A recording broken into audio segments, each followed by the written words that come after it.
My bad, y'all. First and foremost, good morning, good morning, good morning, good morning. We're dealing with some technical difficulties, man. It was throwing me off, but we are here. We got through it, um, and we are here on a lovely, lovely, lovely, lovely Monday morning to talk about sports, man. We are here on a lovely Monday morning to talk about sports. Duke fans.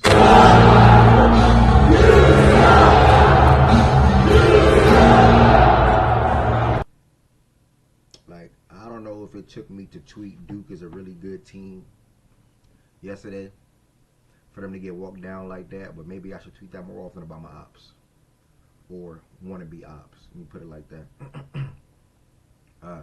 Lawrence, good morning, brother. Chan, good morning.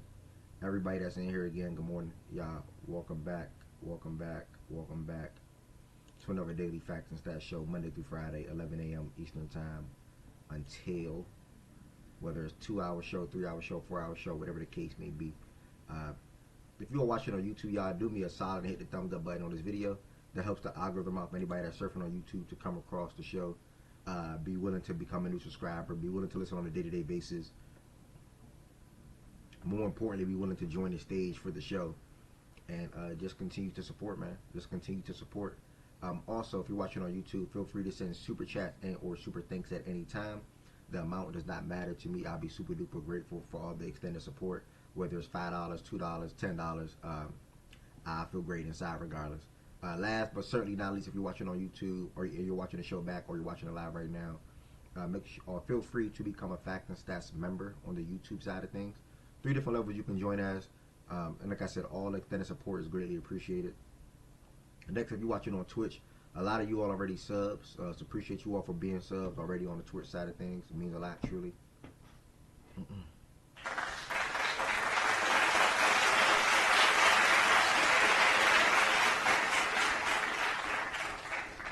It means a lot, truly. Make sure you hit that follow button. We have 1,836 followers. It's your first time watching. Make sure you hit that follow button. If this is not your first time watching and you're not a sub, make sure you all become a sub as well. I will say if you have Amazon Prime, though, it is best to sub through Amazon Prime. If you have Amazon Prime, y'all, it is best to sub through Amazon Prime as you get 1 free subscription per month. So you can become a sub literally for free. You can become a sub literally for free. So keep that in mind, guys. Chad was good, Shaggy was good, John Doe was good. You can become a sub for free through Amazon Prime. If you don't have Amazon Prime, you just hear me talking about it and you want to become a sub, y'all just feel free to become a sub the regular way through Twitch. Or you can do like Twitch Turbo or something like that. So yeah, that's that. Far as the show today, we're going to be talking about Duke folding again.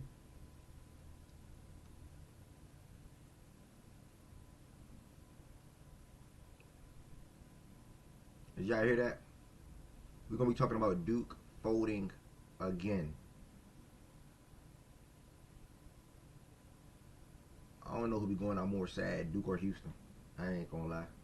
So we're gonna talk about Duke folding again. We're gonna talk about Michigan dominating Tennessee to advance to the Final Four. We're gonna talk about the other games that took place on Saturday as well, with Arizona moving on to the Final Four and Illinois. Then after that, we're gonna be heading over to some NBA weekend recap, just touching on some NBA weekend things. You know, see what's gonna happen, or see what happened. I'm sorry. And then last but not least, we'll end the show off with any potential MLB updates as far as like how the first week of the season went. That's if any of the baseball folks is around. Then going forward, we'll pick up. Oh, I'm also going to share some light on a couple of the NCAA women's games as well. Give y'all an update on what's going on over there. And then that will conclude the show today. So again, if you are in here for your first time, just know Fact and Stats is a daily sports show Monday through Friday, 11 a.m. Eastern time. I don't sit here and talk up here. I don't sit up here and talk about myself, although I am 100% fine with doing that. But you all, if you want to join the stage to talk about the topics that's on hand or any other day, you would join the stage through the Facts and Stats Discord. The Discord will be pinned on YouTube. The Discord also will be automatically populating in the Twitch chat via Nightbot. Or you can do exclamation point Discord and you'll be able to join the Discord that way as well. Let me go ahead and get the Discord good to go right now. as Ed was dealing with some massive technical difficulties today. We ain't fold Little Boozer did.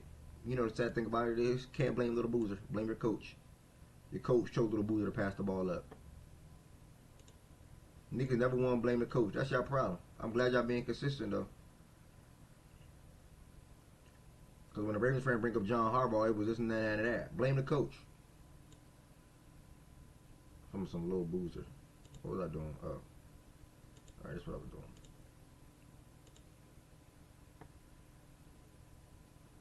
You a UConn fan? What's her name?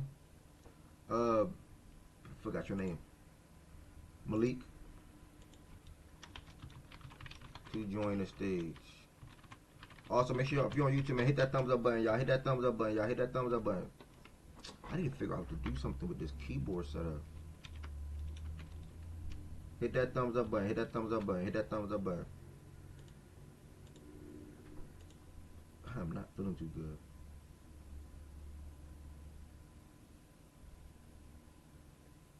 Passing up was the right choice. Passing it up was the right choice. He made the dumbest pass possible though. Told y'all about those Duke chokers since day one. Listen, I was 1 round wrong. We saw the bracket. We all saw the bracket. I thought they were gonna lose the St. John's game. They could have and should have lost the St. John's game, but they did what they've been doing all year. They walked them down and they won. I then tell BJ, nigga, yeah. He said, you like UConn? I said, yes. Like, yes, I like UConn. UConn, they get up. UConn walks them down. They lose the game. Like, it wasn't a me against Duke thing. I think they're a really damn good team. I just think that they were missing some things this year, and they will be able to say it too. But yeah, and like I said last week, I love how UConn and Purdue is playing basketball right now. Purdue just ran into a freaking, I'm gonna call it a juggernaut. So they ran into a damn juggernaut. Purdue in Arizona. But UConn, yeah, I love how they playing basketball right now. But y'all wouldn't even believe how many people sent me DMs of the Duke ending. So many people sent me DMs of the Duke ending for me to show for the show today. So many people sent me endings of the game. Yes, sir. I love this color, John. Though. Of the ending for that Duke game. Before we get into the show, y'all, if y'all interested in any of the new Facts and Stats shirts, if y'all are interested in any of the new Facts and Stats shirts, feel free to DM me on the Facts and Stats Twitter page. You got the black shirt with white lettering, F&S with a line going through the whole entire design. And then you got a white shirt. Damn, white shirt, black lettering, same thing with a line going through the whole entire design. And I got shirts behind me. If you're interested in one of the shirts, DM me on the Facts and Stats Twitter page. At Facts and Stats _ and I get that shirt to you. Literally, if not today, tomorrow. Alright, so we got some email. I mean, we got some mail, y'all. We got some mail. Let me pull up all these tweets right now. Cause I got all these damn DMs. Let me pull them up right now. Hold on. Let me pull up all these tweets right now. But we got DMs from like four or 5 people. Shaggy said nobody DM. We got DMs from like 4 or 5 people. 4 or 5. I'm talking about like niggas waking up at 6 a.m. like, no way, this how they lost? Oh my God, what, huh? Like all this is going on, bro. Like all that's going on. If I'm lying, I'm lying. I can't make this up. I can't make this up. First and foremost, y'all, I had somebody hit the Discord. So you were wrong, could have, should have, we were. If I was wrong, yeah, I was wrong about the St. John's game. That's totally fine. 100% right about the the UConn game. St. John's could have got that game, but hey, it is what it is. Great job by the Duke to be able to come back and win that game, Jordan Woods. But I didn't change my stance. I had y'all fall into either of those teams. Either one of those teams. Last night is when we need to play back. Nigga, did y'all witness that shit? I had Process text me flipping out. Process was texting me like, bro, what the fuck? Like, Process said, bro, this is damn near like the biggest choke job in NBA history. I mean, college basketball history, bro. Like, he said this choke job is insane. Literally insane. We're gonna go ahead and get into this though. Oops, wrong DM. Hold on.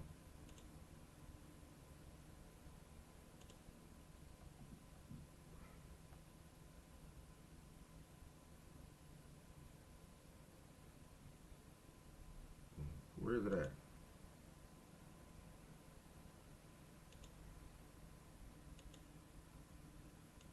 All right, I got all the DMs pulled up for the most part.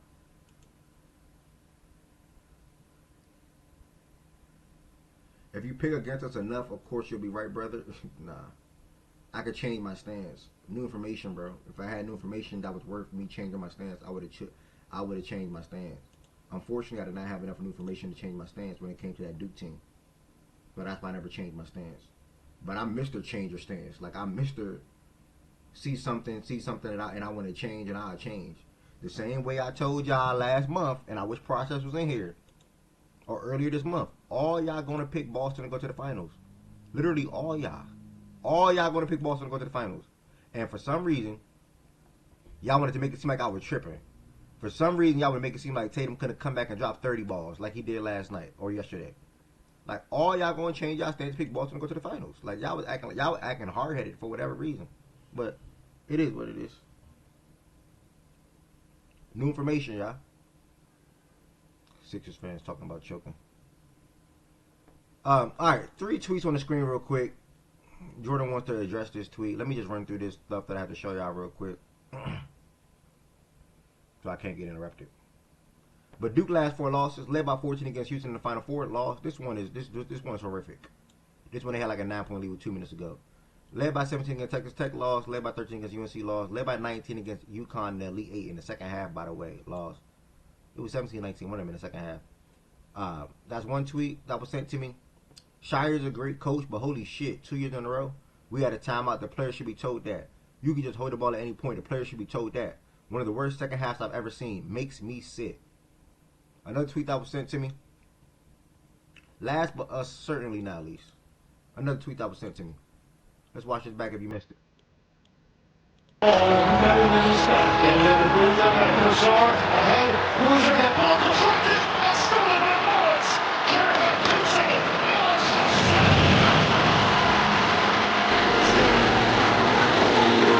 I'm not gonna lie. If I was a Duke fan, I wouldn't even know how to process this. Like I wouldn't even know like how to like move forward from that. I'm not even trying to be funny. Like if I was a Duke, and I'm dead ass serious, I swear I'm not trolling right now. If I was a Duke fan, I would not know how to process this. This is up there with the worst Kentucky loss I ever experienced. The one that like hurt me the most, or the Wisconsin one made me almost damn near shed tears. But we didn't go out like this. But the UNC game, I was like, bro, what the fuck? Like when Luke May hit that shot, I was like, what the fuck? This right here probably is one of the worst losses in Duke history. Like this is probably the worst one by the way the game ended. You know what I'm saying? This is crazy, bro. This is crazy. I'm not gonna lie. Like 10 seconds, you inbound the ball to Boozer. Boozer, he fumbles the ball a little bit. Either way, he gets the ball, passes to Desar. Good bounce pass. Caden Boozer flashes to the middle, rightfully so. Hits Caden. Then John Shire telling him to pass the ball up. He then tries to pass the ball up. The ball gets deflected. Had an easy 2 points down here, game over. Ball gets deflected. Guess who gets the ball? Braylon Mullins. He waits till the ball go to the back court to get the ball instead of grabbing it before in the front court. It was to avoid it being a backcourt violation. His Caravan. Back to him. Mr. Hand Down, Man Down on Instagram. I mean, put a hand up on Instagram. Don't put a hand up. Mr. Put a hand up on Instagram. Literally don't put a hand up. How your Instagram handle or your Instagram name say put a hand up, but then you don't put a hand up.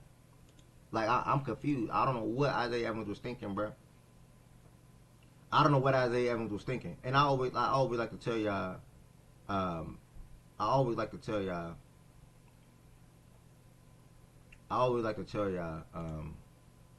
on, y'all, because I gotta pull some other stuff up on the screen. I always like to tell y'all one of my favorite things about UConn Just give me 1 second, y'all. Hold on. Almost done. All right. I always like to tell y'all one of my favorite things about UConn.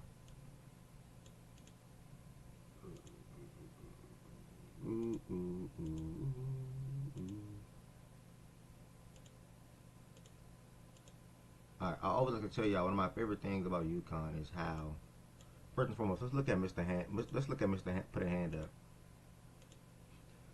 Imagine what was going through his mind right here.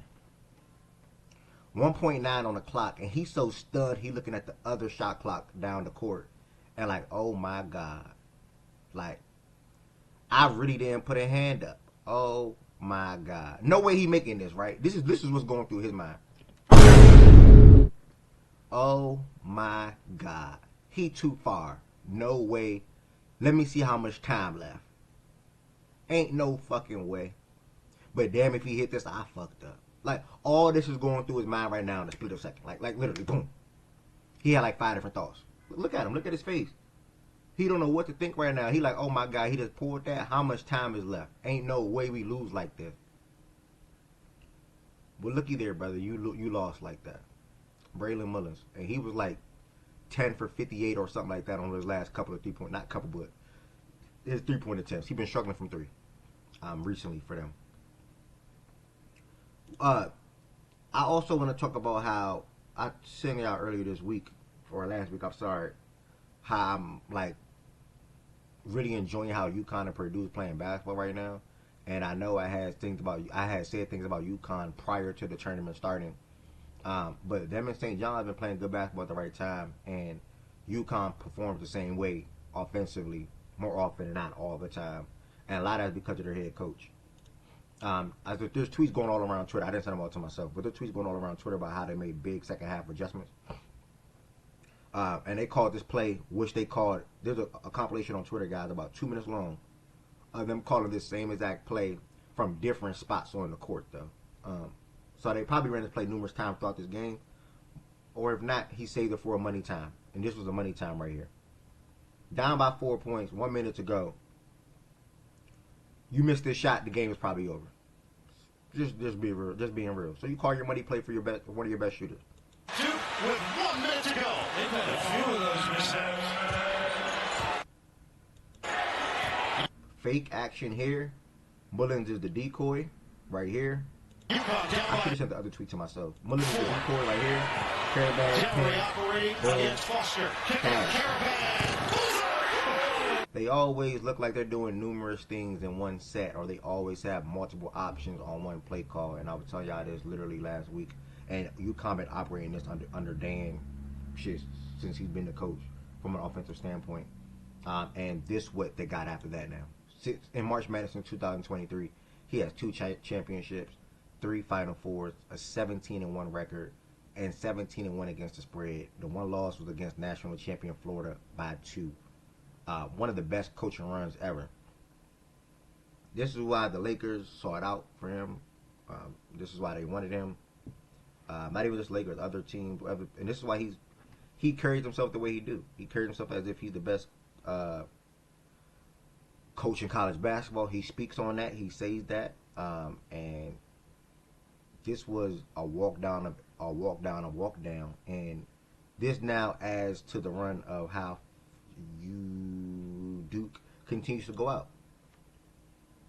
2019, guys. You see how I got everything just set up? 2019, Zion and Co. lose to MSU in the Elite 8. Horrible. 2020, number 1 seed, tournament canceled. I'm mad Kentucky missed that canceled as well for that team. 2021, missed tournament. 2022, K's career ended by UNC in Final Four. This was disgusting. Like, they lost to UNC like 2 or 3 times this year. It was crazy. And Coach K last year. 2023, second round loss to Tennessee.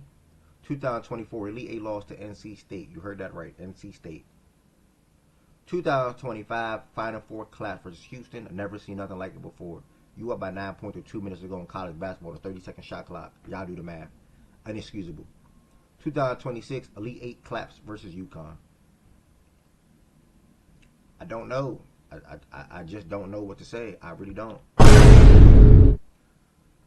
Like,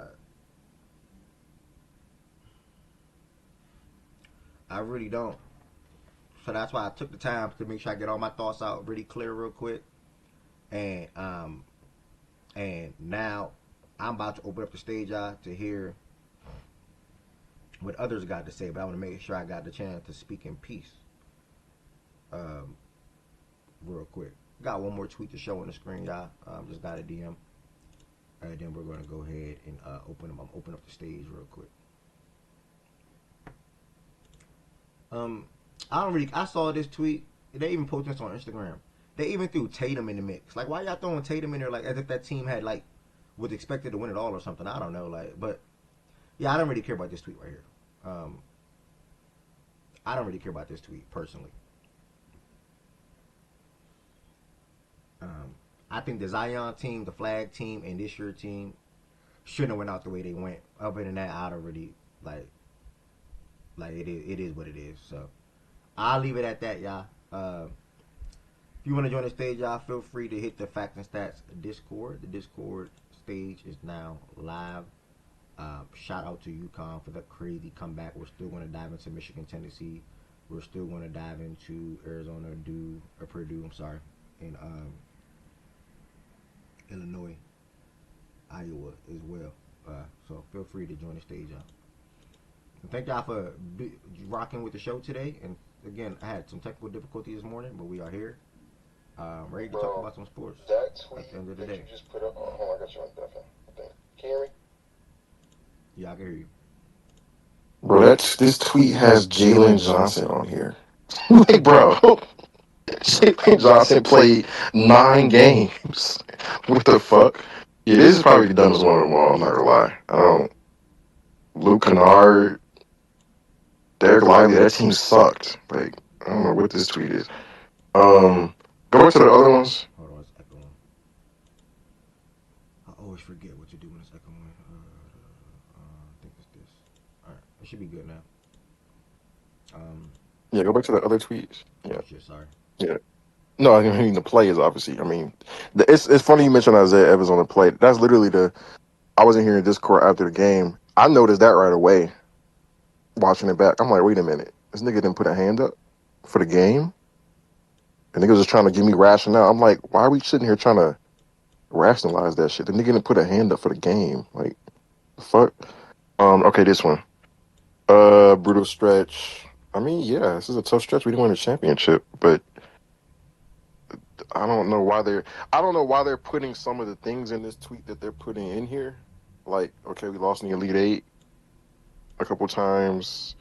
Coach K career lose. Like, I know what they're trying to do with that, but I mean, there's probably 3 bad losses, 3 bad collapses in there. Second round loss to Tennessee. That team wasn't good. Like, I don't know what they're trying to do with this tweet. I don't know what they're trying to tell me here. I don't know what the message is, but I mean, I'm sure if I click on the account, I'll be able to figure it out. And then what's the other one?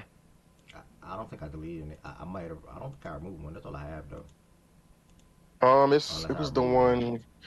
one. No, it was the one with the losses, the blown leads. Oh, that first one, the 14, the four. All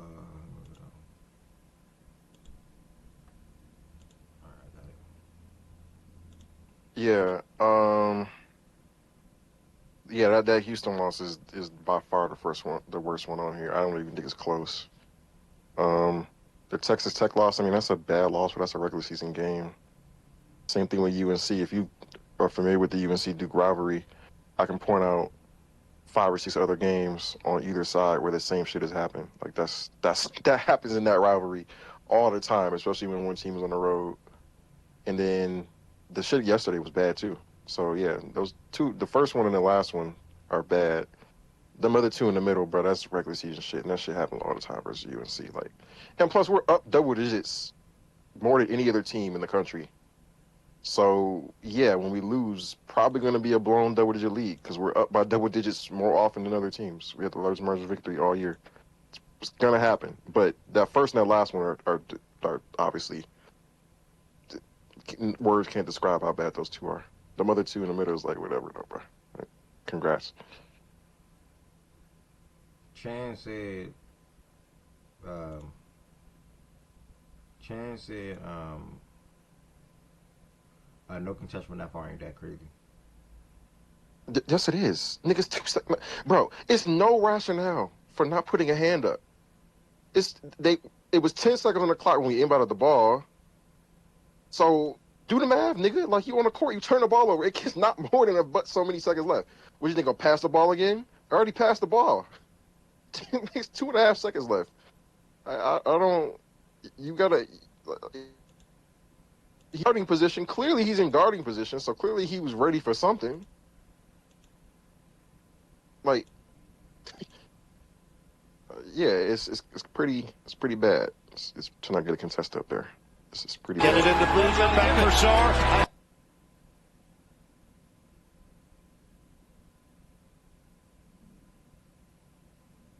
Yeah, that's bad, bro. Yeah, I don't know what he was thinking. I don't know. I try to see. Yeah, if I can that's bad, bro. That's bad. I think like, to be honest, I literally just wrote because I had to get my thoughts out. I'm not gonna lie, I just wrote like 10 pages on this game and about Duke, like literally 10 pages. Like I have a whole article that I'm about to put out in a bit about everything, with this team, the program overall, all this shit. But um, on that play, I credited one of the things I said in what I wrote is shout out to Caravan on that play. And I think this is the experience and poise part that we talk about. That clock is going down. How many times have we seen this situation in March Madness and somebody pulls that shot that he passed up because the clock is dwindling down, because it's chaotic and it's a scramble and, oh, we only got so many seconds left.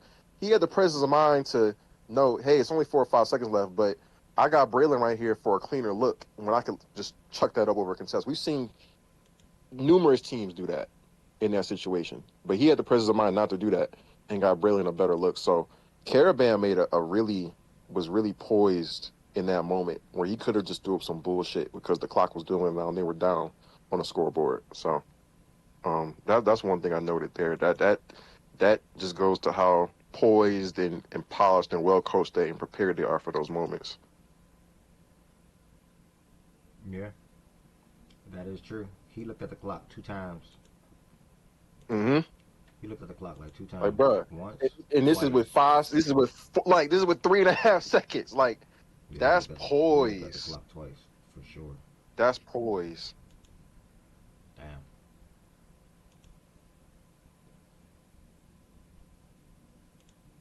Damn. There's a lot of science that goes into making If you sure. got any other words though on the game, feel free. If not, I pass Oh, your I brother. mean, Is he fine? Nothing beats March. Or 3% on cash this back game, on dining and entertainment with. I know yeah, that came down, and then like sort of kind of like what it came down to for so I get so sort of kind of. yeah, it came down to the ending, but to be honest, and again, I wrote 10. I'm not gonna say too much because I literally had to get all my thoughts out, so I wrote 10 pages in this game. But first of all, I want to start by giving them credit.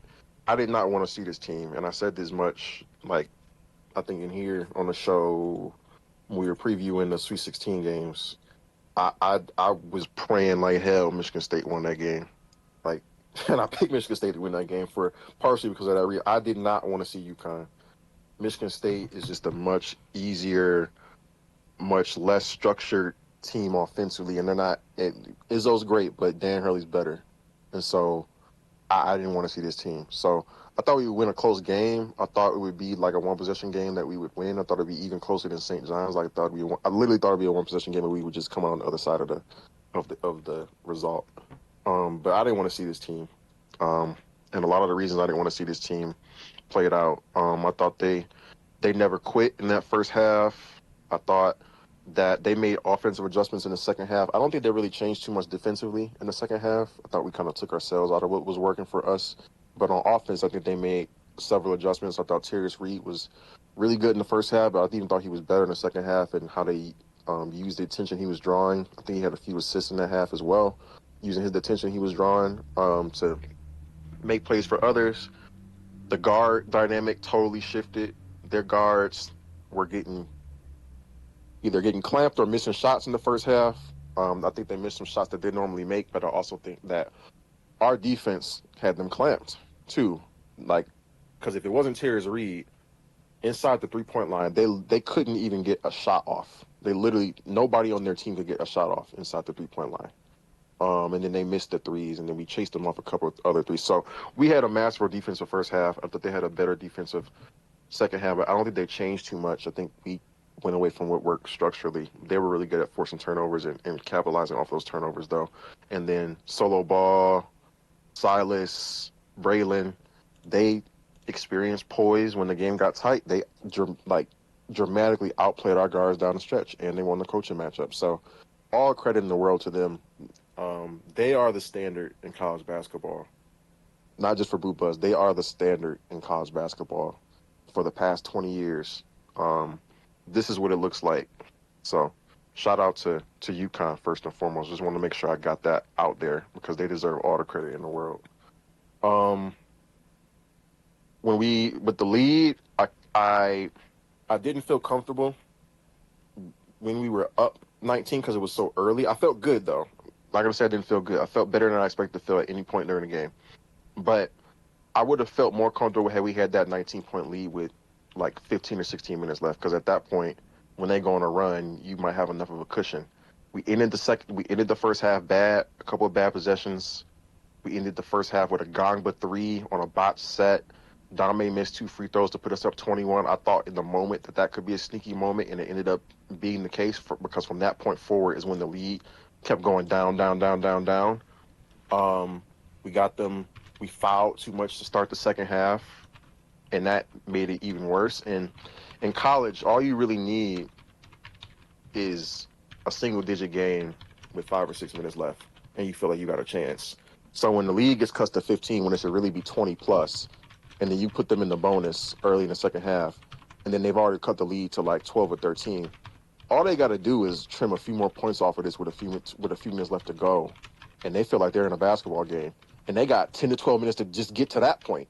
So at that point, we got to blow in a 19-point lead. Yeah, it should never happen. Let me make that clear. You should never, ever, ever, ever blow a 19-point lead. I don't want anybody to misconstrue what I'm saying in that. But once you get to that point with the scenario I just described, we got a new basketball game. Like the lead at that point to me is blown. The scenario was blown because the momentum has shifted. And then from there, they just outplayed us. I expected to get walked down, but I thought we would hold on. I thought we would have a lead in this game at some point, get walked down, but be up just enough to hold on. That's what I thought coming into this game what it would be. I thought we would win a one-possession game in that scenario. And we just got walked all the way down. I didn't expect to be up 19, but we got walked all the way down. And then at the end, I think for us, as far as the choking thing, I don't like to just say a program is chokers. I don't like to just say a team choked. I like to pinpoint the niggas who actually choked because they're the ones who deserve the quote-unquote shame for that. I think in this game, for me, that's 3 people. That's John Shire, Isaiah Evans, and Caden Boozer. John for just looking like a spectator for a large part of that second half when the offense got stagnant on the perimeter and we went away from what worked for no reason. Isaiah Evans he only took 6 shots, and we should have drawn up more for him. But I've seen Isaiah Evans force his way to 10 or 11 shots with the same function of everybody on the court that we had yesterday. I've seen the same scenario of how the team was functioning and him still get up 10 or 11 shots. He took a couple shots early, missed a couple, and got gun shy. That's on him. That deviates from who he normally is. That's a choke to me. Caden Boozer at the end was poised all game, has been great pretty much all tournament, but then once the lead dwindled, he had the two before the last play, he even had 2 bad turnovers, including that flat pass to Gongba on the wing, which was when they cut the lead to single digits when Terrence Reed jumped the passing lane and dunked the ball.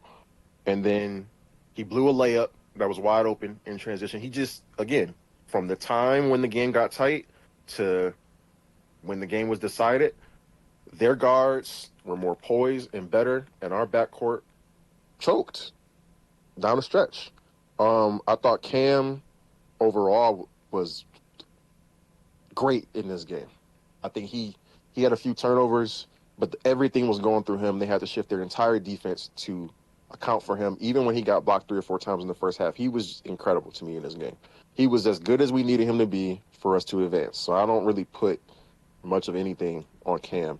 It's just after the first half, it was Cam and nobody else. Like, you can't point maybe Nick, who made a couple plays, a couple shots when the lead was going down. Nobody else showed up.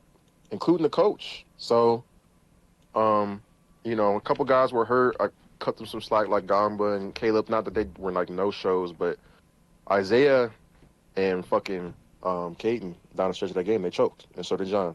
So yeah, that's really it. All the credit in the world to UConn. Disappointing considering the expectations changed as the season went on. This is before the season about where I had the team going out, but I think the expectations went up as the season went on, so it's disappointing tonight. Meet those revised expectations.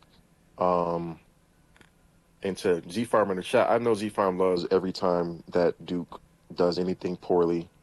And, he can call us a choking organization if he wants to, and I'm sure he'll come off the mic when I'm done with reasons why he thinks we are.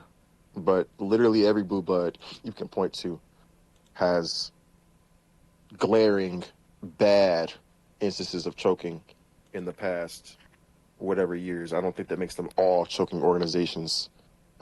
Besides maybe UConn, and that's why they're the standard. And that's really it. All the credit in the world to them.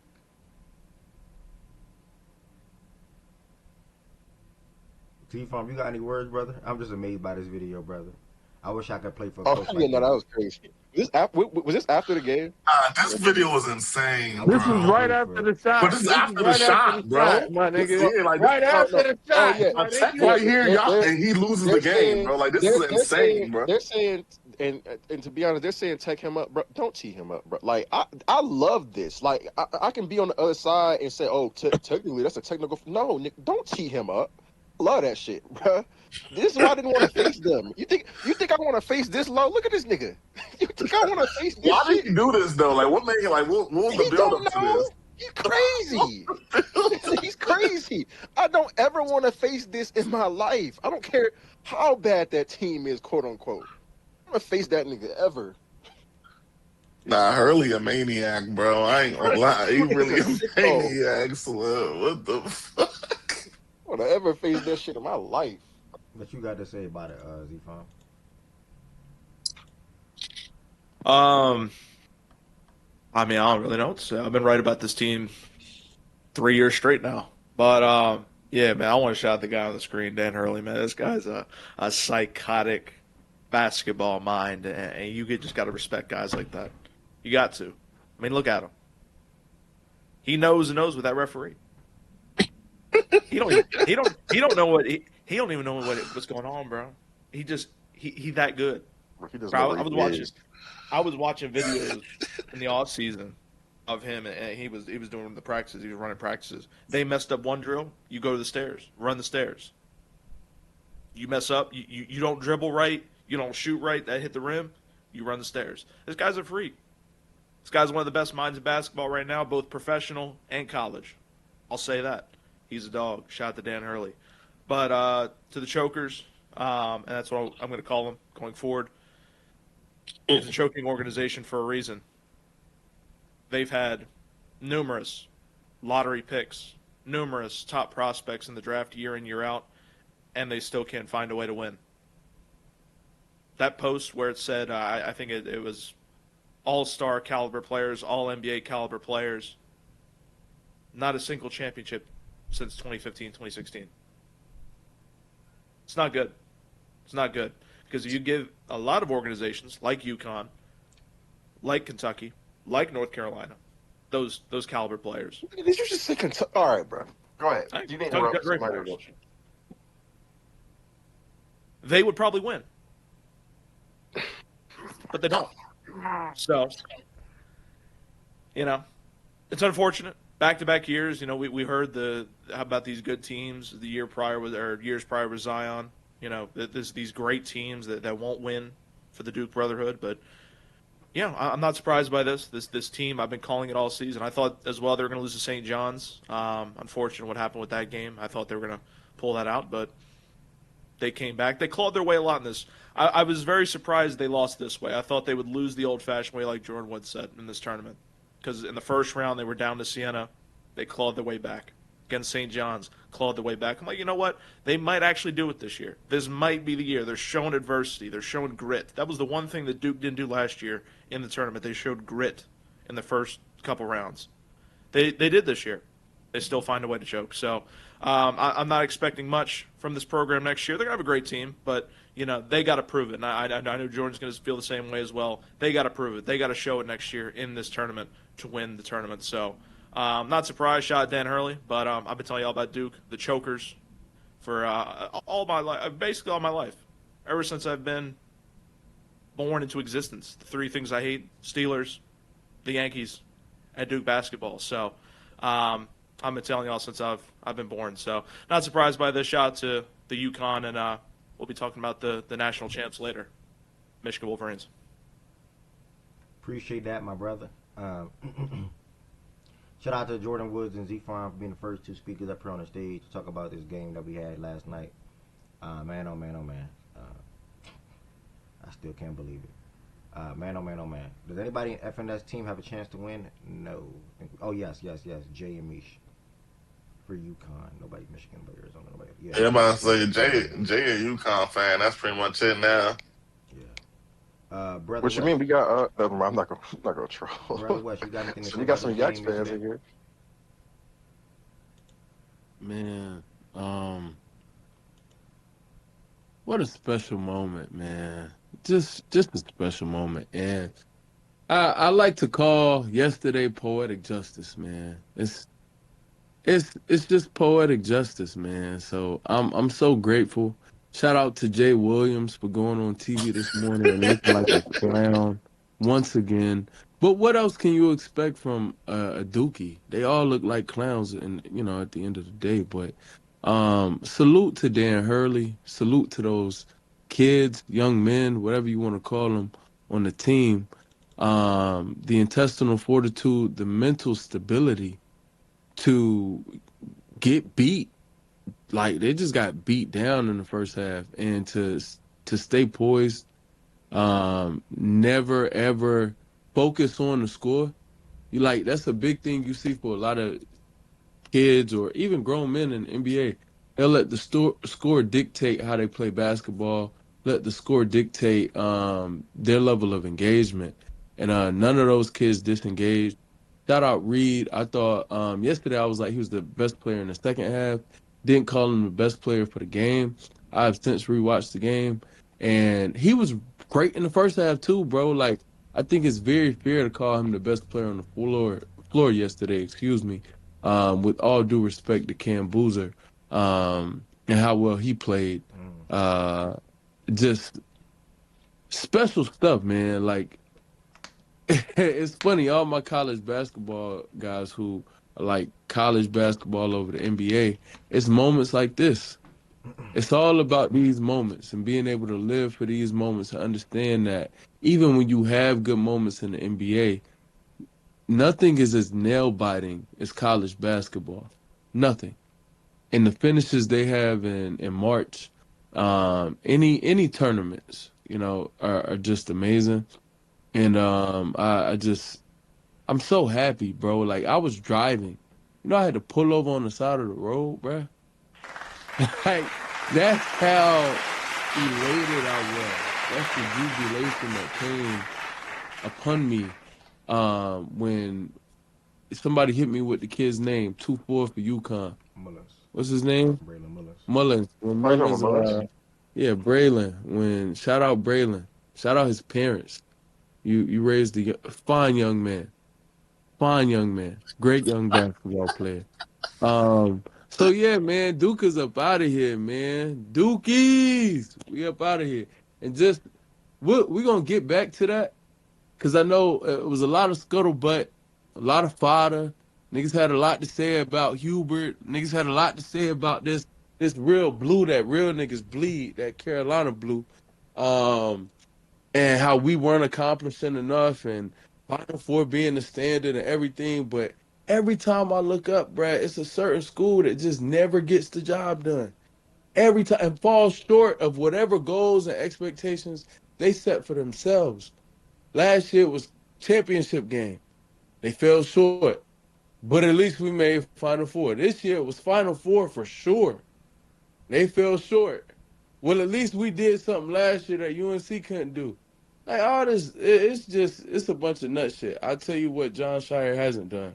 He's never gotten to the game. Oh, brother. And he's had way more Oh my talent. God! Nah, the He's never title gotten game to the matters, but the game. Final Four I, don't. I, I Okay, tell, I tell you, I tell you that he's okay, never okay. gotten to the game. And every year, he has the players, he has the talent, he Yeah. has the expectations, and Yeah. people actually believe that they can do it. It's not a situation where they have to overachieve. This is the nigga who's underachieving, who's not showing up, who's not getting the most out of his players, the most out of his teams, year after year after year. But we gonna focus on Hubert. We're not gonna focus on that Duke team that ain't done shit for a while. But salute to them niggas, man. Salute. Salute. Made it to a Final Four last year. I mean, you can say that if Hubert did, you can say we haven't done shit. If Hubert has done the not shit that we've done in these years, he probably still have his job, nigga. So yeah, you can say we haven't done shit, but y'all done less shit, and that doesn't give me peace. I want to win a championship. Get it clear. Like that's the standard to win, but the levels still matter. And if that championship title game that y'all keep bringing up, if that shit mattered as much as y'all trying to make it seem like it does, the nigga would still have a job, and he's unemployed. So. But Jordan, I'm not even trolling when I say this. You have the number one recruit last year, Cooper Flag. You have Cam Boozer. You have Yeah. guys that are coming in that are top prospects, not only that are Uh-huh. going to continue to the next level, be all-star caliber players, all NBA Yeah. players, and you're not getting the job done.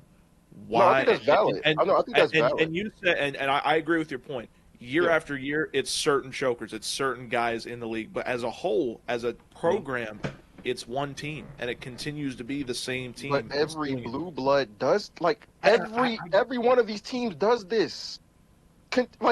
Duke does this. But y'all got Except the for guy. UConn. Except for UConn. The guy.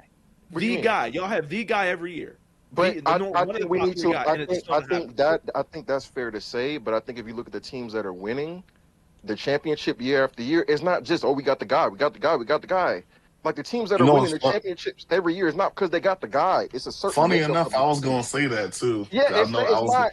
That's why I keep saying like we can bring it to us, but I feel like we're going through some right now is like a Kentucky type thing, and that's not to like throw Kentucky under the bus, but I think it's a real thing of like there's a middle ground, and I wrote this in what I wrote. Like I said, it's a lot, so I don't want to say it all here, but I think there's a middle ground between a certain level of talent and then what you need surrounding that talent to as far as experience and the types of players around that talent to go ahead and win. It's not just the talent on paper. Granted, that's not to say like, woe is me, Duke, we have all this talent. It's not that's a bad place to be. No, you would rather have the talent or the ability to get that talent than to not get that talent. But then it's what do you do with that advantage and how you choose to construct your team. And I think that's kind of what they're going through right now. I think there's some minor tweaks that need to be made in how we construct our teams, like specific tweaks that I address in kind of what I wrote. But going to your point, Z Farm, yeah, I don't think it's just about the guy though. It's about what surrounds that. Well, salute to the surrounding pieces, man. They Another suck. L, another failure. Ev, who's next on the kick Duke's back end train though? Cause I don't got time for the sob stories. Bro, My Wes brother been having himself Chaz, a you good ready? Low, times, you ready? bro. Bro, there's no Wes- side story, Low, bro. Bray, my fellow UNC brother and Bray. Like Oh other my other niggas goodness. gotta be ready. I'm cool on the sob stories, man. Ted, Bray, or Lowe is ready. Feel free. But Ted or Bray, either one of y'all ready? I'm gonna say, man, Jordan made a good point at the end. Don't be surprised if this nigga turn to John Calipari, bro. That's all I'm gonna tell niggas, and y'all gonna see what's going on, man. Y'all gonna see how that shit feels. So, Wes, I'm just like, I'm amazed, bro. Like, you know what I mean? Like all the shit that they said about Duke, you say the same. They say the same thing about Kentucky. This nigga is John Calipari 2.0, man. So, but to the game, it looked like it wasn't gonna be a game to start off.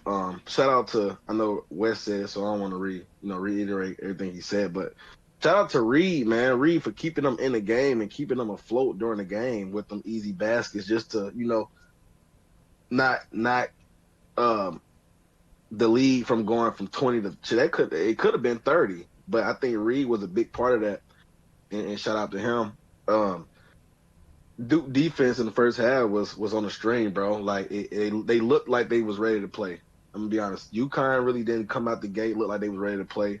The physicality that Duke uh, gave to them, it looked like it was giving them problems. But Reed, other than Reed, everybody else looked like the physicality just wasn't matched, and they were just more ready to play. Like Duke was blowing up screens, blowing up ball screens, and passing lanes, sending two to the paint. When guys were driving to the paint, everything just looked so good, man. And UConn didn't look like they had an answer. Um, to the second half though was when the game switched, up 19 or 20, whatever it was. The whole game flipped. Like the first run that UConn went on, you felt the momentum in the game just floating away to favor UConn. Went from like 19 to 17, 17 to 13, 13 to 10. Like it just gradually just faded away in Duke favor. And to me, like I said with our game, that was a meltdown across the board, players and coaching staff. I said it last night. Dan Hurley in the second half ran a fucking relay race over John Shire in the second half, bro, and it was so disgusting to watch.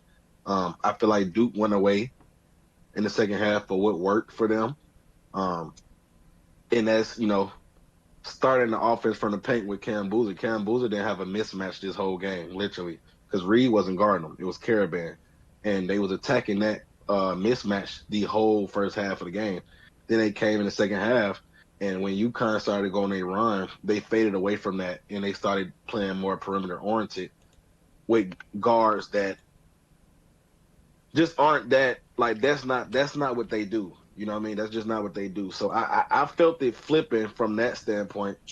And like I said last night to y'all, I didn't see a play in the second half from UConn that didn't work. Like everything that they ran worked. They either just turned the ball over, or from them, not the play, from them themselves, or it was just a missed shot. And Duke just didn't have no adjustments for none of that shit, bro. It was in Gamba got in foul trouble, so he was barely in the game. Um, who else? Isaiah Evans was in and out. So I mean, bro, it was just a meltdown, a collapse across the board, bro. But more so Shire though. That Shire didn't adjust not one time. And you seen Hurley throwing counter after counter after counter. Like it was, bro. It was a fucking relay race, bro. That was crazy. And to Dan Hurley, y'all know I told y'all months ago, this is the best coach in the country. Like this is not he's not in competition to meet with nobody. He's up there by himself, and everything else falls under him. So, and he proved that yesterday. He showed it was levels, and they ended up getting the job done at the end of the game. So, other than that though, bruh, I, this is a choke. Like this is just an all around choke, bruh, and it's just crazy to see, bro, year in and year out. So it is what it is, bro.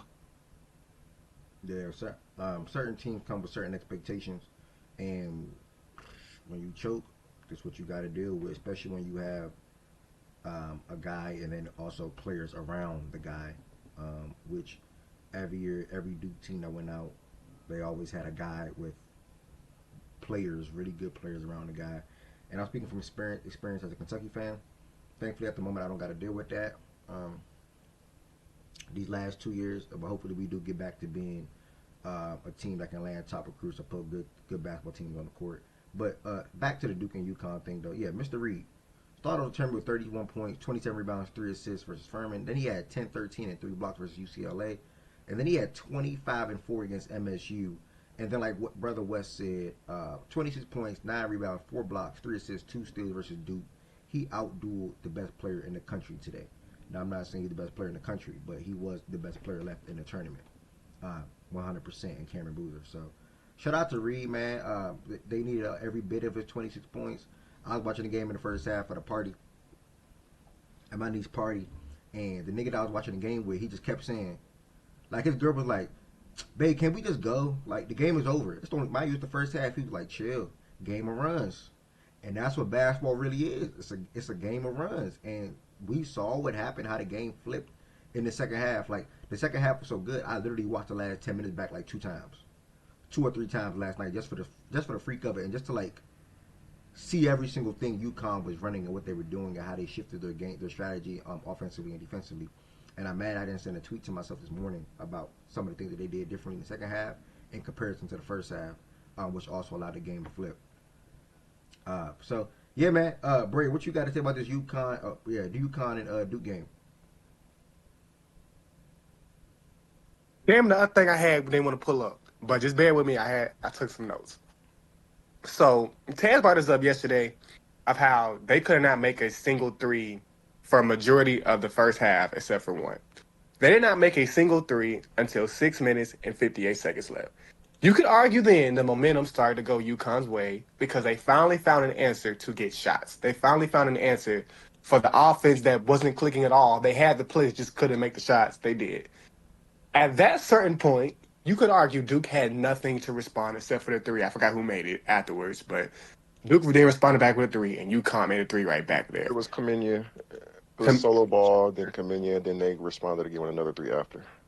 Kaminian, you said? Kaminya, yeah, Nick Kaminya. He made a three in the left corner in front of our bench. Yeah. Left, okay. So push him back up 10.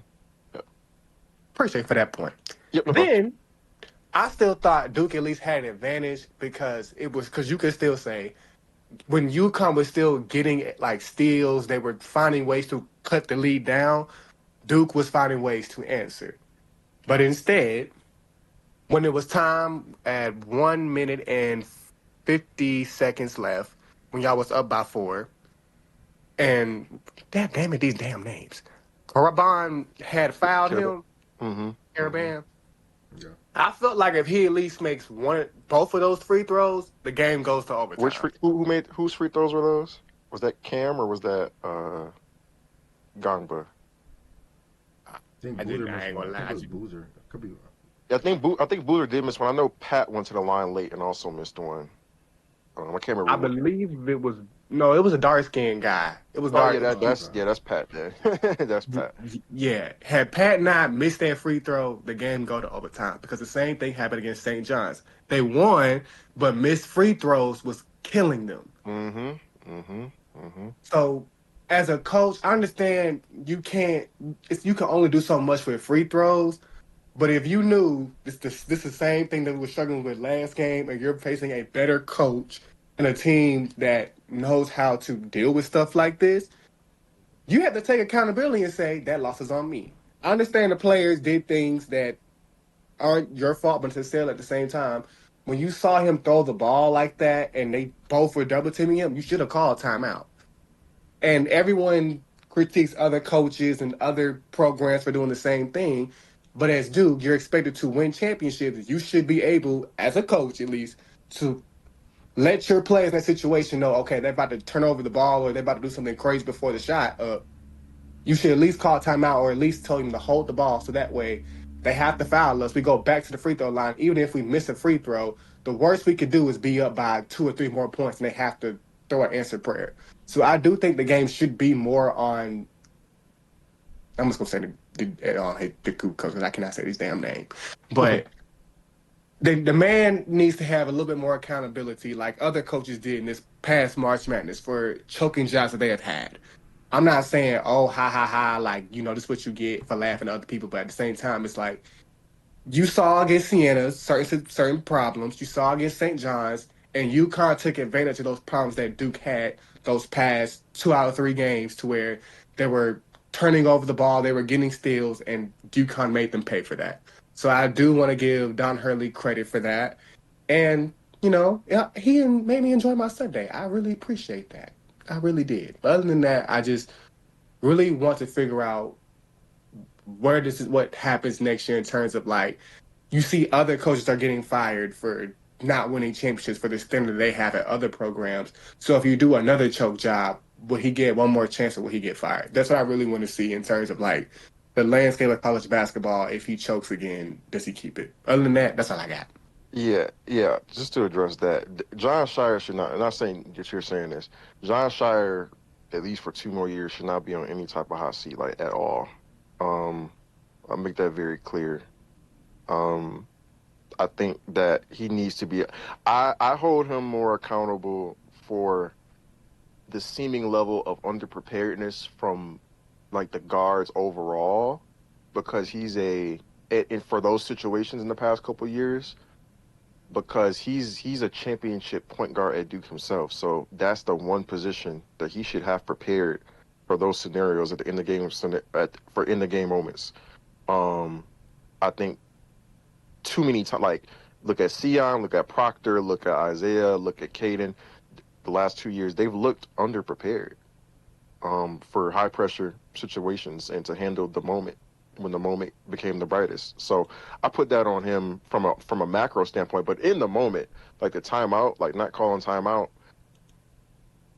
the time you have to have time to call timeout. The nigga Caden threw the ball up as soon as he got it, like damn near as soon as he got it. Like it was no time to even see if he was going to be in trouble.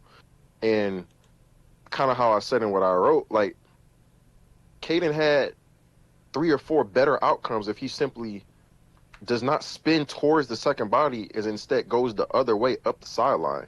He has Isaiah up the sideline. Maybe the passing angle opens if you dribble up that way.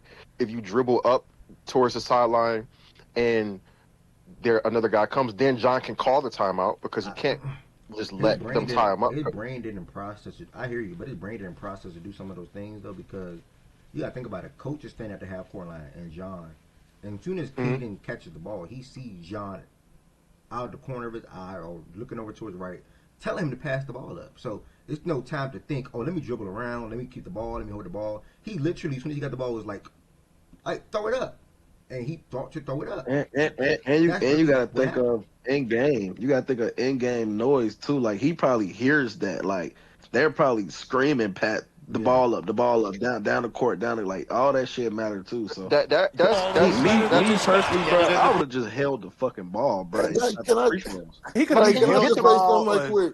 They gonna have to foul you anyway. But real quick, OG? Can you? Okay, that's cool that they're saying pass the ball up. If it just to exaggerate the point, if it's 5 niggas in my face and my coach tell me to pass the ball, I'm not passing the fucking ball, my nigga. Can I get the pass over or not? No, the pass isn't there. So you can say throw the ball up, but can you get the pass over the dude? Don't look like he had the angle to do so. I'm gonna tell you another problem. He took a dribble. Why did you even take a dribble? You just catch the ball. You catch the ball and turn, bro. You don't take a dribble, bro, because like the delay. It's a delay. Yeah, it's a delay now. You got if you gonna dribble, he dribbled the wrong way. If you're gonna dribble, like you're gonna dribble where away from the body. He dribbled back towards the 2 bodies. Like here's my thing though, and I don't have a whole lot to. I'm being in that. Here's my thing though, and I hear y'all keep saying Caden. I hear y'all. To me, if I'm Duke's coach, like I got and I don't know this. Who's the best free throw shooter on your team? Probably Isaiah. If not Isaiah, then Caden. Okay, where does Cameron come in at? Cam is mid. Cam is like 70. So Cam is a mid free throw shooter. Okay, because I saw him make some clutch free throws. I don't know if it was at the end of this game or maybe it was a previous game. Yeah, he's made some. He's mid though. He's okay. So here's my point to that. So for me, it's 10 seconds left. If I'm the coach, here's my instruction: get the ball in. Once we get it in, because once you start passing the ball, dribbling the ball, doing all that, who does that benefit? That benefits the defense because now that's giving me opportunities. So for me, I'm finna say, if you catch the ball, and I hear y'all yesterday we were talking about this, and y'all said, well, no, he got trapped, so he had to get rid of it. No, you don't. Do you know what I'm gonna say? Palms up. That means you got both palms on the ball, elbows out, and if they trap you, you open up. But whatever the one thing that we can't allow them to do, which isn't the end of the world, is tie us up. And then it gets now it's who does the possession belong to? So for me, right there, I'm palms up, elbows out, and if they trap me, I'm opening up. I wish I could demonstrate what I'm trying to say here, but that's what I'm doing. I'm not, because if I start, y'all keep saying pass the ball, he was trapped in the corner. You don't have to. The only time that trap is bad right there is if you try to dribble out of it. And we're not trying to dribble out of it. I'm not trying to dribble out of the trap. All I'm trying to do is kill time. If they want to sit around and keep trying to trap me and think I'm going to make a pass, I'm holding the ball. You can waste 5 seconds if you want. You can waste 3, whatever. I'm palms up, elbows out, and I'm not getting rid of the ball. The only way, and y'all saying, and I heard y'all say yesterday, well, yeah, but he was trapped, so he had to get rid of it. That's bullshit. The only way that trap works against you is if you try to dribble out of it. Just hold the ball and don't let them fire you up. The best free throw shooters don't pass the ball. They want That's what the I'm free throws. saying. That's what I'm saying. And I'm not You saying, want the free throws, now, man. now the only way, hold on, one other point. If Cameron Boozer is a 30% free throw shooter, 40% free throw shooter, 50%, yeah, man, okay, yeah. Matter of fact, in that case, he wouldn't even be the first outlet. He wouldn't be catching the ball right there. But if he's a decent free throw, and I swear I just saw him make free throws late, maybe it was in the St. John's game. He made it cool, calm, and collected. So to me, that I know y'all keep saying Caden, but Caden should have never had the ball to me, bro. Bottom line is once that ball got inbounded, it's 10 seconds left. If they don't want to foul, if they want to waste a bunch of time, waste it if you want to. I don't have to get it up. It's 10 seconds left, and I got 10 seconds to get across half court. I'm not going to open up opportunities by passing the ball, dribbling the ball, doing none of that shit. Hold it, I'm up 2. Even if you foul me and I make 1, I'm up 3. Even if I don't make now 1, I'm still up 2, and you got to go the distance. Come on with it, man. I'm not putting that on Caden, bro. I hear y'all. That's the end result, and that's what happened. But I'm not putting that on Caden. To me, and I'm not putting it on Cam. I'm saying whoever it was to catch that ball, that's a decent free throw shooter that got trapped right there. Hold the ball, palms up, elbows out, open up on the trap. Bottom line. I think what I would say, I think what I would say to meet you in the middle would be, I think I would probably flip where Dame was and where Isaiah Evans were in that situation, because when that ball goes to, I think Cam made the right decision to pass the ball. Let me make that clear. But I don't like Dame being the one he passes to in that situation because I'm not as comfortable with Dame taking those. I like the way I like the decision by Cam to pass the ball, given that there were 2 guys on him. I don't want any type of sideline scenario with 2 guys on, so I don't like that. And if there's an open teammate, I'm passing to him. I would rather Isaiah Evans be in that situation than Dame Sarr because Dame's not that good of a free throw shooter. Isaiah Evans is a good free throw, is a guy who I trust way more at the line down the stretch because he's just a better shooter, period, than Sarr. And Sarr had missed free throws in this game already. So I would probably flip where they were on the court. And then maybe at that point, I'm comfortable with that second guy who Cam passed it to, dribbling around or holding the ball as opposed to just passing it ahead to Cam. I probably agree with you then. But the fact that it was Sarr there who got the ball from Cam, and I thought Cam should have passed the ball initially anyway because of the bodies that were coming to him. I get what you're saying, and I'm not saying you're like last night we kind of quote unquote argue about this. I don't think you're saying anything crazy. I just fundamentally disagree with it, but I agree with the fact that another guy could have not have to pass the ball to Caden, but I think the fact that it was Sarr, I would rather Caden have the ball in his hands than Sarr because Sarr's just not that good of a free throw shooter. Maybe that goes to coaching because Isaiah should have been there probably instead of Sarr. Because my thing is, if I'm the defense, what's the whole purpose of pressing? To speed you up, make you get rid of the ball, make you overreact, make you do something, and I made you do that. I made you, and you didn't have to do it. You didn't have to on the first catch. You don't have to do shit. I'm up 2, even if you're up 1. But you up 2 whole points. And like I said, if they waste 4 seconds, if they waste 5 seconds before they foul you, okay, I'll go make 1. Or I miss 2. You still got to go the distance, and I'm still making it tough on you. As opposed to pass. Y'all made 3 passes. I feel like that second body, I feel like they didn't make it as tough as Caden, and I disagree with D-Mac about this last night, but now I've changed my mind about this because he said he panicked. I said, he just didn't panic, he just made it back to. No, I think he did panic. I do think he panicked now. So D-Mac, you listen, I think I reversed my course on that because they brought that second body. He has the whole left side. He panicked, bro. Like he panicked. Like the out of bounds worked. They had the 2 guys down the court. They got the outlet from Cam. And he had the sideline, I believe, to dribble up the left side. Either the second guy was going to lift to Isaiah on the up the sideline where the other body, because we have 2 other guys down the court, or he's going to have the angle if he gets a step to get across half court, either call timeout, dribble around, or pass to Isaiah who's waiting in the left corner. He didn't actually, he panicked. I don't think they sped him. I don't think that it was as chaotic as he made it in that moment, if that's the best way to put it. They did speed him up, OG, because they brought the second guy, but I think he compounded what they did there. Yeah, I think, like I said, I would have, because like I said, I mean, if I'm the defense, if I got you passing 2 or 3 times before you even get the ball past half court, that's opportunity. I may miss it, but that's our opportunity. Somebody could fumble it. Somebody could throw a bad pass. I could jump the passing lane, whatever the case may be. But if you hold it, shit, I got to make a decision. I got to foul you now. I don't have a choice. I have to Yeah, foul you. that's where I'm at. I'm not with the passing, bro. Just hold the ball. Like I don't. You're like LG. You're up two, bro. Yeah. And even if you get down, even if you get to the free throw line, there is no advance in the ball because they had a timeout left. There is no advance in the ball. You got to go 94 feet, bro. Like that's still in our advantage. Like now Yeah. instead of a steal, and now we in scramble mode, and now we got to find one, hand up, whatever. Bro, we're in a whole after the free throws. We're in a whole set defense. You got to go 94 feet with 2 seconds left, bro. Like nigga, that should be ball game unless the nigga hit a full court shot. I don't know. I'm more so with OG though, bro. I'm not with the passing, bro. Wait, who Just hold the passing though? Who ball. passing though? Who passing though? Who you said? Who passing? I think the Yeah. first pass. I think when Cam got it, he should have held it. He's saying Cam Palms shouldn't up, have passed elbows it. out. I don't think he should have passed. Because what's the worst thing that can happen? I'm not. I don't care who it was. I'm saying in general. Like I'm not. Yeah, I'm whoever just it was holding that the caught that ball. first one right there. Whoever first passed it, just hold the And ball. that's the Like other you thing. don't. Cam didn't catch that ball cleanly either. That's the other. I didn't notice that at first glance. He didn't catch that ball. Yeah, I'm not. Yeah, I'm not just hold. I'm sorry. I'm not just holding the No, I'm not just holding the ball right there. They have to my foul God, you though. I don't. They got to they foul you. don't Why have not to hold it? foul him. They can tie him up. They have the arrow.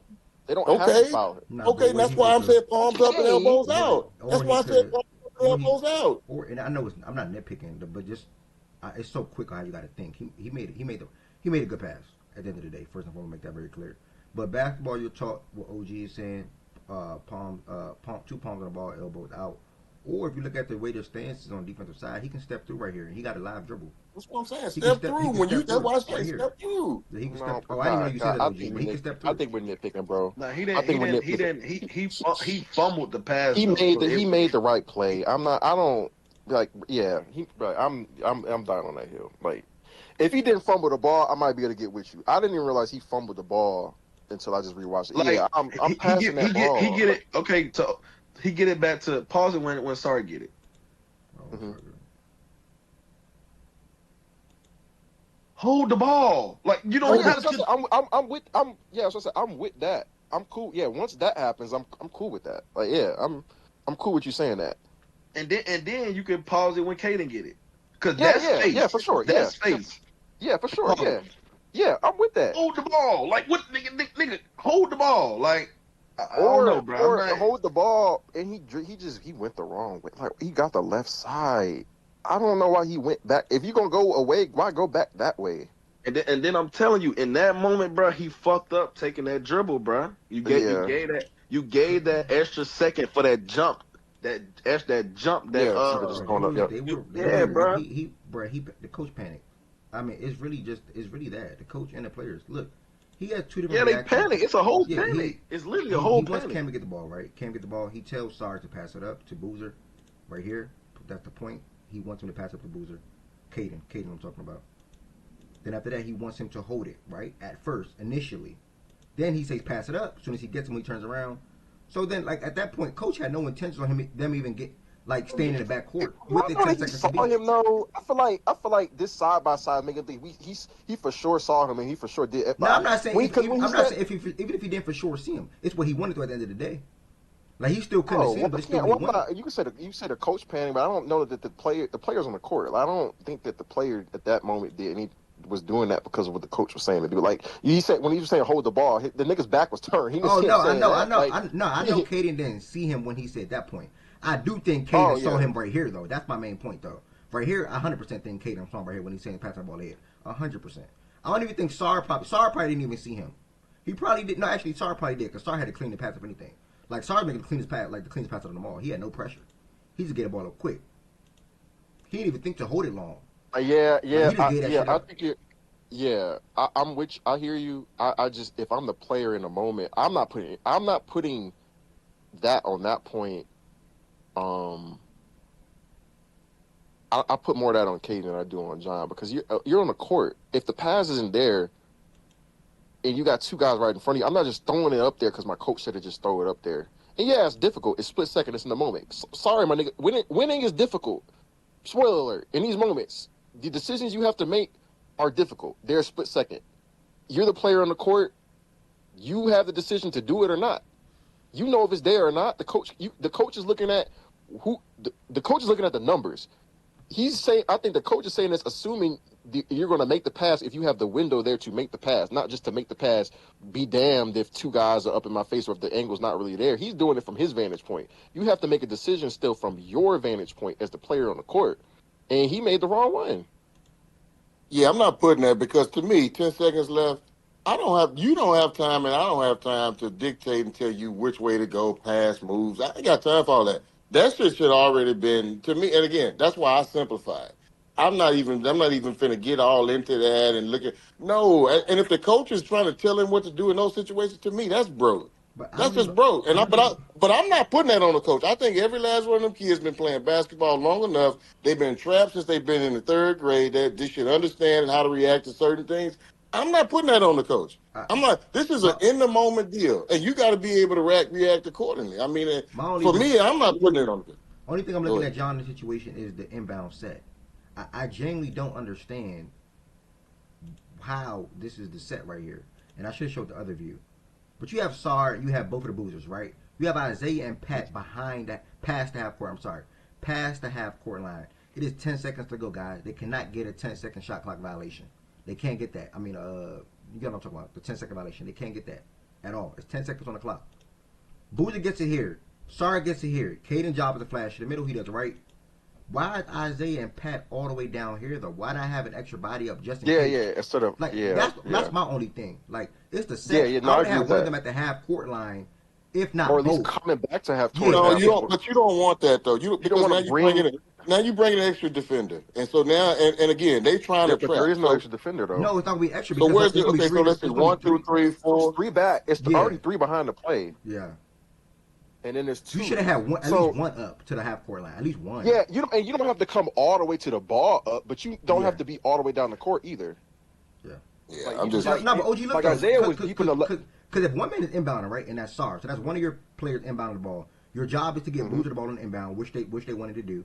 After that, you're anticipating the trap at that point. They didn't foul immediately, right? So Sar gets the ball back. One man here, Sar getting the ball back. Boozer's job is to flash to the middle. That's already set in stone.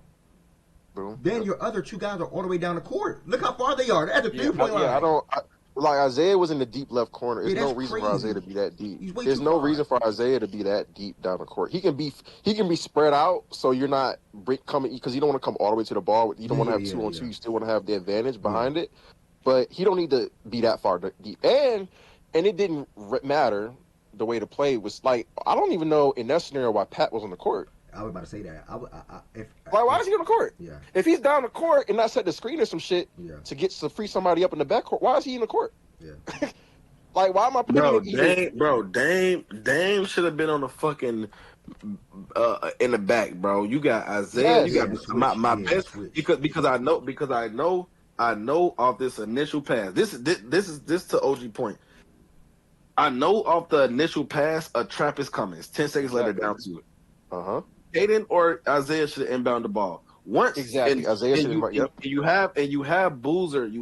I understand why Boozer is up because the trap is coming and you want a big enough body there so if the trap do come, you have a big enough player to be able to see over or step through and make the pass. So I understand why Boozer is there. So if you throw it back to Caden or Isaiah, that is 1 and 2 on the court, my two best free throw shooters. That's the most important thing. The most important thing is just to get the fucking ball in. That's the most important. Like the most important ain't passing the ball, getting the ball off the court. The most important thing is just to simply get the damn ball in. You get the ball in, you throw it back to Isaiah Caden, you hold the fucking ball. I trust them two free throw shooters to go to the line, even if, like I said, even if they do make one. You up 3. Even if we don't make them all, nigga, we still up 2. They have to go full court to make a play, bro. Like, all the passing and shit is unnecessary, bro.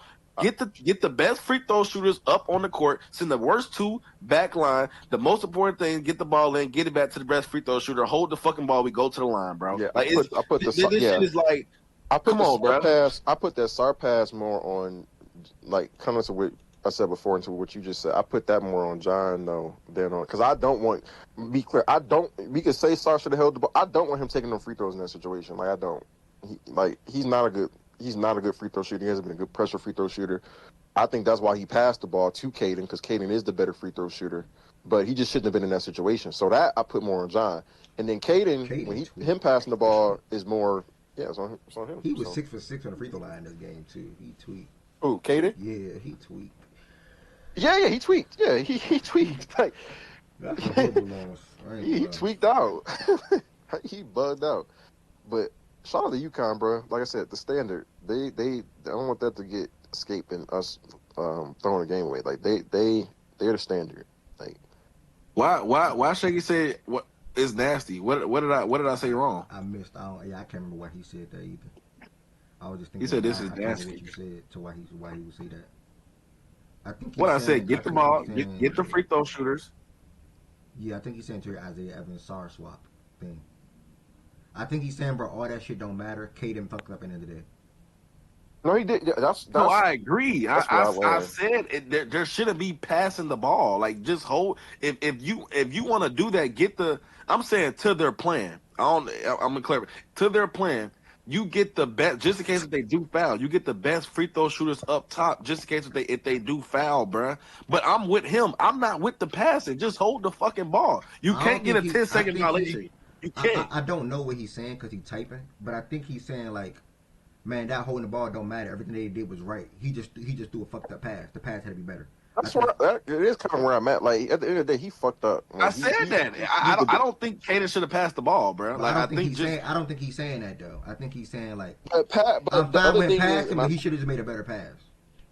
Passing and passing the ball, holding the ball. The other option is my nigga dribble. Like there's the other option that I think doesn't get talked about here enough. Like, and I know you say put the ball in harm's way, but whatever. But if you're trying to burn the clock and get the other option there was to dribble. Like he not holding the ball. He said why hold? They can get a jump ball. So I think he's like everything was right. They just shouldn't have. What's the name? He should have do a better pass. Yeah, he should have been better in that moment. He should have been better. And Dame shouldn't have been in the backcourt in that situation. So John fucked up with that. Because like, why is Dame there? Why is Pat on the court if he's down the court and he's not setting a screen in the backcourt to free somebody up? Like he's the terrible free throw shooter in the tournament because he's hurt. He barely getting free throws to the rim. Like, yeah, that wasn't good. BJ, what's the word, brother? Anything you want to add to the game as we wrapping it up?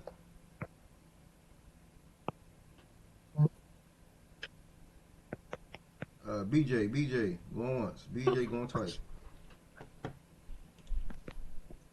We see your brother. Yes, brother. Yeah. Hold on, BJ.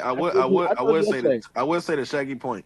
Shaggy's right, but and then I rather that than to be in the middle of the court and throw a overhead fucking pass. Then if that's the case, then you throw it. You look left, right. You don't throw the ball overhead. Like you not in the middle of the fucking court. You don't do that.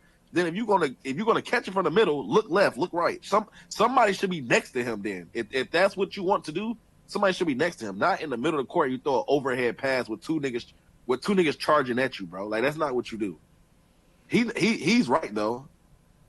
Then that means they're not in the right spots. Like it's no way I'm throwing an overhead pass in the middle of the court with two niggas charging at me. No. All right, BJ, what you were saying, brother? Yeah. 70% Caden Boozer, 30% John Shire. That's it. Okay, short, sweet, and simple. Yeah, he said it shouldn't have been over the top. It's on Caden. Yeah, he basically just saying he should do a better pass. Yeah, and guess what? Y'all know, going back into sometime, a dumbass nigga in here tried to sell me on Caden Boozer. What did I tell y'all? I tell y'all this shit before this shit even happened. Years in advance. Multiple different topics. Multiple different players. Years in advance. I know what I see. Congratulations. I don't get blinded by good games. Don't care. People say cut Caden some slack. He's 17, 15. I don't give a fuck. 15 is crazy. All right. Whatever. He sucks. He ain't. He just been underwhelming. Nah, she not up Get there. ready, brother. He's gonna be in that backcourt next year. I'm His not gonna ass lie. I need to think Foster should transfer. have started. I think Foster should. I mean, he had a good His ass three, need to 4 games. transfer. His ass need to do something. His ass been such a liability all year. Spurs, you got anything you want to add to the game before we move? John Shire don't recruit no point guards. That's his fault. That's Shire's fault.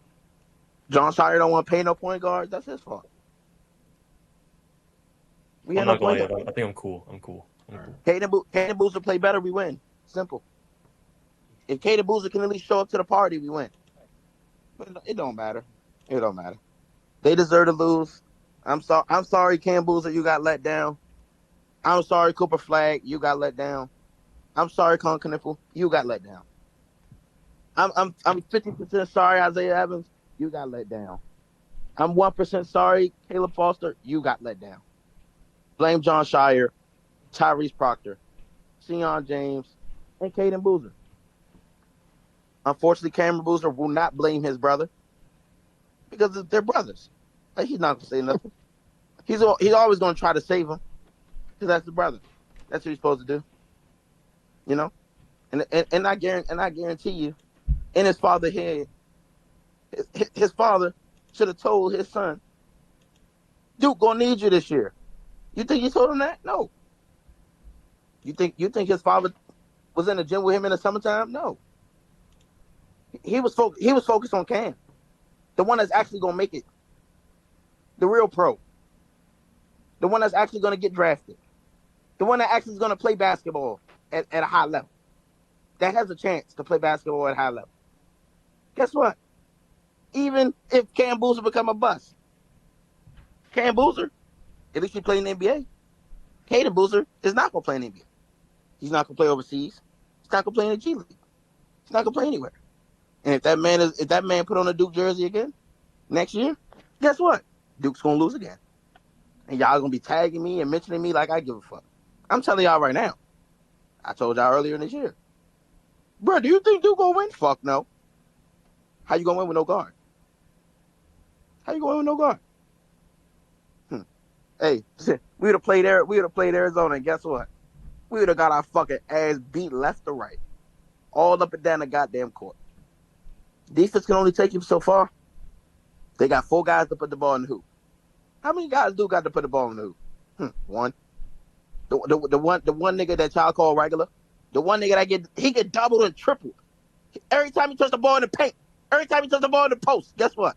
Double, triple. What y'all want him to do? Be Superman? Magically become 12 feet tall and just dunk over everybody? Don't work like that. So if he got to make the correct pass. If Michigan beat Arizona and y'all beat Illinois, would you give y'all a chance to beat Michigan or no? Michigan sucks. No, I'm not gonna say Michigan sucks, but guess what? Michigan in the same predicament as us. They can't score. We can't score. Who gonna get the most stops? Last time we seen it, we got more stops. Simple. Okay. Bro, if Michigan beat Arizona, I'm gonna be fucking sick. Like, I'm cooling right now. I'm gonna be fucking sick if Michigan beat Arizona. I'm not gonna lie. I don't think we had a chance in hell to beat Arizona if we beat Illinois. I'm not just gonna overlook Illinois either. Well, prepare, brother. You got a whole week for it. Oh, here we go. Here we go. You're gonna be extra sick if Illinois wins the Natty. Okay. Speaking of Michigan, you're gonna be extra sick if Illinois wins that. Speaking of Michigan, I don't got really much words for this game, to be honest, y'all. I got up out of there early on this one, and I was trolling them the whole first half, and I said I was cool. Michigan got to win 95-62 after being up 48-26 at halftime, and Tennessee could not hit a shot in this game from outside and damn near from the field. 32% from the field, 19% from the three-point line, 53% from the first free throw line.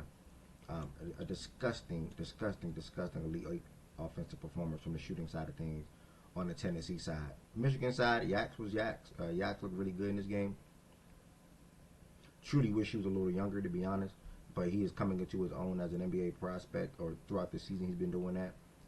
Last year, if he would have came out, he would have been like a late first or first round pick for sure.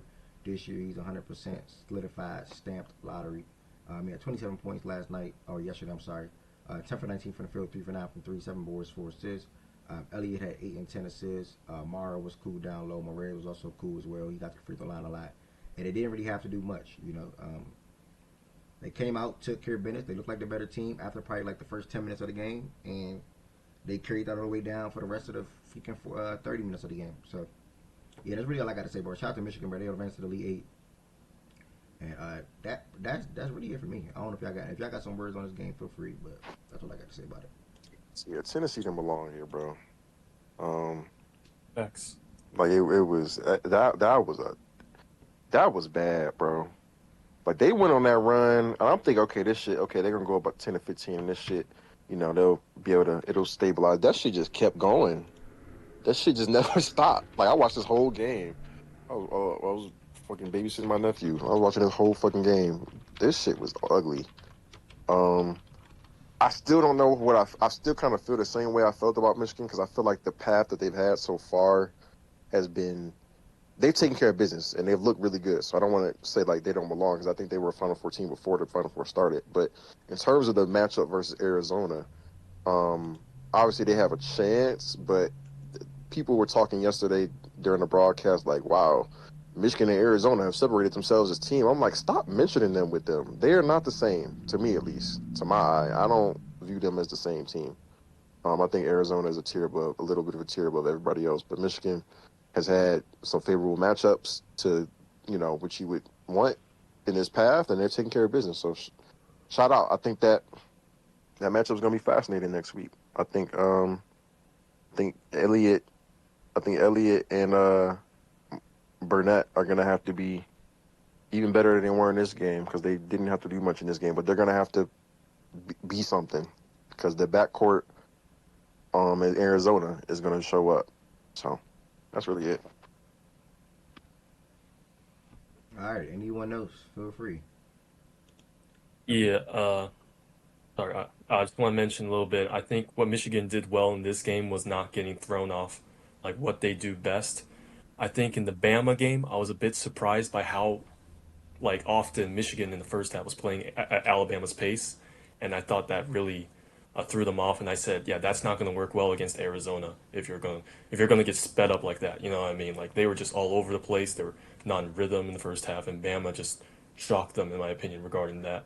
But shout out to Michigan for, I mean, to be fair, Tennessee's much easier to play at their kind of pace. That suits Michigan anyways. But against Arizona, they have to make sure that they follow their own game, not get thrown off, you know, playing the other person's pace and just keeping that rhythm. And if they do that, they got a chance against Arizona. Because I think the key with Arizona, I think Ari mentioned this before, but you need your bigs to be able to score. And Yak still can do that. So that gives them a bit more of a chance than I initially anticipated. But like Wood said, like the guards need to be on point too, because Arizona just has so well rounded. They're so well rounded, and yeah, it's gonna be an interesting game for sure. Because after that UConn Duke game, I can't say anything anymore. I'm not gonna lie. So yeah, we'll see with that. Appreciate my brother Spurs. Shout out to Michigan. I think you're about to say something, Miles. What's the word?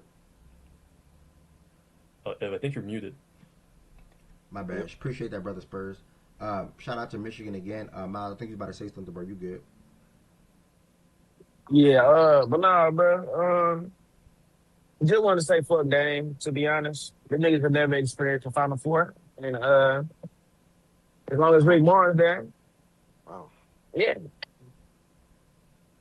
Dame really didn't come outside, bro. Like, but last Monday, I think it was Monday, he was here talking about Kentucky trying to beat on our head and stuff like that. But then when it's on him, last time Dame was in here was when Tennessee made the Elite Eight. I want to say a couple days. Mind you, he randomly typed in a chat one morning talking about some Tennessee whoopie woo.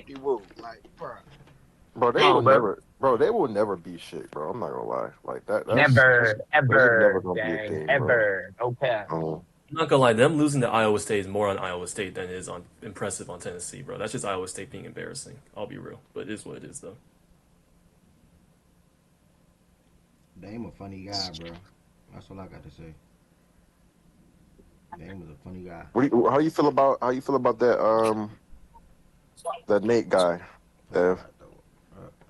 Oh shit, you good? Nigga, tell me I think I gotta throw up. You I'm like, never fuck my question, nigga. You good? I don't know what it is. I'm done. How do you feel about Nate overall? Is he really good, y'all? I ain't ever seen dude hoop, bro. Like I only hear y'all opinion about Nate him. I'll gonna be be a real, Nate bro. gonna He's be a role super player. reliant on the free He throw gonna line. be. I think he gonna be. I don't want to do the 18, 19 years old, whatever. I think he'll be a role player. I think he can be like I'm talking about effect/impact on the team. Not saying this is his comp or his comparison, but he can be like a Tayshaun Prince kind of guy. I think he can be a guy like Oh that. God. That can do some of the little things, or and I'm not saying Tayshaun was like a tenacious rebounder or anything like that, but rebounding the ball, knock down shots, scoring ways, and things like that. I'm not saying he is Tayshaun Prince, guys, but I think like when it comes to a final team, like he can play off of the likes of a guy like Chauncey Billups, who was a star guard there, and or Red Ball, whatever the case may be, and be pretty effective in that role. I don't think he'll be number one or number two option. Basically, what I'm trying to get to. I think Nate will be fine. But I think he'll grow into his body more. I think he'll get even more stronger. He has all the skills and the tools on the offensive side of things. And sometimes you have games where he struggled. And yesterday was a game where he struggled going against a tough front court in Michigan. So I think Nate will be fine. But I don't think I don't think he'll be a star in NBA. I think he'll be a really good role player. So yeah. Damn. Anything I felt about him, like, and I'll say this, like a lot of the guards, I'm still comfortable with taking him over him. Like Nate didn't insert himself back into the top 7, top 8 for me. Like a lot of them guards, I'm still taking over him. Even Bird. You know what's crazy? Island has You to know be what's double. crazy? I told Tez yesterday. Yeah, I know. I think Tez. I think I heard him about the speech. So I'll just say this quick. I told Tez yesterday after the Duke game. We was just talking. I think I might kind of see it with that Keaton nigga now, bro. I'm not gonna lie. I think I kind of see it. Oh yeah. I think I might be moved a little bit. I was hoping that The Illinois kid you had said that after I watched that game on Saturday. And boy, he tough, bro. He don't got the hype around him like the other guys do. Some of the hype. I think he overlaps. I think he overlaps some of them from bro. He damn near even better than Flemings.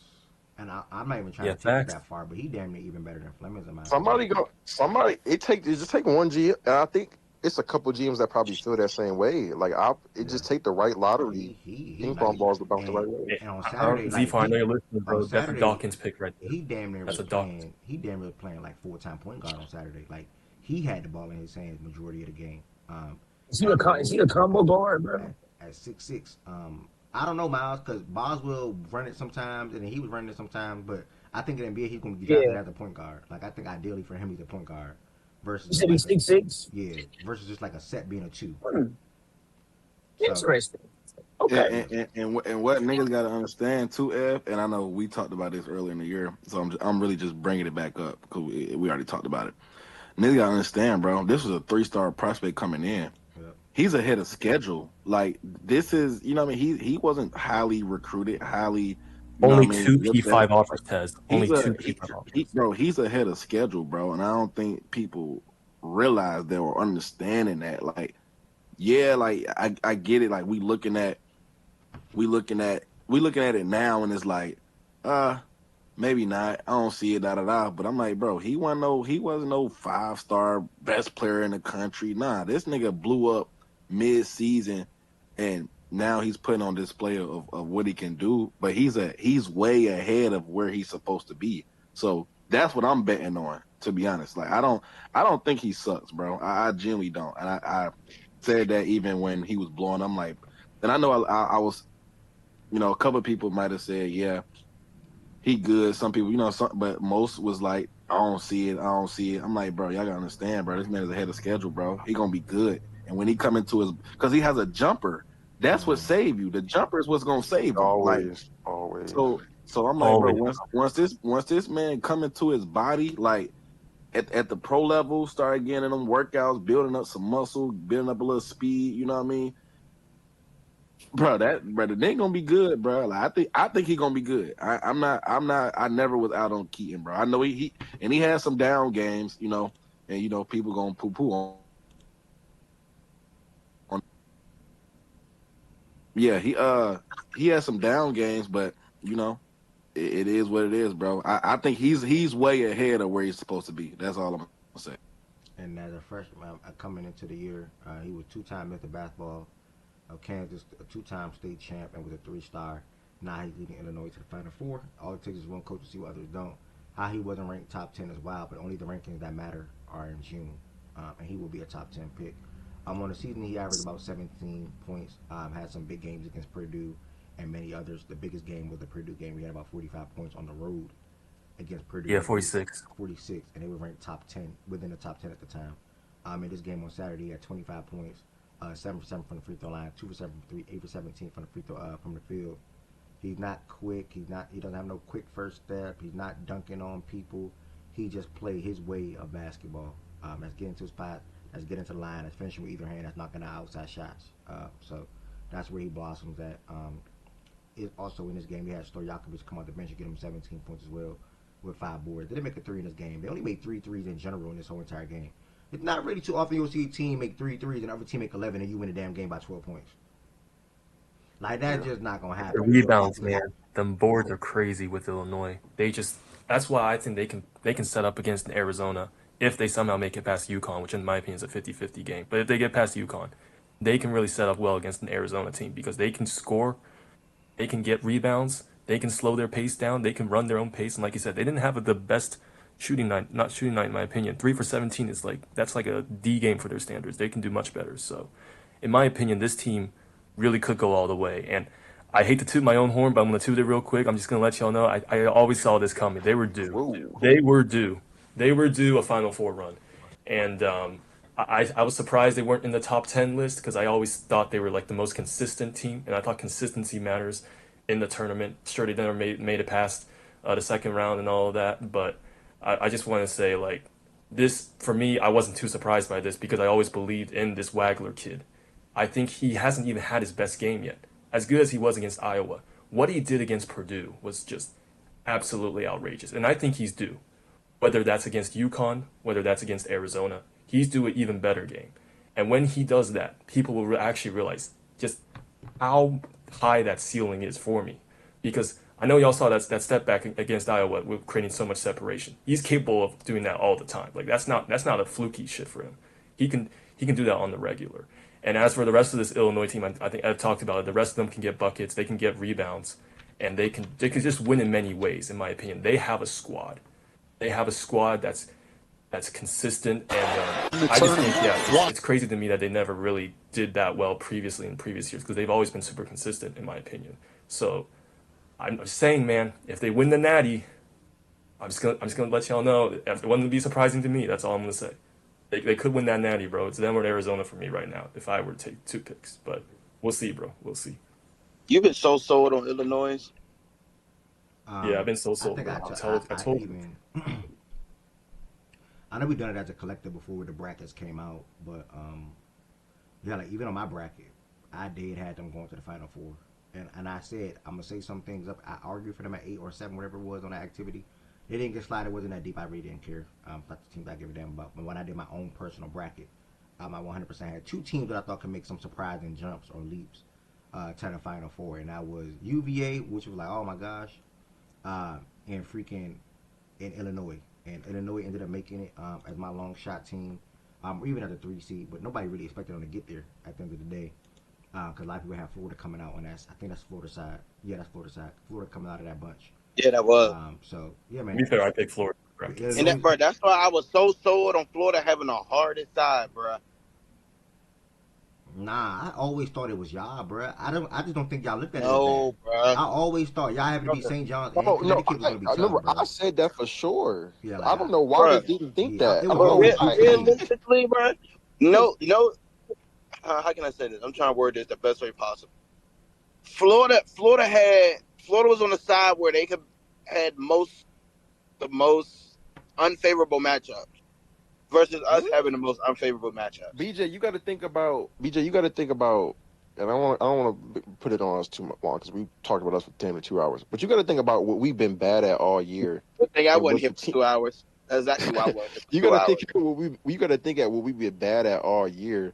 And St. John's and UConn's are the 2 teams. If you're bad at like us, like turn the ball over and not playing poise in certain situations, those are the 2 teams you don't want to face. Like, but bro, you never knew about UConn, no. Like the St. John's shit was a 50-50, but UConn, you never knew UConn was gonna make that. bro, I felt that way. Like I said, I never want to face Dan Hurley. I don't care how they look. If they're a top whatever seed and they've been playing good enough all year, and you get them in a tournament scenario, I'm not trying to face him. I'm never trying to do it. Y'all can look Yeah, at when it comes Silas to the being hurt if coach, you he want. is the best one in my opinion. Yeah, so that's a good point for sure. But yeah, that Iowa shit. I thought I just didn't think they had enough, bro. I thought Sturt started that game off crazy hot. Um, he made some of his decisions down the stretch were kind of questionable. Shot decisions, pass decisions were kind of questionable, and they just didn't have another reliable guy. They didn't have enough. Like the one guy who they were banking on, Sage, off the bench. He should have got more. Yeah. That's probably the one guy who they probably took a little too long to get consistently integrated in the second half when the game was flipping. But this was simple. They just didn't have enough. They didn't have enough guys who can put the ball in the hoop. It They did well sounds from the threes simplistic, as but well. They were 37%. But yeah, you said like you what? said, enough. They shot well from three. They Oh shot yeah, 37% yeah. from three, but Remember they started hot though, and then after that yeah, they this kind was of hot. Sturt started hot, and then from there he kind of tailed off. So they just didn't have enough guys to put the ball in the hoop. It's really that simple. Couple of comments on YouTube real quick. Nate gonna be good, man. Give him some time. Tennessee is good, a good team. Rick Barnes is a good coach, probably the least talented roster in the Elite Eight. Okay. Them not having Boswell for a while was huge. Allowed Wagler to blossom. Uh, he came back, and it took a minute for Wagler to adjust. He looked solid though, overall. Yeah, man. I 100% agree with Jordan. They didn't have another guy in this. Spurs might be right. Sturts probably is going lottery. I'm personally still not taking him in a lottery. I don't know. It's just something about him that I don't know. Yeah. I'm cool on the outskirts. I'm gonna look at the updated lottery in a second from Underdog. I'm cool on the outskirts. I think he got IQ. I think he got the smarts. I think he can be a solid guard at the end of the day. But it's just something about him that don't scream to me point guard, starting point guard for my team. Like I don't know. NBA team. Yeah, he don't got that I'm not gonna lie. I don't know, He's but good maybe though. I don't. Yeah, he's good. I respect I think him. it's the feeling aspect for me. I think he just screams like a six man, like maybe a Tyus Jones or something like that. You know, like and someone who can I wouldn't want operate. to. I rather and then he did 4 years. I think he's like 22. So like I Yeah, he's wouldn't want old. to take that within a lot. I don't know. It's just, Oh, and then the other thing someone mentioned Boswell. Also, shout out my guy and Tez guy. You know, Andre, bro. Andre been a player for a couple years now. And he got hurt to start the year this year. Me and Tez were on him at the beginning of last year. I mean, he went from Stanford to Cal to now with Illinois, but he was hurt to start the year, and I feel like he kind of that's also a little bit of what cleared the way because he was a starter and now he's coming off the bench. He is a walking paint touch. They said on the broadcast he doesn't play anything like his dad, like at all. It's like the complete opposite game. He's a walking paint touch, and they said he's by the statistic, one of the best finishers in college basketball. So Andre's a big punch for him off the bench. Shout out to him, and he can guard. That's the other thing too. So Yeah. he's been one of my favorite players for a couple of years. So I'm glad to see him in the Final Four. all right, big shout out. Big shout out. Also, if you're watching on YouTube, make sure y'all hit the thumbs up button on this video. It helps the algorithm out for anybody that's surfing on YouTube to come across the show today. Be willing to type in the chat. Be willing to come back on a day-to-day basis, and more importantly, eventually be willing to join the stage and talk some sports with us. Him being Tyus Jones is good. That's a solid career. Brother, I wasn't wrong. One of the Boozer brothers cost him the game. It was on Caden. Okay, Jiggy. Welcome to the show, bro. What am I about to say? Yeah, that's that. Shout out to Illinois. Moving on to the Final Four. Next game, y'all. It got a little. They tried. You know, shit. At least in the first half, for sure. Like they did. They looked good in the first half, bro. They really. I think Braden came out his first 2 threes. They looked solid in the first half. They're playing good basketball. Arizona wasn't settled in yet all the way, in my opinion. But No, but yeah, sorry, I hate to cut you off, but I'll speak. I want to speak on that. The first half thing. So why not just I wait think then? No. But why? No, matter of fact, I'm gonna forget my. go ahead. Sorry. I No, just need to hurry. Yeah, I think. Let me speak. So basically, I don't think they took advantage enough of that first half. That's where it went wrong. Purdue had to get that lead to like 12, 14, 16 if they really had a chance at winning that. And I knew as soon as that was within single digits, they were cooked because Arizona didn't turn up. And what Arizona does in the second half is they turn the intensity up. and they just become much better, like much more. They're at their rhythm, they're at pace, they know what they're doing, and they stop their opponents, and you have to take advantage of them, like not being focused and distracted in the first half. And I just think that 7 point game, there was like a huge rebound where like he missed the three. I said that was huge. I just knew from then that game was over once it was only 7, because you have to take the lead when Arizona is not there in the game, and that's why I just had to say that. My fault. You're good, bro. I appreciate your thoughts on that. I will then just say I agree with that. Think about college basketball, though. No matter how big the lead is, if you're a good team and you have the ability to walk somebody down or come back on somebody or turn the intensity up or do different things in the second half of the game, it can happen. You know, we saw it 2 times, which was the same teams I'm reference. Not the same outcome, but Duke versus Siena, how they shifted coverage, more pressure, defended the 3-point line a little better, pressed up. They got them back in that game, got them to win that game. Then UConn yesterday against Duke, you know, down 19 at a point, and they still, you know, found a way to come back and win that game. So I hear you with the double-digit thing, but Arizona still could have found a way to come back and win that game at the end of the day. Fletcher Lawyer, who's been blossoming. Yeah, blossoming alongside of Braid in the backcourt. He not one of his better games. You know, he only 8 points and was 2 for 6 from 3. He missed a couple of big threes in that first half. Might be in the second half as well. That could have helped the momentum stay on their side. Like I said, Braden hit his first 2 threes, and after that, he was might be 1 for 6 at that point. It was 4 for 15 overall in the game. I saw Jordan was typing in Discord. It was something that was just a fact to me. Braden just might not be that good of an offensive player for him to be able to win this game, and that's not a knock to how good of a player Braden is, at least on a college level. He's been for Purdue the last couple of years, or more than the last couple of years, but since he's been there, it's just that you got to be a certain level of player. You got to be a certain level of like, I can go get one when I want to go get one, to be able to beat this team or be able to lead that team that you have over them. Like Trey Kaufman, what he been doing the previous 2-3 games probably wasn't going to fly, and they're not flying this game. Within foul trouble, only played 24 minutes, and he arguably been their second or third best player throughout this whole entire tournament. And he was 5 of 14 from the field. So, I mean, you know, and when you look at the other side of Arizona's front court, which they really kill you with a strong guy 6'7". Koa P, another good game for me at 20 and 7 down low, and then Ivan. I mean, Ivan and that other dude. I don't even know how to say his name. They both really damn tough. They both tough. They both big. Ivan had 8 boards. Other dude had 12 boards. 5 offensive. Koa had 4 offensive boards. And the one player that stood out to me in this game, not one player that stood out to me, but the one player that I tweeted about this game was freaking Jaden Bradley. Like it's the little things that people don't not gonna say realize or understand, but like sometimes people gotta see how much better as a player you got, which doesn't equate to did you get better as a scorer, which I think he did. I think he just got better with on the IQ side of the game, the picking the spot, the being a floor general, the leading the team, the slowing the pace down, to getting the play call to the teammates. All those little things stood out to me for this Arizona team this season. Why I had them win it all the whole entire year for the most part. And then also in this game right here. So I had to give Jaden Bradley some flowers for that. 14.6 assists, played within the game to a T. Braden Berry continues to impress me. He had 14 points as well, was 4 for 7 from the 3-point line with 6 boards. And they just have a really damn good team. And when they on because they can kill you in so many different ways. That's inside with the front court, or that's outside with Braden, and or Anthony coming off the bench. He only hit 1 3. Anthony coming off the bench, and or that's even Toby coming in down low and rebounding and enforcing his will in the paint as well. So I mean, man, there's so many different things Arizona can do. I don't think Purdue would have had enough to be able to finish out this game, even with that lead being at 7 at halftime, or even if it was 10 or 12 or whatever. Spurs can be referencing. I think at any point they could have gotten walked down because Arizona was just that much of a better team for them, a better team than them. I'm sorry.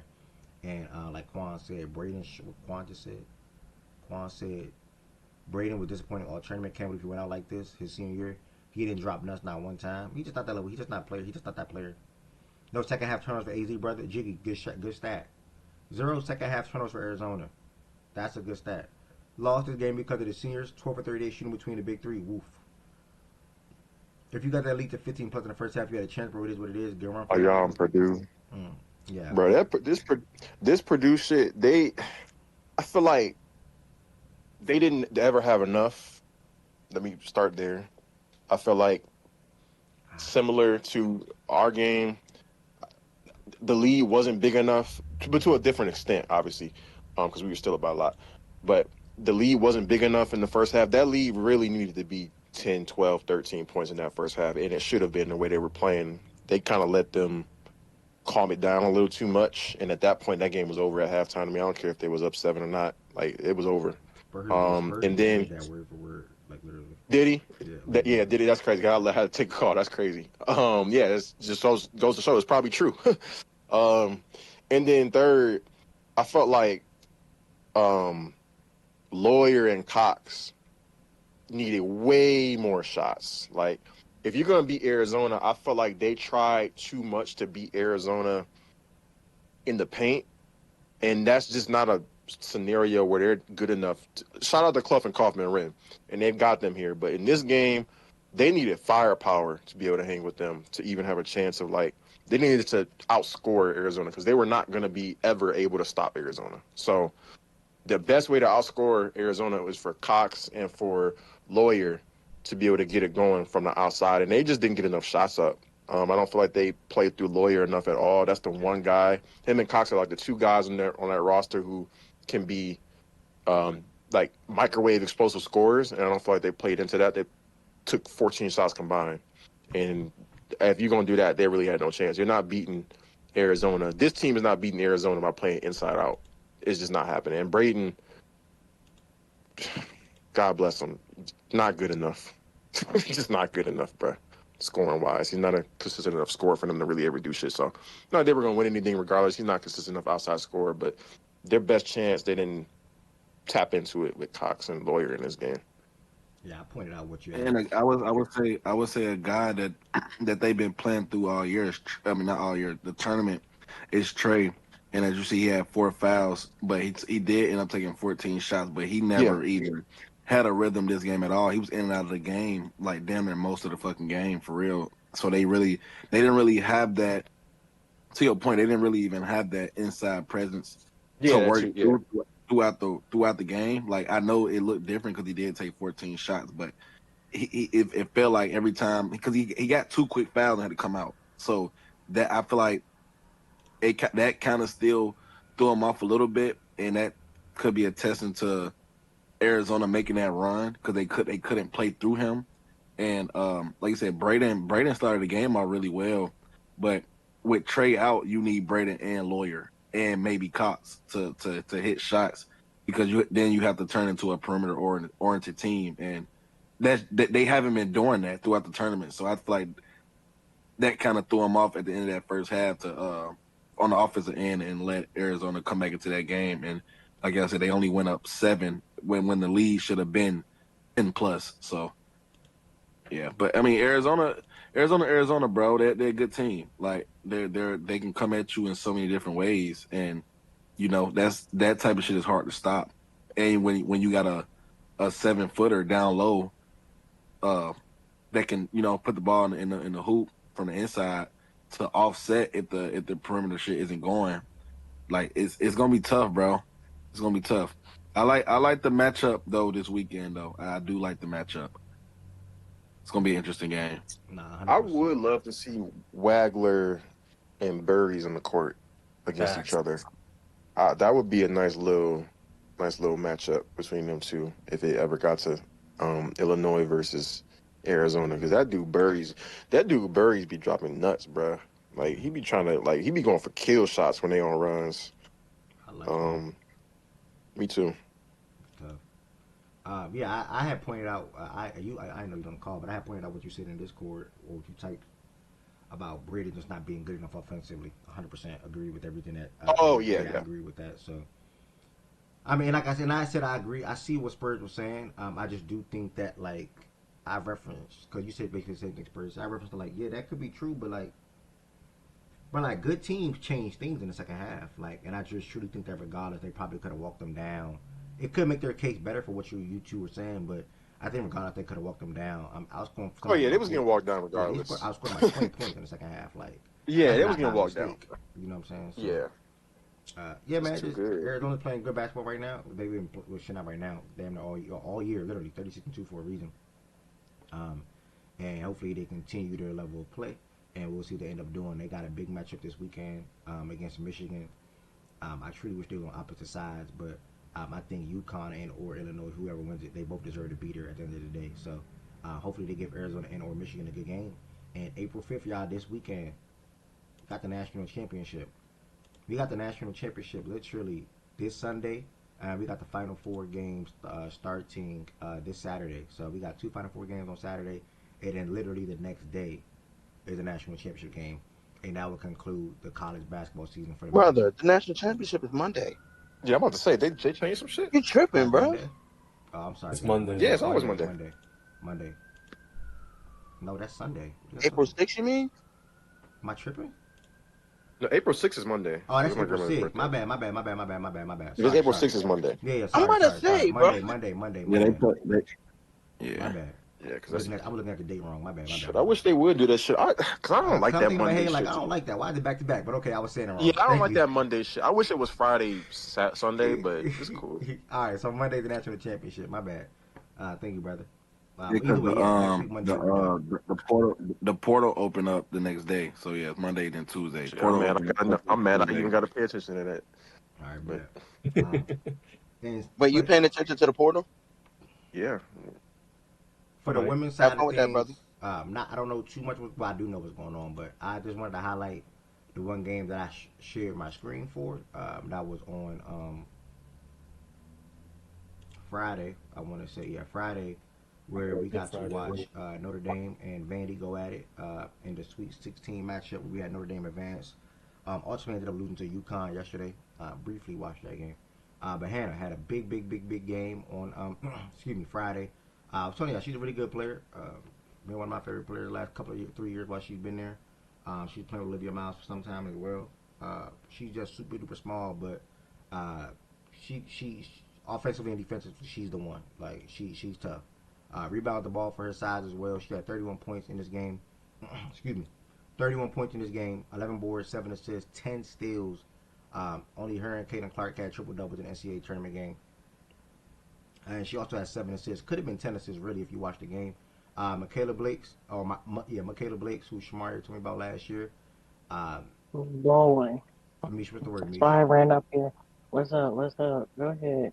Yeah, Michaela Blakes. She started off really slow. I think she was like 1 for 15 to start this game.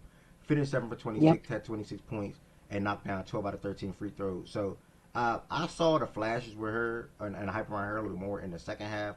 First half, I wasn't too impressed. I feel like she could have played better within the flow of the game and try to get better looks and better shots for herself. I think a lot of her shots were forced, but it's a live and learn type of thing for them.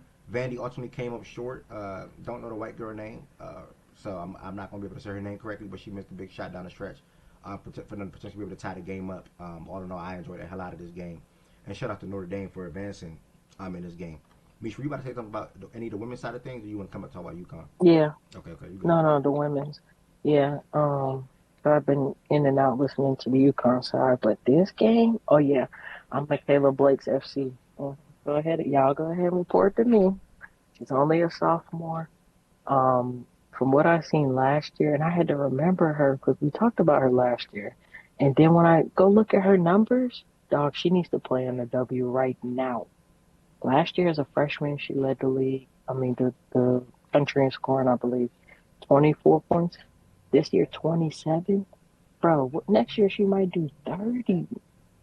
Like, and Vandy only lost 4 games this year, bro. She's tough, bro. And her and Juju, I'm new FC for that. So it was a good game. Hannah had those 10 steals. I watched that game all the way.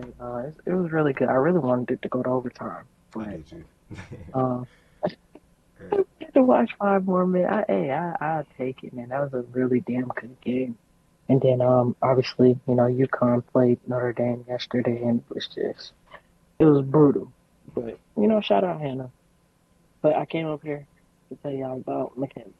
So, in the first half, she really didn't have it going on 15, but dog, if you seen the tough contested shots she was making in the second half, you just like, it's gonna be good. Yeah, 100%. And that's what I was like, okay, I see it. That's my first time watching a live and full game of her. What I was just seeing the stats. So Shout out to Michaela Blakes. It was a good game she had, or ended up finishing out with a good game and a great game from Hannah. Also, Duke LSU. What a finish that was. I don't Oh know. my I God. don't know what Flage was thinking personally. But what a finish that Man, was. man. I watched it, that game too, it, bruh. it is For crazy because Flage. like Duke had the lead a majority of the game, right? But it was a good game throughout the game, and LSU walked them down in the third quarter and took the lead. And then in the fourth quarter, the back and forth started to continue to go on. And obviously, we saw the last second shot that happened. That girl that hit the last shot, Miss Jackson, she also hit a big mid range and won in the second half of this game too. And it ended up hitting the shot to win it all. To win the game with Flage. Again, not only did she gamble on the inbound pass, outside of gambling on the inbound pass to get herself out of position, she then goes to close out, and when she goes to close out, she jumps on the pump fake, which then allows her to just move over and then just shoot the ball like clear, and it obviously toy ball around the rim and it goes in. So, I mean, yeah, man, it's tough for LSU, man. That disappointing loss. Flage was stunned, and shout out to them Duke girls, although they lost as well yesterday. Yeah, yesterday, Yeah. even though they was leading, I thought they was gonna knock UCLA off. Like their defense was like giving UCLA fit. Just didn't have enough. They didn't have. They just couldn't score enough, bruh. Had that on split screen. It was a good run for them. That's about. Yeah. Yeah, I started tapping into them in the middle of the year. A little bit. Just watched a few games. I probably watched like 5 or 6 games. This is about where their run should have ended. It was a good run though. Yeah, Carl, shout out to Carl Lawson, man. Celtic legend, man. Yeah, yep. She she coaching them girls real good, y'all. She cold. Still think Lay should have left South Carolina, but she was hooping. Shout out to JT for that comment. What I wanted to say, Chan too. Is there a consensus number one pick for the girls? They say it's that girl at Connecticut. No, they're Girl saying it's another or girl. Lauren They're Betts. saying it's a Was it girl. Lauren? No, they're saying it's a girl from overseas. Yeah, I think Yeah, I heard that too. Oh Yeah. wow. I said Let what? me pull up Tinkathon. Only names that Yeah, I heard pull is it up. Lauren, Olivia. What's her name? Ozzy. That's Yeah, Ozzy. yeah, Yeah, Ozzy. yeah. Her Yeah. and Let me see. This mock draft. Must be this girl right here. Look. Yeah, Awa Ava Fam. Pham. Yeah. Awa Fam and Yeah, her. sure. Oh damn! But other three I girls don't that I know said though. how. Other three girls that I said right there though. Right behind her. I don't Yeah. know what she did over there. Why they look how old she is. She's 19. But she must have been playing overseas for a minute because you gotta be 22 to enter the draft. Mm. So this girl had to be playing for a minute. Maybe since she was 16 or something. Because how are you automatically number one? Is that a drafted stash player, or is she gonna be like playing in a W year one? I don't know. Yeah, I don't know I how that gotta do works. some Yeah, I don't homework know how on that her. works with the H. Yeah, I don't know. I'm I joining don't FC. Fuck it. I'm joining FC without doing homework. Fuck it. Sound like she a Ano- demon. Who y'all Another talking about? girl, It's Wendy. Sound like she a demon, bro. I'm not gonna lie. This girl from overseas oh, that's potentially going 19. number one. Potentially going number one in the draft. WNBA. Oh, okay. Another girl on this list that's top 10, Cody McMahon. That girl cold, bro. She from Miss Never Ole heard of her. Miss. Bro, tap into her, bro. She one of the ones, bro. She Mm. can score at will. Her body size, she's 6 foot. Yeah. The way she gets to the bucket, bro, you'd be like, damn. Cody Cole. Cody He McMahon. transferred. Yeah, she transferred from I can't remember what school it was. And she was a big deal there too. So to see her top 10, that's all right. Damn it. UCLA got four projected top 11 picks. God damn. They got four girls projected to go. My goodness, now. Okay, shout out to Yeah. UCLA. They better knock off UConn then. No, whoa. It's not No, happening, brother. not The not UConn happening girls, this the way. UConn girls is down to the Avengers, bro. Bro, y'all saying that's not happening, bro? UCLA, It's they the not. dark horse, man, and rightfully so. I'm They're the not dark counting out horse South every Carolina yet year. either. I'm not That's counting out the South Okay. one Carolina. team that can Listen. knock them off, man. All right, yeah. Every time they see them, they get fucked up. Okay. Okay, we get defensive. Okay, I'm just saying. It's one team. One I'm team just that's going to saying. be that Okay. team. Hey, Okay. Niche, did you agree with the decision I think Michaela made?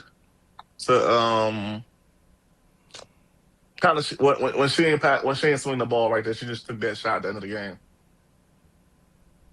Yeah, I'm cool with it because if you see the play before, she loses it. So, bro, she didn't think she had another opportunity. It was like 10 seconds left, and the ball literally just falls out her hand towards the out of bounds line, and nobody touched it. So, I mean, I feel like she just wanted that shot. And then the freshman girl that Ed was talking about, she was pretty good for them. She's so little. I ain't got no problem with it. They're a young team. Some of those girls are young players. It's just growing pains. Like I said, they lost 4 games. I think it was like 29-4. Right? Lead 8. Ain't nobody checking for Vandy. Like, absolutely. They're number 2. But they had a pretty good season. Just didn't have the players to match up with You're going to low in and they out. You're had going to a low in lead. and out. Yeah, we was fighting with you, but yeah, you're gonna lose Sound now. like you're going in and out. My AirPod. But Sound yeah, like you no said, problem with it, oh, though. snap. Sound like you see you at the airport. No, AirPod. See her AirPods, Oh, okay, AirPods. AirPort. I'm about to No, say, damn, you no, should an airplane again? Okay. no. But yeah. All right. Sure. So that's a little update on the women's job. We got 2 games tonight. The winner advances to the Final Four. And that's Michigan to meet up with UConn and UCLA, the 2 teams that are there already. We have Michigan versus Texas.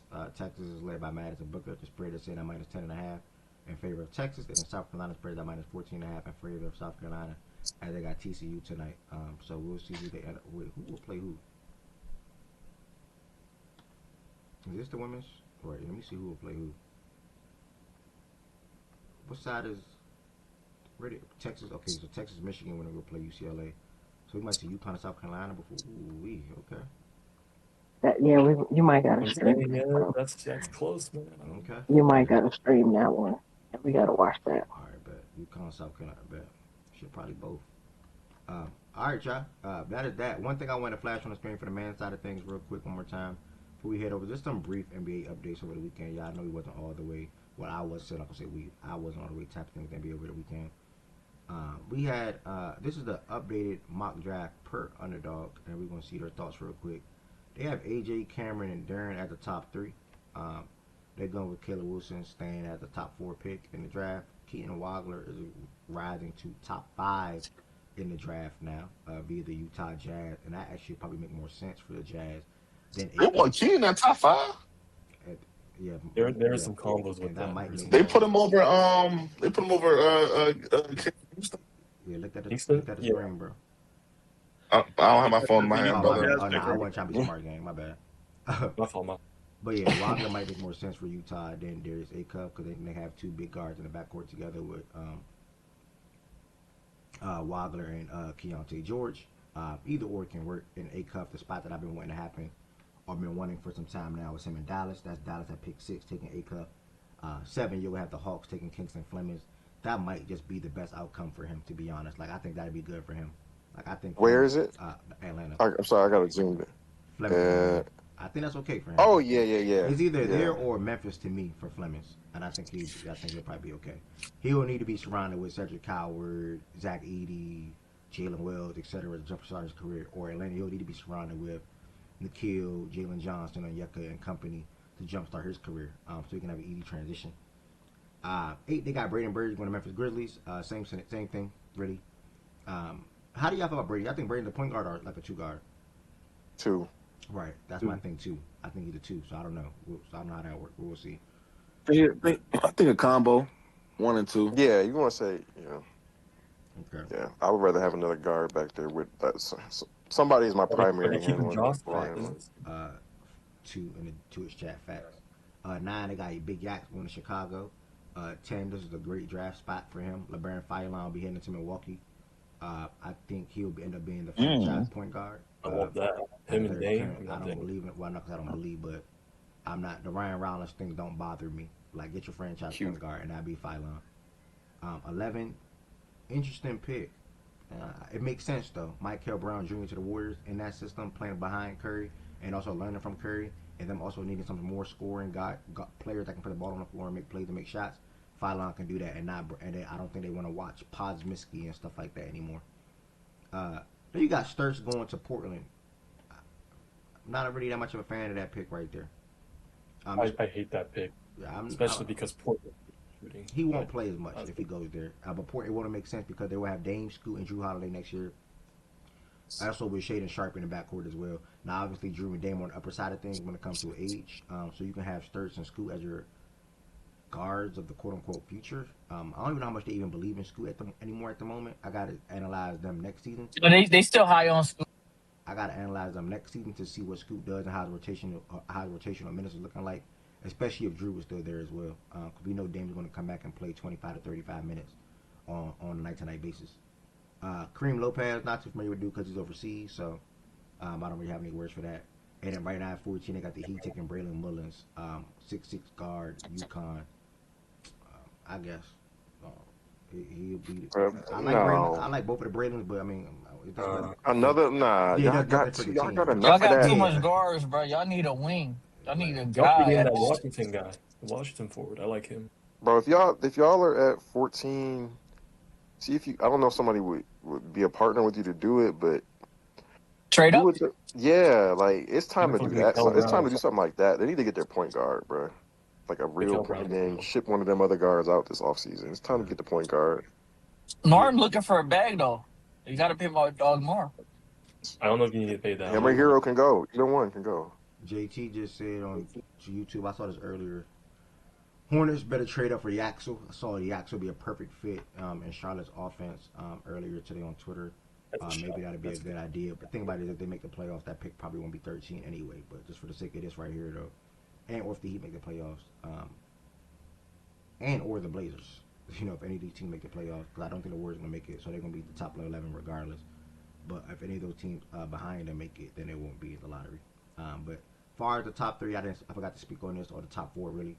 AJ the Pacers is really good to me. I would love Darren there, but AJ, the AJ there just I don't like him and Siakam ideally.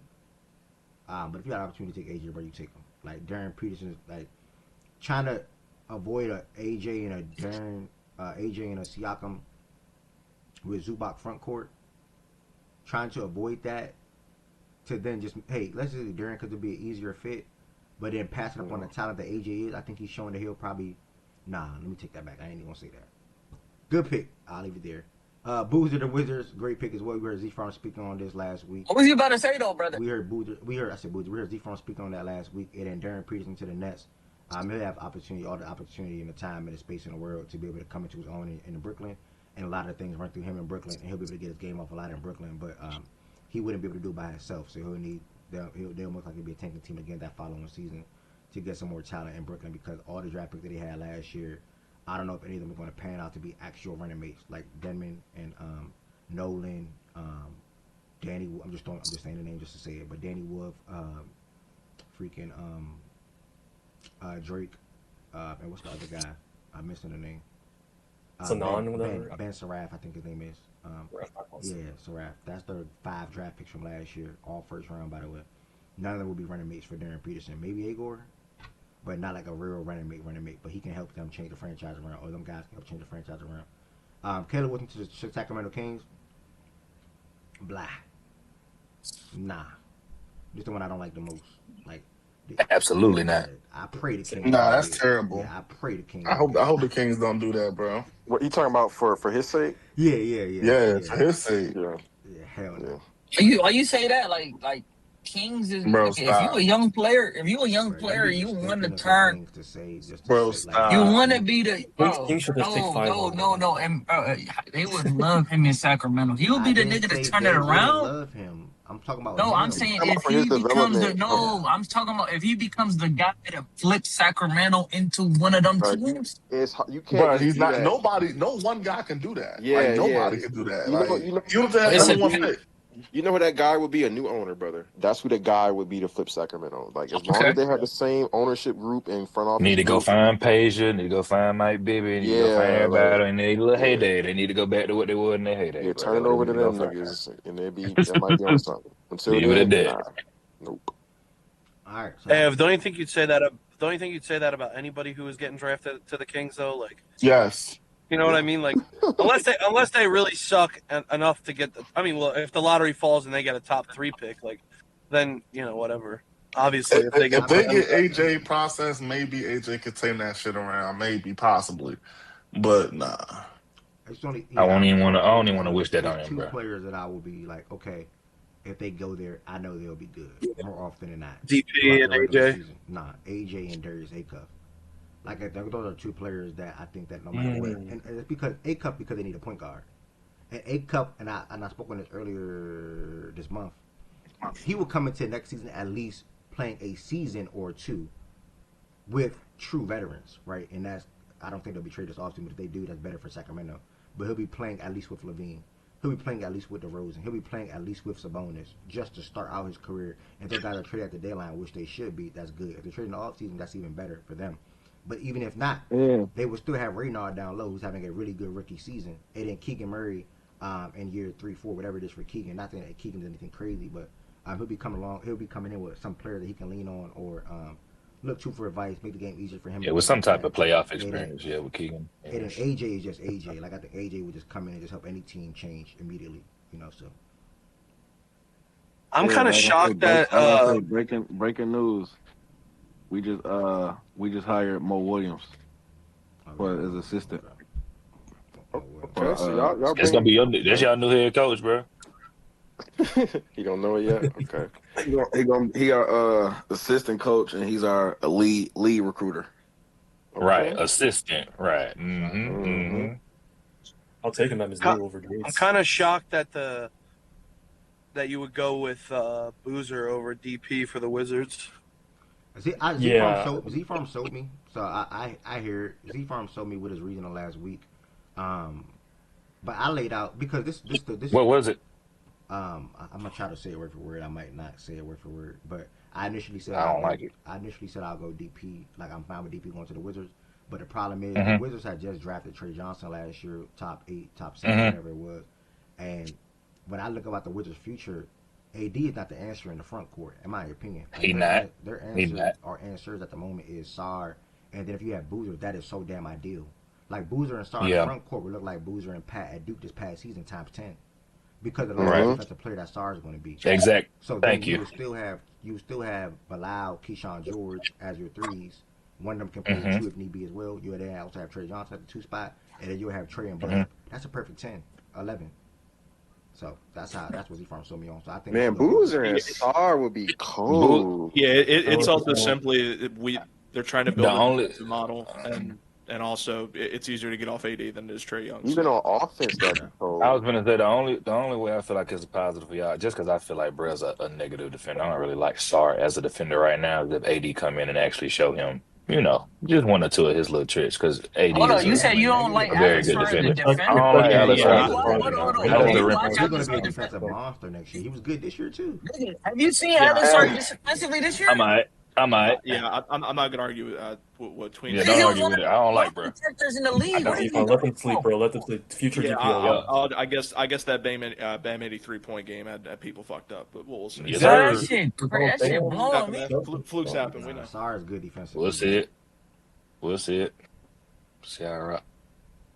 But yeah, that's my reasoning. So I mean, like Sacramento's going to take time. I do think they're going to try to finally push all the buttons or move all the chips to the front of the table to rebuild again.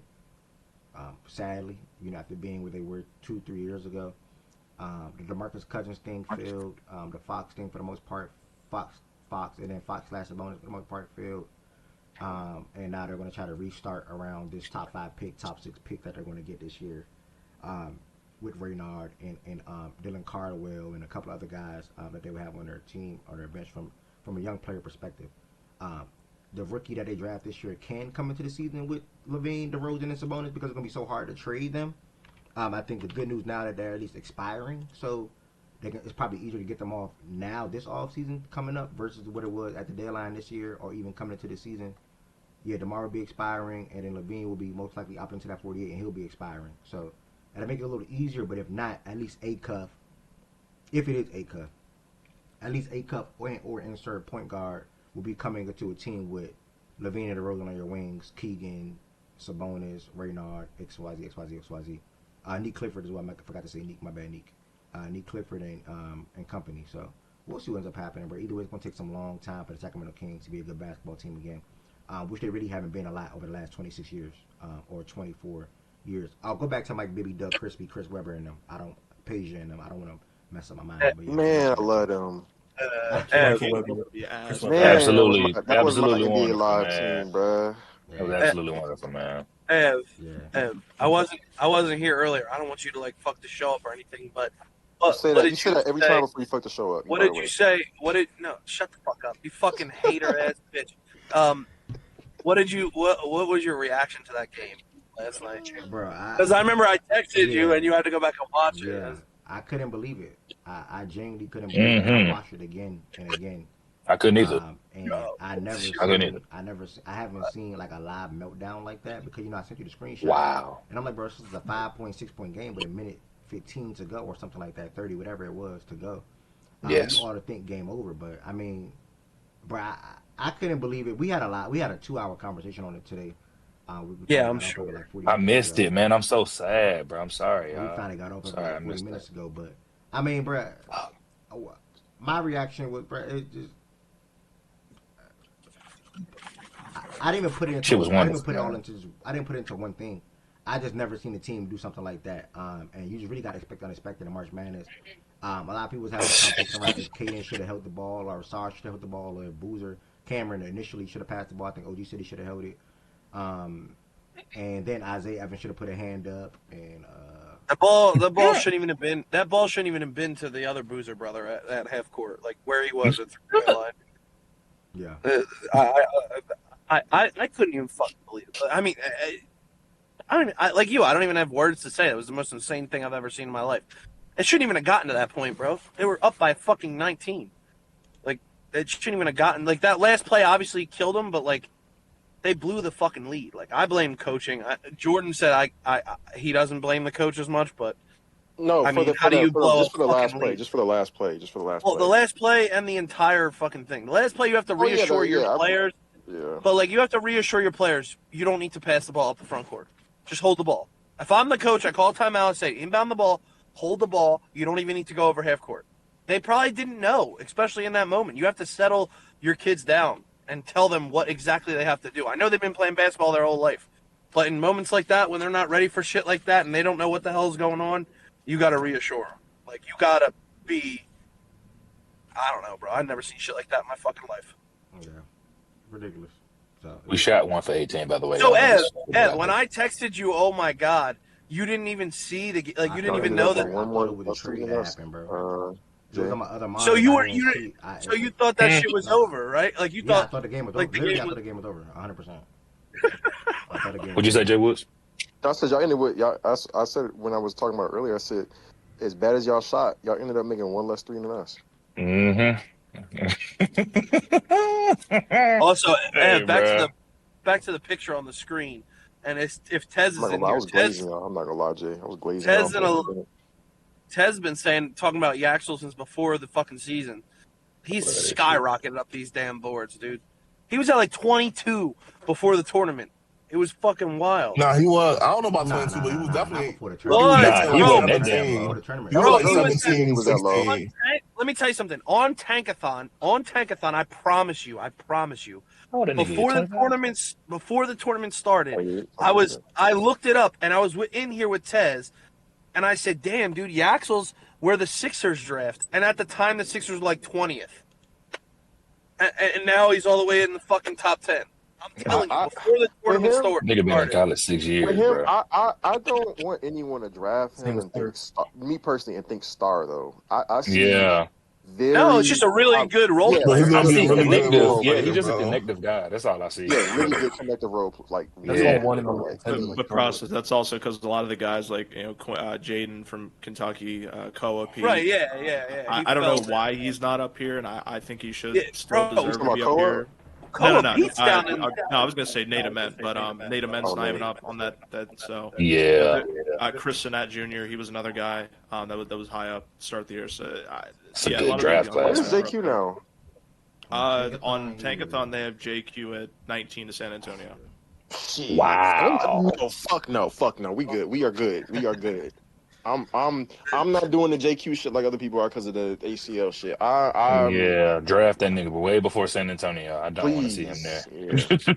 Yeah, I we are don't want to good. see him there next to You Wimmy. better go Monsters. I'm not gonna lie. They gonna stunt his growth. That nigga can That pass. nigga need to go Ahmet is now. still 8 though on Tank. Yeah, but I'm seeing like the underdogs Ament's still and a 8 lot of the on bleacher Tankathon. report. Hey Jordan, pushing what'd you back. think about him in Indiana? Like if he barring injury, like if he didn't get injured, what would you think about him in Indiana? Scary. I think he would be perfect. Scary. Like terrifying. Like think That's about crazy. buy OB top and buy like we are good. Like I mean he still could be off the bench, but like him and Zubac, because I still think they are gonna need that kind of big. Yeah. With Siakam will end up leaving there eventually. That's what kind of is the thing to me. I feel like I don't know. I think ideally it would be good with him and Zubac, but you still got Siakam in the way, so it's like. I just feel like you put any athletes around Hadley, man, that shit's just gonna look exactly Yeah. how it's supposed to look. Yeah. I'm all right. Yeah, you can rotate them. Mute. He went on mute. All right, you got anything Go to close small out? with You him got at the anything to close bottom. out the college basketball side of things, Jay? Let's give you the opportunity real quick. Jay going once. Jay going twice. I think he left. Nah, he on the stage. He's just on mute. All right, bet. Yeah, man. 2.5 hours of college basketball talks. It's an amazing sport. It's the best time of year. It's the best sport at said time in March because of the games that we get to experience. And I agree with everything that Wes was saying earlier about the March Madness of college basketball in comparison to the NBA to a T. And I'm glad that more and more people are starting to feel that way, and hopefully it continues on down. I don't know if next year will be as strong as these last 2 years, though. Like, we had some really strong last 2 years of college basketball. From a prospect perspective, team perspective, the whole nine. Like, Walter Clayton and that Florida team, Flag, Con on one team. Like, even bro, just so many different things happened last year that I can go on and on about. Niggas tapped into Rutgers. Houston last year. Houston, like it is so much to talk about these last 2 years in college basketball, really. And I could probably even go further to the last 3. But it's like peak college basketball right now in the 2020s, to be honest. Yeah, this shit's great, bro. Yeah, and hopefully it continues. Hey, Ev. Yo, what's up, bro? The guy's gonna be back next year, man. Brother. When I tell you, remember this: March 30th, 2026. Maryland gonna be in the dance next year, and we're gonna be high seed again. Why? Baba, the KD product, the man that KD is advertising. That's KD's guy, man. If you listen to KD and you listen to that's the man he's advertising coming out of college as his heir, basically. So he's coming to Maryland. He's here. Watch out. That's gonna be the stud. I hope he in the weight room, brother. He gonna be there. Like he tough. That nigga's tough. I can't wait, man. Caden House 2 next year. We loaded. Now, Byron think NBA better. Now we got to go from this beautiful college Cinderella ending to a team that gave a 31-0 run and lost by 52 points. Let's go, Ev. Let's talk about it. Yeah, just to briefly speak about the NBA now. First and foremost, thank everybody that have been watching on Twitch, YouTube, and also Twitter. Listen to us talk about college basketball, women's and men's. Women's briefly, men's more so deeply. We have some women's watch parties coming up, continuing on down. Everybody hit the Final Four, and as both sides get to their championship game, there'll be a watch party for both games, not one but both. We're gonna shed some light on the women's side of things. Hopefully, it's UCLA versus UConn or South Carolina. And we're also going to shed some light on, and if Texas and Madison Booker make it, they make it too. I don't want to say they don't got a chance or anything like that. And then also where there is Illinois, and or UConn versus Michigan and or Arizona, there'll be a watch party for that too. And I'm pretty sure we'll enjoy that game as well. Next that we're going to be talking about, y'all, just briefly NBA weekend recap. Just diving into some of the things that would happen over the weekend so we can sort of kind of stay in tune with it still. Gap year, top headlines real quick. Gap year, Celtics win 50th game as Jaylen Brown jabbed at doubters. They're talking about something that Jaylen Brown tweeted yesterday after the game. The Raptors used a 31-0 run to but to take a big lead over the Magic and destroy them. Their head coach is getting 31-0? Yeah, that's something. Yes. Yeah, that haven't happened in I forgot how long. Bro, what? Yeah. Ever. Insane. That's Yeah, insane, bro. You told me you couldn't get to the line. You couldn't throw a rock in the ocean. You couldn't get to the free throw. Like nothing. Bro, it was with I'm trying to think. They had guys out too. They had main guys out, the Raptors did, and they still. Defensively, 31-0 run is insane. Bro, I can't even do that on 2K. Like, this is crazy. Like, eventually somebody's going to get some cheesy bucket, bro. You know how hard it is to stop somebody getting a bucket for that long? And imagine not even getting to the foul line. Bro, didn't play. CMB did they get didn't play. to the foul line? This is a 31-0 run against a team that's not even tanking. Hey, have you said you never seen that happen? No, this never happened before. It's the first time. Happened 2 years ago, March Madness. I'm just playing. Let me stop. Like, this is insane. A 31-0 run against a team that's not even tanking, fool. A few days ago, they said they had said because I listened to their press conference last night. Apparently, a few days ago, they had said, I think Desmond Bain had said, looking ahead to this game, like this was a pivotal game for them. Oh, really? Yeah. Can't tell. 3 Rex never changes, man. 3 Rex never. Yeah, I didn't look at the box score yet. Usually I look at the box score every night, but they said box score.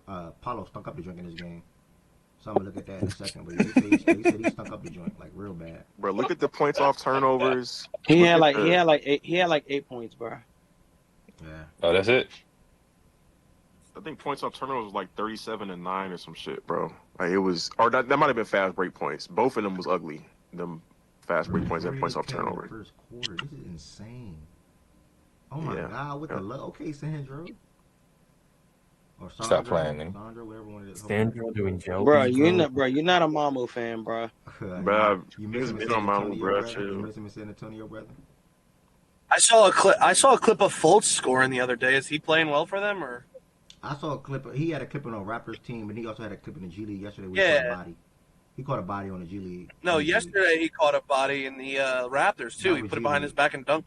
That was G League. I'm not gonna lie, bro. I'm looking for at this the nigga on a run. This nigga RJ looks so trash. Yeah, I know, right? He just looks so trash. Bro, they had a clip of bro just like crossing over in place. I was like, bro, he's not doing anything. RJ, think about RJ. He never deepened his bag. Like RJ, he banked on what he was used to doing since high school on down, maybe even further back. Euro stepping. To get him where he is now, using his body, crossover, Euro stepping, like Jake said, whatever the case may be. Never really developed a consistent jump shot. Never really got better outside of anything else. This is who RJ Barrett is, and always leans going to his left and finishing with his left hand. Like this is who RJ Barrett is. So, hey. What else? Nick McBride is back from a core injury. Oh, is there somebody saying something? I come up here to say, after doing all of that talking, that nigga is trash, Jordan. That's what I said. He looked trash. I'm just looking at him on the court, like how he moved. I'm like, he looked trash. Trash. He's not good at dribbling. He can't defend. He can't shoot a free throw. Like you was halfway capable for him earlier this year, but you was half. You know. I know. I said that he good at off ball shit, like shit where he don't. You see how people be shitting on Jaylen Brown? He worse than that nigga with dribbling. Like what I'm saying is like he good with off ball shit. Like he can give you 20 off ball. He can get to the rim, but the shit is if you foul him, he not gonna hit his free throws. Remember how you was talking about Giddey last week and like how you wouldn't want him in that role? That's how I feel about RJ, bro. Like I don't know where you slot him on a good team. Like he can scale down because he can only do. You want him to do everything off ball. Like he can score 20 off ball. That's pretty good. I don't know how I want him on my team doing it though. He probably can. You're right. I don't know how I want him doing it though for my team. No, I wouldn't want him either because you can probably get that from a better player that can hit. Yeah, So I'm cool on him, bro. Not gonna lie. Yeah. I'll start there. Shout out to the Raptors though for that 31-0 run, first time ever since the play-by-play era started 97-98. Nick McBride back from core injury, also exited the game. This is the one I'm most excited about. I love when players return and look like they didn't even miss a step. Like they just pick shit up right where they left off. Tyrese Maxey returns as healthy Sixers rally past Hornets. I tell my man, he be like, yo, like the Sixers got the Hornets today. They underdogs. I'm like, bro, I ain't gonna lie. The Sixers gonna win that game. If anything, I'll take the spread though. Maxey, Paul George, and B were the reason on why I believe they were gonna win that game, and they all were the reason why they won that game. They all scored 20 plus in that game. We'll dive into that box score soon. Doncic hit with 1 game suspension for 16 checks, so he'll be missing tonight's game. I think it is against the Wizards. Damn. Bucks eliminated from the playoffs with a blowout loss. So, yeah, that is that. Ain't talking about fuck. Man, I mean, that's a tough Wizards team coming to town, bro. Over the weekend. I'm not gonna lie to you, that is kind of messed up because he could have scored 90. He missing up on that opportunity. Yeah. Oh, you know, I didn't even think about that, but this could have definitely ran that Thank number. God. Shout out Luka, man. Shout out Luka. We're not seeing that shit. Yeah, we could have definitely ran some numbers up tonight. I Games didn't even think about that tonight. Duck and Bilal already. All right, yeah. Shout out. That's true. Bilal's locking that shit up. Before I get to Saturday, though, I want to say this on Friday. One person stunk up the drink like crazy, stunk up. I don't know if everything y'all keep it real. SGA stunk up the drink on Friday, yeah. No way. These MVPs, I don't know what. Like SGA stunk up the joint crazy on Friday. Wemby stuck up the joint like even worse on Saturday. Wemby shot like 7 for 25 or something like that on Saturday. But SGA was 0 for 10 on Friday, 8 for 24 from. I'm glad you keep the same energy. Oh, of course, brother. Forever. I'll just keep it real about that whole Luka thing process. I don't show no favoritism, bro. I just keep it real. I was surprised this didn't make it into the chat process. I didn't see this box score at all in the chat. Right. You're not allowed to talk about it. Yeah, no shit. I wonder why. J-Dub is out tonight for the Pistons. The Pistons. OKC and iHeart is also out as well. Tatum is also out, y'all. Before I get my predictions, Kato's also out. Jaylen Brown and Derek White are going to play. God damn, all of them? And Noah Powell is out for the Heat. And that is it. Who we playing? Y'all play the Hawks. You said JB was out. And I need the fucking Celtics to win this game. Oh, yeah, they did roll for 2. Yeah, Hawks always beat the Celtics. If the Celtics win, y'all get into the top 6? If the Celtics win and we win, that means we'll be in the 6th seed, and then we'll only be a game. We're only a game and a half out of the Raptors for the 5th seed. That's what I want. Bro, listen. Me and Ev, I know you probably get into it when we get to the game, but why not the Sixers, bro? We said it last week. Calm the fuck. You were at the charge of that. I want to make that very clear. You are at the charge of that. I don't want to try to take no credit, but why not though? Because like everybody calm the right fuck. Now. No, you was there too, brother. Everybody fucking relax. But on Saturday though, you know, like you always gotta look at the bright side of things that happen that you could think could be bad. Paul George, 25 game suspension, but it's the bright side of it is he's going to be 100% healthy and good to go for the playoffs. Legs fresh, he's fresh. He's looking really damn good. I mean, he's crashing the glass. He's playing defense. He's knocking down shots. He's getting hot. He scored 20 plus in both of the games he played so far since suspension. And against this Hornets team on Saturday, he was playing really, really, really, really, really good basketball. Maxey in his first game back, didn't miss a beat. 26, 7 rebounds, 8 assists, 2 stocks. Embiid had 29 and 6. Got to the free throw line 13 times. And the rebounder that I pointed out to Paul George, he had 13 rebounds in this game and 5 stocks. The defense that I pointed to in this game as well, 4 steals, 1 block. And like I said, the offense of him knocking down shots, 4 for 11 from the 3-point line, 9 for 19 from the field. With these 3 guys healthy, and you have a guy like VJ as a role player, y'all, or VJ playing off of these guys, or Oubre and Quentin Grimes coming off the bench behind these guys. Solid low-key signing, but Cameron Payne, from an experience standpoint, only played 2 minutes in this game, though. Even Barlow and different things like that, man, this Sixers team can do it, you know. So this Sixers team can surprise some folks in the East. I'm not saying go to the finals. I'm not saying win it all or anything like that, but they can win a series or 2 for sure, whether they come at the 5th seed or the 6th seed or whatever the case may be. On the Hornets side of things in this game real quick, I've been highlighting it all year, so I ain't going to keep doing it over and over and over, but them 3 guys, they shoot a lot of fucking threes. Combined, they shot 39 threes. Unfortunately, though. Wait, time out. Yeah. I'm sorry. Wait, what? Yeah, that's a little wild. LaMelo was wild. Bro, they was up there checking, bro. LaMelo was they was out there in that mug getting them up. You hear me? Like, I know I said what but LaMelo was insane in this game, though. 18 threes, nigga, like, shit. But them three alone, they shot 39. They shot more threes, them three alone, than the whole entire Sixers team. That's wild. Yeah, that's a little crazy little stat. And they only made 13 out of them 39 threes. LaMelo was 7 for 26 in this game. Khan was 3 for 14 in this game. Did make a big corner three down the stretch of this game. And then B Mill was 29 points, 8 for 17, 8 boards, and 5 for 11 from the 3-point line. So he got to it. I ain't gonna lie. Yep. That was that. Yeah, he and got to it. Kobe come off the bench with 16 points. So, anybody want to add any words on this first game that we had on the slate that I dove into with the Sixers? How do y'all feel about the Sixers? The club this year. Are y'all where Jordan and maybe even myself is with them potentially going to the conference finals? And where y'all at with that? I think. Fuck are you guys talking about, bro? I'm glad you said conference finals, bro, because that's kind of where we'll do the picks before the playoffs, but they can do it, bro, because they're gonna be on the Pistons side. But to jump off a fucking bridge. That y'all can do it, bro. I'm just saying, y'all can have the matchups there to potentially. Listen, bro. You go ahead though, because it's your team. I just want to say y'all can do it. Listen. I picked them to go to the finals. I picked them to win the finals every year, no matter what. There is no chance in hell they get to the finals if there's just no way they're going to be 100% going into this fucking playoffs. It's just not going to happen, bro. Why not? There's so much game. Maxey and Paul George. That doesn't matter because you need Joe, bro. He is so fucking. The last week or two, he good. He's so fucking good at basketball, bro. If this dude didn't get hurt and he didn't have that many injuries, we'd be witnessing the greatest center to score the basketball of all time. He is just like, it's just amazing watching him play ball. And he had such a good fucking block at the end of this game to block B Mill with a wide open shot. Like, he's got so much heart. He gives it. In my opinion, he usually gives it his all every time. Yeah. It was like with no time left. Yeah, that was. He's just ridiculous. Like, he just comes onto the court not healthy, and boom, he's like a walking 30 points and going out there and trying to play some defense and everything like that. But why are you trying to talk good about him? I shut the fuck up, bro.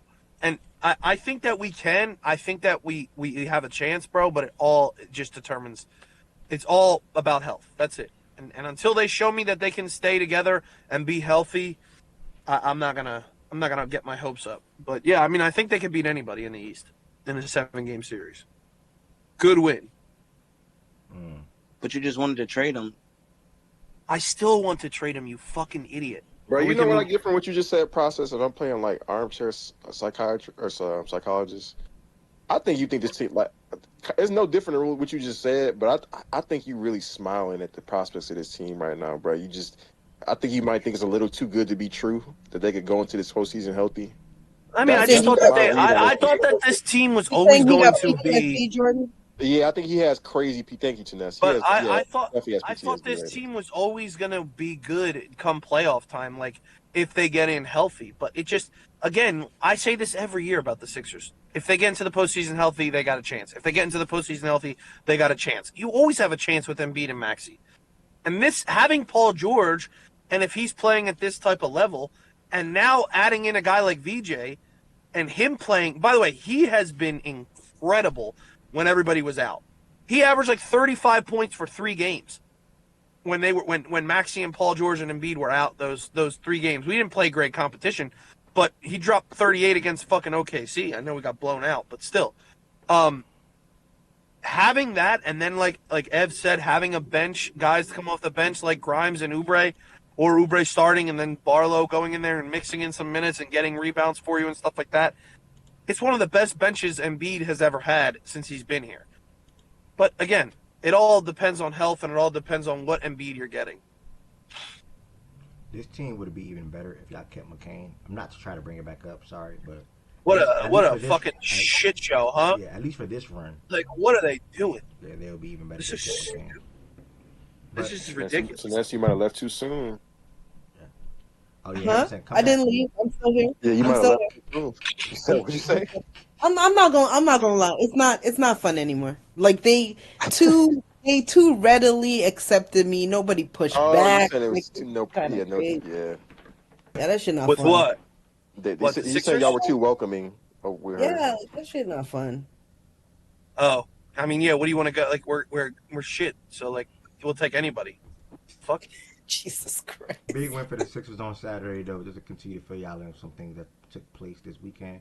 The Wemby game that I was referring to, y'all, he also, the team is so, not December 25, I jabbed, December 21. The team is so good, though, you know, at least throughout the regular season. This performance like this can carry. You see Castle had his 4th career triple-double, 22 points, 10 rebounds, 10 assists, continuing to get better and better on a game-in, game-out basis. We just had a mini competition around him last week, whether it was Friday or Thursday, I can't remember what day it was. I do think in the playoffs, Fox will be the second best player. Rightfully so. They would need that because of offensive scoring that he will be able to provide as he would shoot more, I believe. I think as soon as next season, or at the conclusion of next season, Castle will probably be labeled as a star in my book, and then also be better than De'Aaron Fox. I don't think I'm. Shout out them Huskies, boy. Shout out them Huskies. And he's my favorite player going into that draft. Real niggas remember that. And I had a conversation with Eli. Eli was just Castle's not gonna be this. Castle's not gonna be that. He can't shoot. Da da da da. Shout out to brother Eli. I can't tell. By the way, whatever Eli been doing with his life. Same, bro. Same. Yeah, Castle was a terrible pick. Castle won't pan out. Yeah, Castle. He had it was a lot of bad wording around him going into that draft. To be honest. Who the fuck did that idiot like coming out of Michigan State last year? I was thinking about him the other day. Jace Richardson. Oh, Jace. So glad we didn't draft him. Terrible talent evaluator. Yeah, I never saw the hype with Jace. Terrible talent evaluator. Never saw the hype with Jace. Yeah, bro. It's literally niggas just be wanting to be different, bro. Literally. Yeah, bro. You don't have to be that, bro. You don't got to do that, bro. But back to the Spurs though. Wemby 7-21 in this game, but we know what he does on a game-to-game basis. He's going to rebound the ball well. He's going to provide great defense. By the way, NBA.com, if y'all can hear me, or NBA on Twitter, that was a nasty-ass post.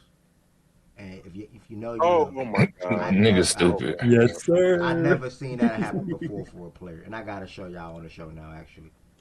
Let me see it. Some disgusting. Yeah, I don't know what you're talking about. Yeah, let me show No, you. it was. I've never seen glaze like that. I never Go to seen any donut shop in the world process. You're not gonna ever see glaze like this, bro. Like this shit was. I'm not gonna bad. let Gobert do that 24/7. You don't get posts like that. People. The sad part is people call that anything. Wait. Okay, I gotta scroll their page. Okay, sorry. 1-on-1. You talk process. You talk positive about somebody is glaze. Bro, that shit was glaze. Oh, let me bro. see. Let me see what it is first, and I'll tell you. Hold on, I'm gonna take some scrolling. What was this? I want to spoil it, but I won't spoil it. No. 14. You talk positive about yourself. I tweeted about it. 1 second. He said I won't spoil it. And this is the post I think y'all talking about. This is why the product's dying. Horrible social media management. Like this is. It was horrible. It was legit horrible. Like. Oh, I got you, Ev, because I ridiculous. tweeted about it. Yeah, I'm gonna put it in. You put it in the main chat. Julius Randle make a case. I found it. I'm gonna put it in the Discord chat. That's glaze.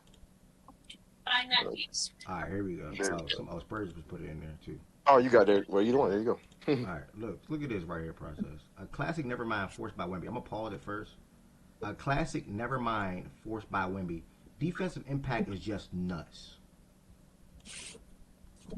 Part, that tactic is not working as well as he hoped. But still nothing prepares him to see him in person as he forced the Nevermind on Torian. Wait, that's it? No way you're getting a shot off here. A couple of times, the pump fake, you know.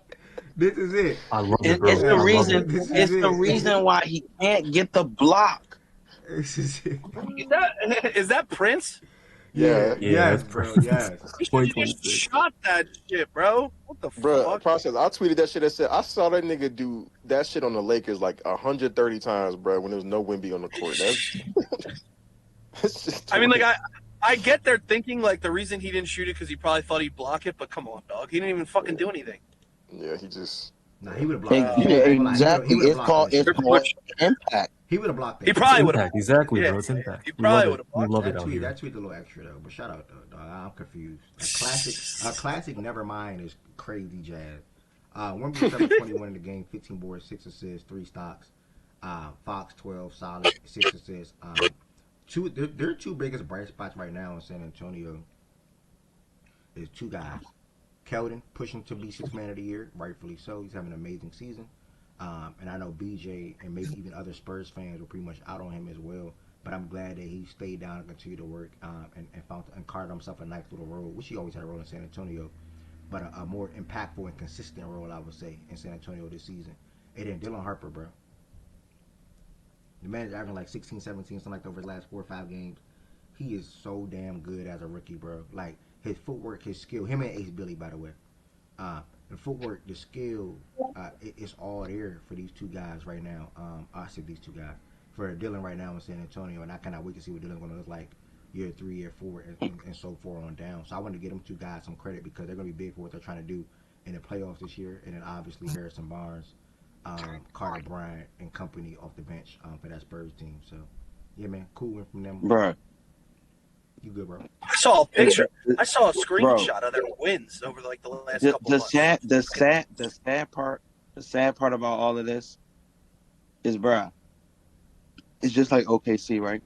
Bro, we got so much more ammo to get better. This ain't nothing. We got so much more ammo to get better. Sometimes the grass ain't always greener, player. I let y'all got though. What you mean by that, Joe? Yo, Ev, you know how you said why not for your the Sixers? Your team literally crashed out to win the championship, and look what happened. It benefited for you. You said why not? You about to say why not the Spurs? Yeah, why can't they get to the fucking finals? We don't have the experience. Yeah, that is a big factor. I'll give you that. If that's your only reasoning, though, I mean, no. That's not his reason. That's what people would say. Yeah, it's not my reason. Yeah, he thinks they can he think they can get to the finals. Never mind. It's how can I put it? I do think the playoffs is a different ballpark, right? And I do think experience matters. And I do think that if they were to see OKC in a series, I would probably still go OKC at the moment. The Spurs are right there. They're on their heels. They on their ass. Y'all heard me say this openly numerous times throughout this year. I do think the Spurs go to the finals next year. Like, I think that this experience right here, this 1 year, is enough. The same reason why I thought that OKC's 1 year of losing to the Dallas Mavericks team in the second round was also enough for them to come back and then make the finals. Spurs just need one go round. If they just say, because they'll be telling everybody, shut the fuck up. We don't need nothing. We here right now if they make the finals this year. If they do that, I'm impressed. Actually, if they do that, I think they can win it all. If they do that. Like, if they do that, I can probably, oh shit, they can probably beat whoever come out the East. If they get past Denver or yeah, for sure. City. That's where I'm at with it. I would be surprised if that happens, though. But if they do, then, good shit. Yeah. But I said this before BJ say something to you. I said this last week on Monday, I think it was. They obviously top 3 in the best team in the conference, or top 3 teams that people are expecting to come out. A lot of people have Minnesota as well. But Minnesota's will be outside of my 3, though. But it's OKC, Spurs, Denver. I think the Spurs can get Denver, even with that experience not being that much of a factor, because I don't think Denver is that good. I think Denver is really good when Jamal and Jokic play at a certain level. And you can probably say the same for OKC, whatever case may be, but OKC is deeper and just better collection of talent offensively and defensively than Denver. So I think the Spurs can get Denver this year, even with the minimal experience or none, slim to none, damn near. I don't think they would be able to get OKC, though, because I think that OKC can rise higher than what Denver can offensively and defensively. So, or maybe not all the way offensively, but definitely defensively. So, yeah, that's my little 1-2 on it. But the Spurs show when they beat OKC. I agree. I agree. And I also agree that if they do get past fucking OKC or Denver and they get to the finals, the motherfuckers are going to win that shit. Now, I will say this, though. I mean, unless the Celtics are like... Yeah, I got to analyze the Celtics matchup more because the Celtics are so attack the mismatches with bro. Tatum Gap and year, Brown. bro.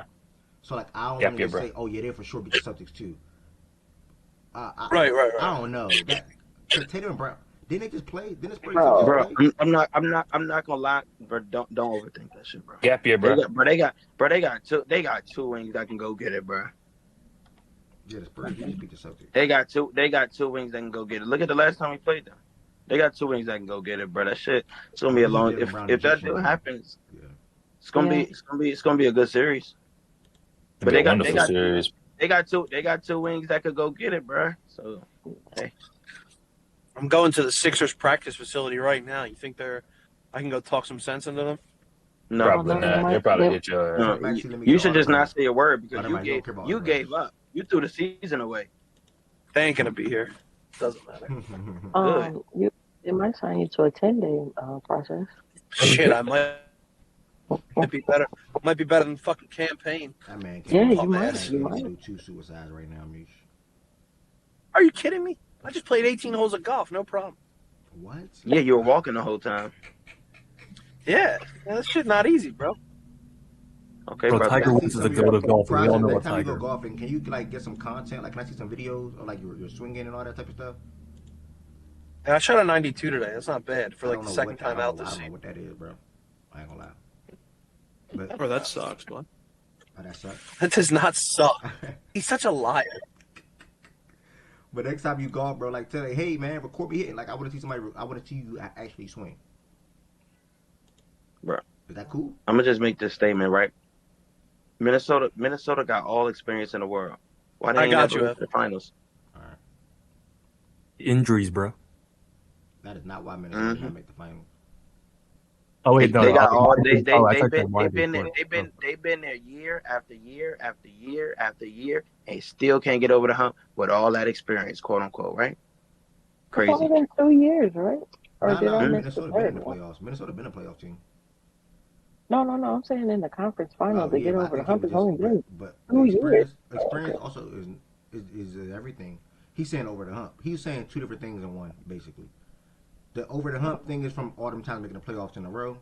But the big thing about the conference finals back to back. So they've been in the playoff team for like the last 4 or 5 years. Damn near since Ed Bender, they've been a playoff team. I think the next season, his year 2, I think they've been a playoff team ever since. If I'm saying that correctly. Whenever they added Rudy, which was like 3-4 years ago. When they lost to the Grizzlies, was Rudy there? Rudy couldn't have been there when they lost to the Grizzlies. Was he there? I think Rudy has been there since COVID, right? It was after that they made the trade. It was after that. Yeah. Oh, he was after the Grizzlies series? Yeah, it was right after the year after. That offseason they got What Rudy. year was that? It might be 2021 when they got Rudy then. Yeah, it would have to be. Yeah, around COVID. He's been there almost 5 years now. Yeah, they've been a playoff team for like the last 5 years then. 4 or 5 years, and at BJ point they can't get over the hump. Man, that shit is tough, bro. Like, yeah, honestly, like I was telling y'all the other day, like, bro, Arizona ain't making Elite 8 since 2015.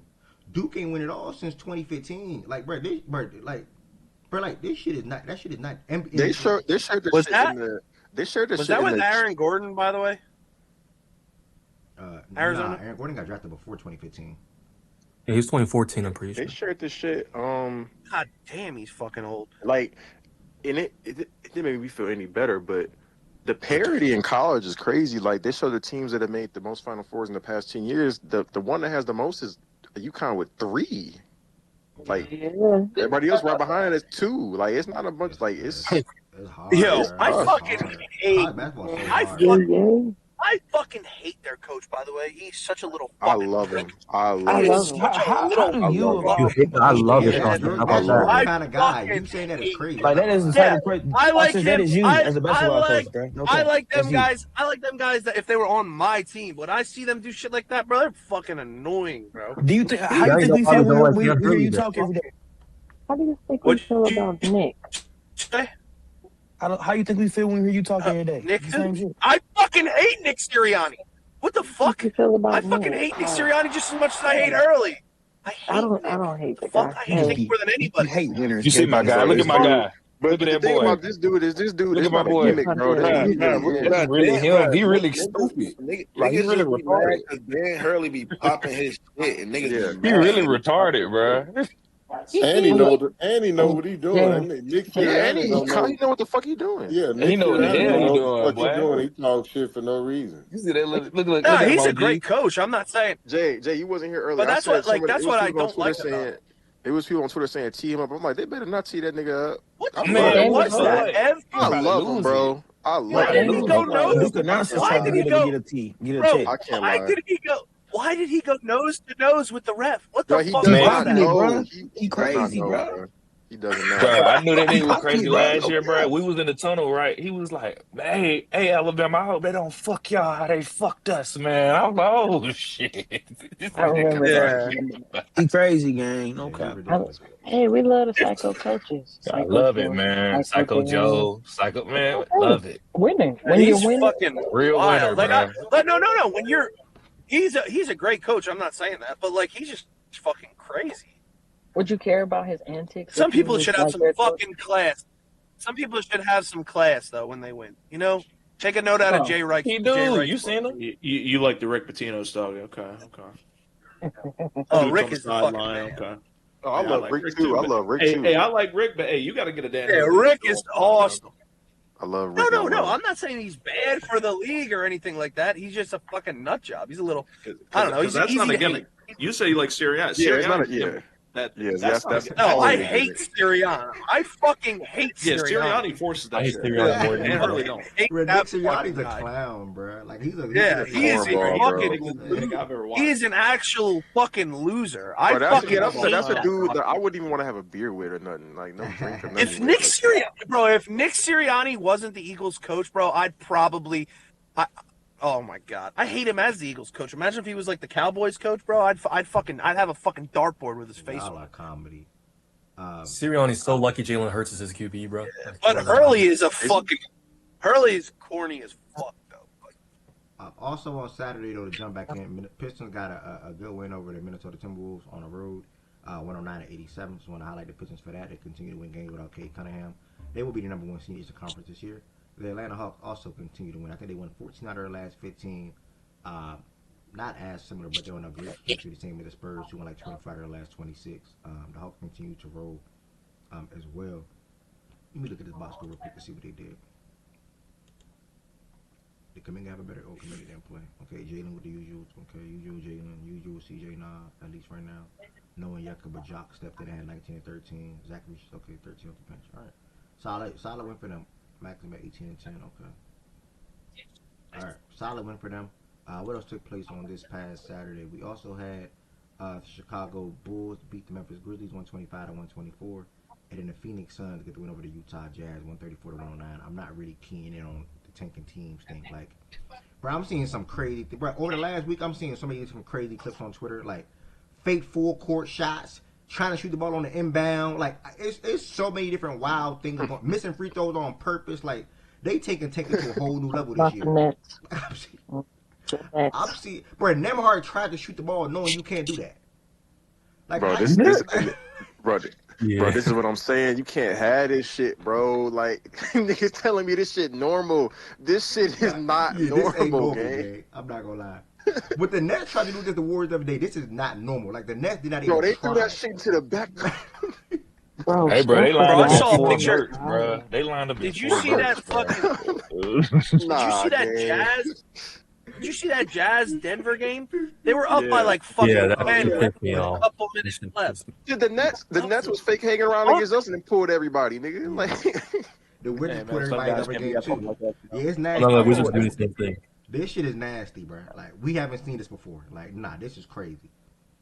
So yeah, y'all see them last two games on Saturday. I'm not really speaking on teams like that, with all due respect, because what they're trying to do, and hopefully it all works out for them. Like, everybody that's doing this stuff, I really do hope it works out for them. Like, I really do hope they get the pick that they trying to seek out, whether it's top 3, top 4. I hope they don't get fucked, like where you have like top 2, top 3 chance at the top 3, top 4 pick, and you end up at 8 or 9. Like, I really hope and pray that doesn't happen to any of them, because then they'll be fucked.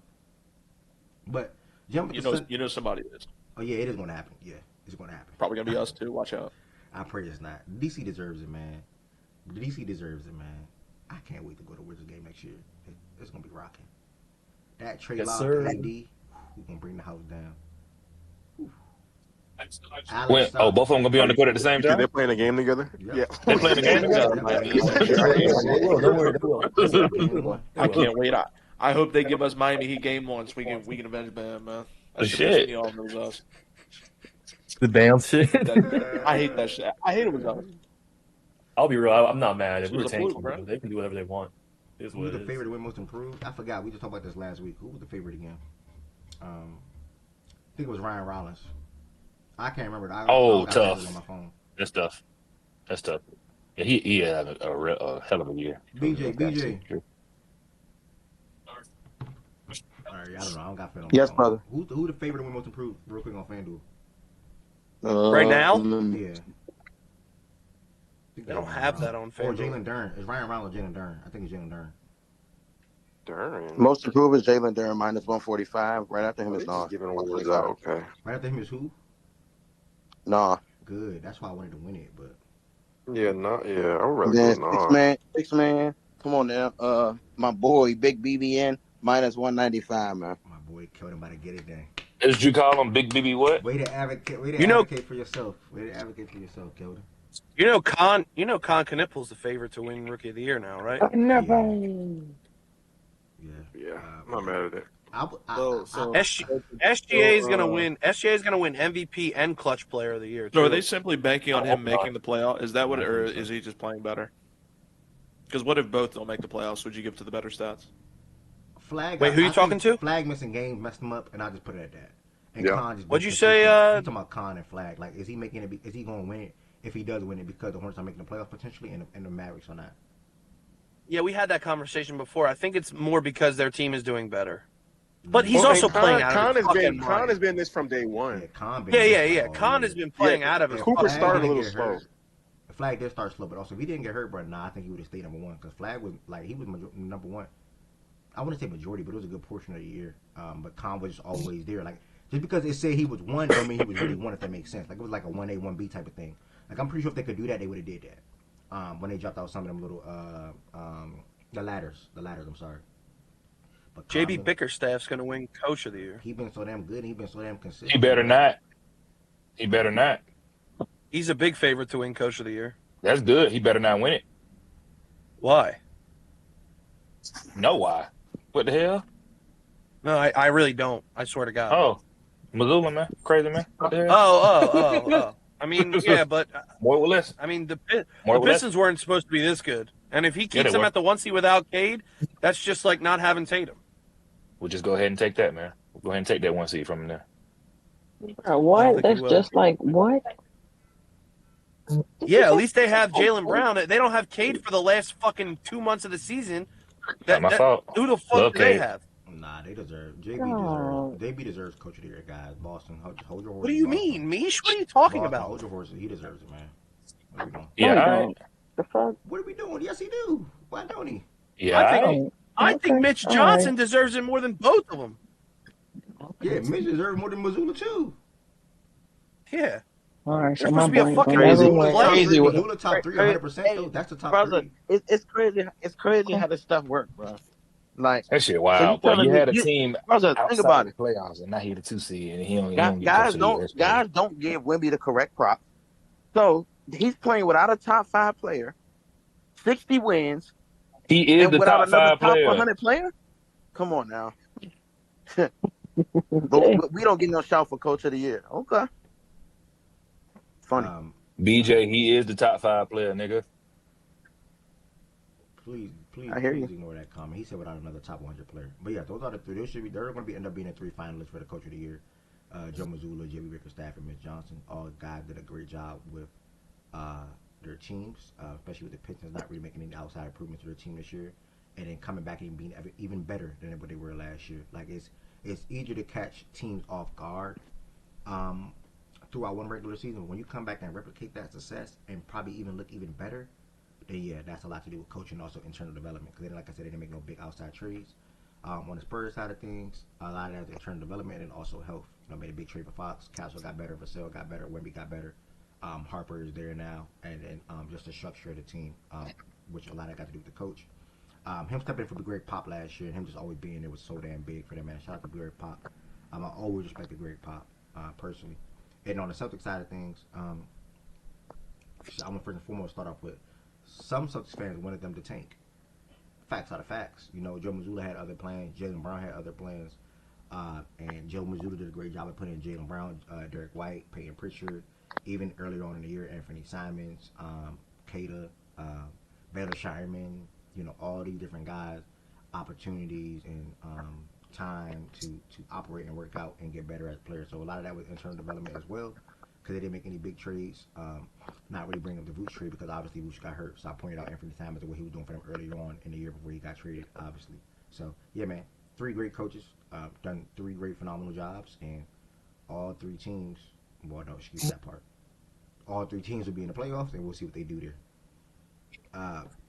Jumping to Sunday though, Clippers got the win over the Bucks, 127 and 113. Mathurin led the way with 28 points.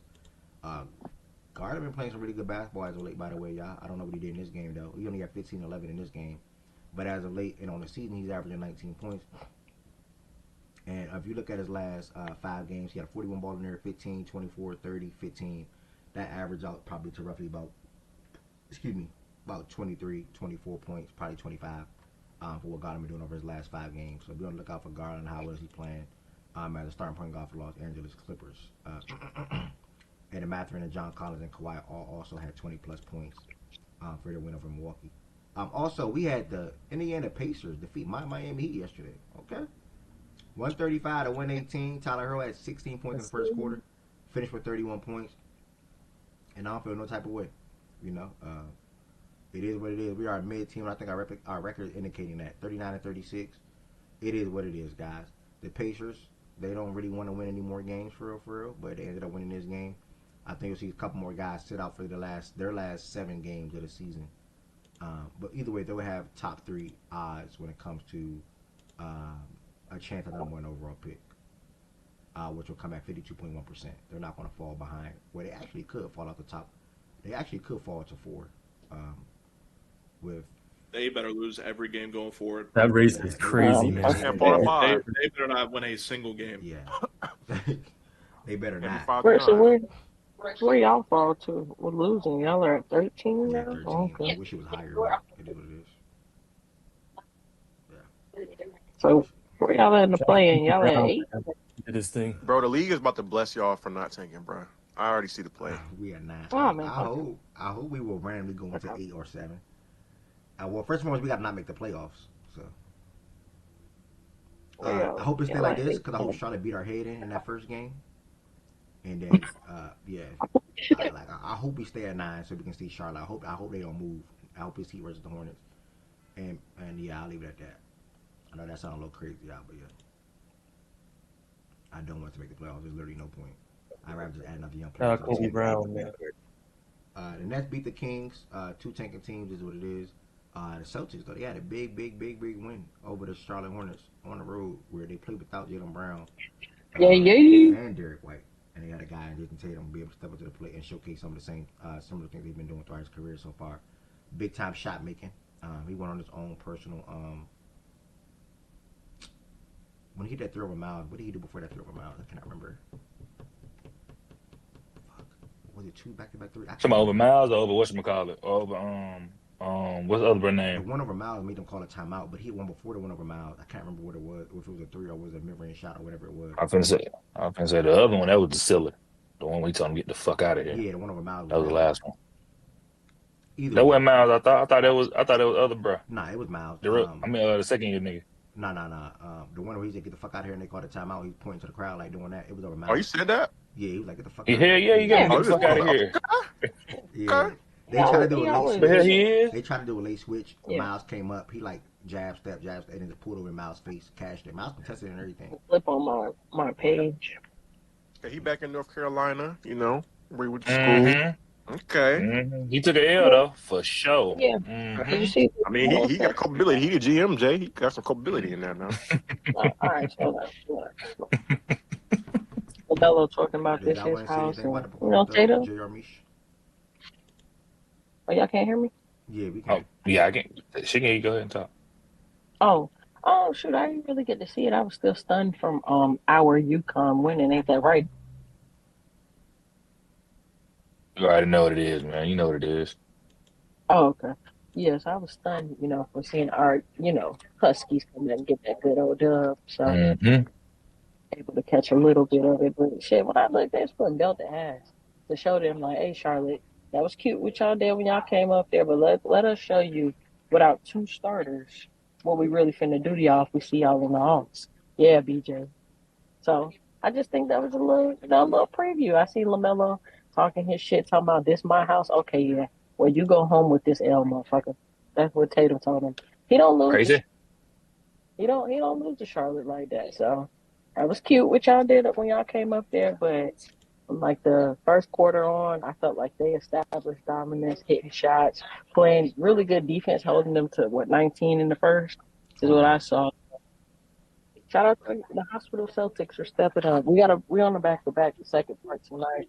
I'm interested to see how they play against the Hawks. Tatum is out, Kata is out, Brown and Derek White playing. Yeah, so let's see. Let's see the Hospital Celtics part 2. Yeah, go ahead, Jay Wash. Go handle your business, man. All right, per John Doe in the chat, Tatum averages 35, 9, and 6 in his last 10 games against the Hornets. Fuck. So what Misha was saying, he loves playing against the Hornets. He has his way. He loves playing Charlotte. No problem. On the Charlotte side of things, Khan and LaMelo struggled again in this game. They had 2 bad weekend games shooting wise. They probably was partying this weekend. I don't know. But from 3, they combined 4 for 18, and both struggled from the field. And this time, in comparison, not the same as the Sixers game, but Brandon Miller also struggled as well. Was 5 for 13, also 3 for 9 from the field. And them 3 combined for 27 threes and only made 7 of them. So it's a little hard to win a game like that when your best 3-point shooters are struggling in back-to-back games. They shot 28% from 3 in this game. So shout out to the Boston Celtics and also Jason Tatum for rising like that and doing that without Jaylen Brown and beating a really quality, or I'll say a good team, the Charlotte Hornets, on the road at that. The playmaking is there for him. The rebounding is there for him. It's really just the legs now. And he'll be able to help Boston be able to go on a run, which their goal is to, they believe they can get to the finals this year. So we'll see what happens. Don't put no partying on Con, bro. He don't even know what alcohol is. Trust me. Yeah, right. My bad. Yeah, no. My bad, young fella. The run game, 31-0 run. The Raptors beat the Magic Head in 139-87. We gonna brother Mazak up here. Mazak, give us a tap and give us a little update real quick with the Raptors, bro. How you feeling about y'all 42-32 right now at the moment, and on the way potentially to heading into the playoffs? Thanks, Kev. You good, bro? I'm great, brother. Always good to hear your voice and see you up here, bro. Yeah, you too, bro. Yeah, love about the start clock in more. But yeah, bro, it was a pretty fun game. You know what I'm saying, for like the first 2 minutes, and then we just like, you know. Record-wise, though, it's you know what I'm saying? I would have hoped if we had home court in the playoffs, but it is what it is, you know what I'm saying? But recently, bro, I think we're playing Scotty. You're going in and out. You're going 20 points. You're going in and out a little on 60 true shooting. So, you know what I'm saying? I'm better right now, bro? Yeah, you better. I'm still going in, okay? You better. My bad. Put that on. But I'm like, recently he averaged like 20. He's been averaging 20, 12 on like 60 true shooting like these past 6 games. And he's been playing like a all NBA level too. He's the only player in this season that has 100 blocks and 100 steals. So, you know what I'm saying? Especially since, BI didn't play, he got the ball more, and like the offense was just so much better, bro. Like realistically, BI just hasn't been great this season. Like I understand us getting him, but like he kind of lost us a lot of games, bro. And, like we had this great run at the beginning of the season, but like once he seems kind of figured it out that we just give him the ball in the fourth quarter and let him ISO. You know what I'm saying? We started losing, but still a good game, bro. The Magic are a good playoff team too. I think they're in the play-in as well. So like it was a pretty important game. We came out, we started making shots. You know what I'm saying? Scotty was cooking, he was passing the ball, getting open looks. We're playing great defense on him. And like Magic are a great team defensively, but they're like a top 8 defensive team. But like we just beat them in, and like we've been playing good recently since like the playoffs came, and like we kind of lost a bunch of games and caught up to like the playing guys. But like these past like couple games, we've played a pretty elite basketball. And, like we have a pretty easy schedule, so I don't see us touching the play-in at all. You know what I'm saying? I don't see us touching the 4 seed. We're probably going to stick to 5. You know what I'm saying? I don't see Atlanta catching up to us too. So the Cavs is probably who we're going to play. You know what I'm saying, in the playoffs, and I'm happy with that matchup, bro. I think we match up really good with those guys, and if we could beat them, and you know what I'm saying, the Pistons right now with no Cade, you know what I'm saying, that could be a good game as well. So, you know what I'm saying, I like the way we look there in the playoffs, man. Like obviously we have some huge issues offensively. Our half court offense is pretty bad. We can't shoot the ball. We got BI, not a good half court creator. RJ, not a good half court creator. IQ, you know what I'm saying. Jakob, we just got a lot of issues that we need to fix in the offseason, and like the coaching's been pretty shit. But like, I can't wait to see like Scotty Barnes in a playoff setting. Like I think he played once in his rookie year, but he got hurt. But this will be like his first full playoff, so I just want to see what I can see from him, see what he could bring, and then from there we'll move on. But yeah, I feel good. I'm saying 42 wins. This was we gave these guys belt. Like we made history. I think the largest run, like what was it in like the last 20 years, like 31-0. And like Paulo had a pretty rough game. You know what I'm saying? We were in Paulo talks a year ago. I remember a couple people in here were saying Paulo was better than Scotty, and you know what I'm saying, that those talks died down. Paulo's been pretty bad this year. I think he had like a negative 40 plus minus. Yesterday he had a pretty bad plus minus, so It was pretty bad, bro. The net rating is pretty bad too. But yeah, that's pretty much all I gotta say, bro. I think Scotty Barnes will be an NBA, an All NBA. We'll be a playoff team. We might win 2 games. That's the floor, and then we might win 7 games as a ceiling the first round. So that's all. That's all I gotta say. Bad echo. Bad echo. Bad echo. I appreciate you, bro, for the Raptors update as always. Talking about Scotty Barnes' level of play, your also beliefs on Brandon Ingram impact on the team. And then you threw out the stat of Scotty Barnes is the first player I think you said with 100 steals, 100 blocks. That's actually impressive to me. Also impressive to me that Luka, not to make it about Luka, but Luka also got 100 plus steals on the season as well. That was said on a broadcast the other day and on Twitter. I think he was leading the league in that at a point. But now I think Scotty Barnes might be up there. But either way, Luka should be top 3. Just goes to the effort that he's been making on that side of the ball. But yeah, man, big win. Paolo was, instead of a -40, he was a -30 in this game. The whole entire team was minus something. If you played yesterday, you was a minus something. Not one person was a positive on the plus-minus aspect for the Orlando Magic, and that is horrific. You know, they struggled from the field, from 3. The team just was not good in this game, and they got stumped on by the Toronto Raptors. It's over, bro. Shout out to the Magic, bro. Give me a line repeat. That Mosley nigga, he won't be there next season. I'm willing to bet. No. If anybody thinks Jamal Murray's return as the coach of the Magic, just hit my line with the best Right, money. Bro, I say he had a chance if they went deep in the playoffs a little bit, but he ain't got no chance if they're doing that. He's getting like fired. They feel look stupid as hell for that Desmond trade. But So you think the roster is competent? Is the coaching is the problem? I'm leaning towards the coach is one of the problems, Mish. I think they have some roster issues, but their offense functionality wise is just never ever been. Are you talking about Orlando? Yeah, they ain't got a point guard. Yeah, Orlando. Yeah. It has nothing to do with the point guard. Like their shooting is not great. They're just a bad offensive team. They've been always dependent on their defense, which isn't like amazing defense, but like that has always been a thing though. Like that hasn't changed at all. So I'm like, is it a roster thing? Am I wrong, Jordan, or am I? I think you're right, but he don't do shit on offense, bro. He like we said this before. You talking about Bane? No, I'm talking about the coach.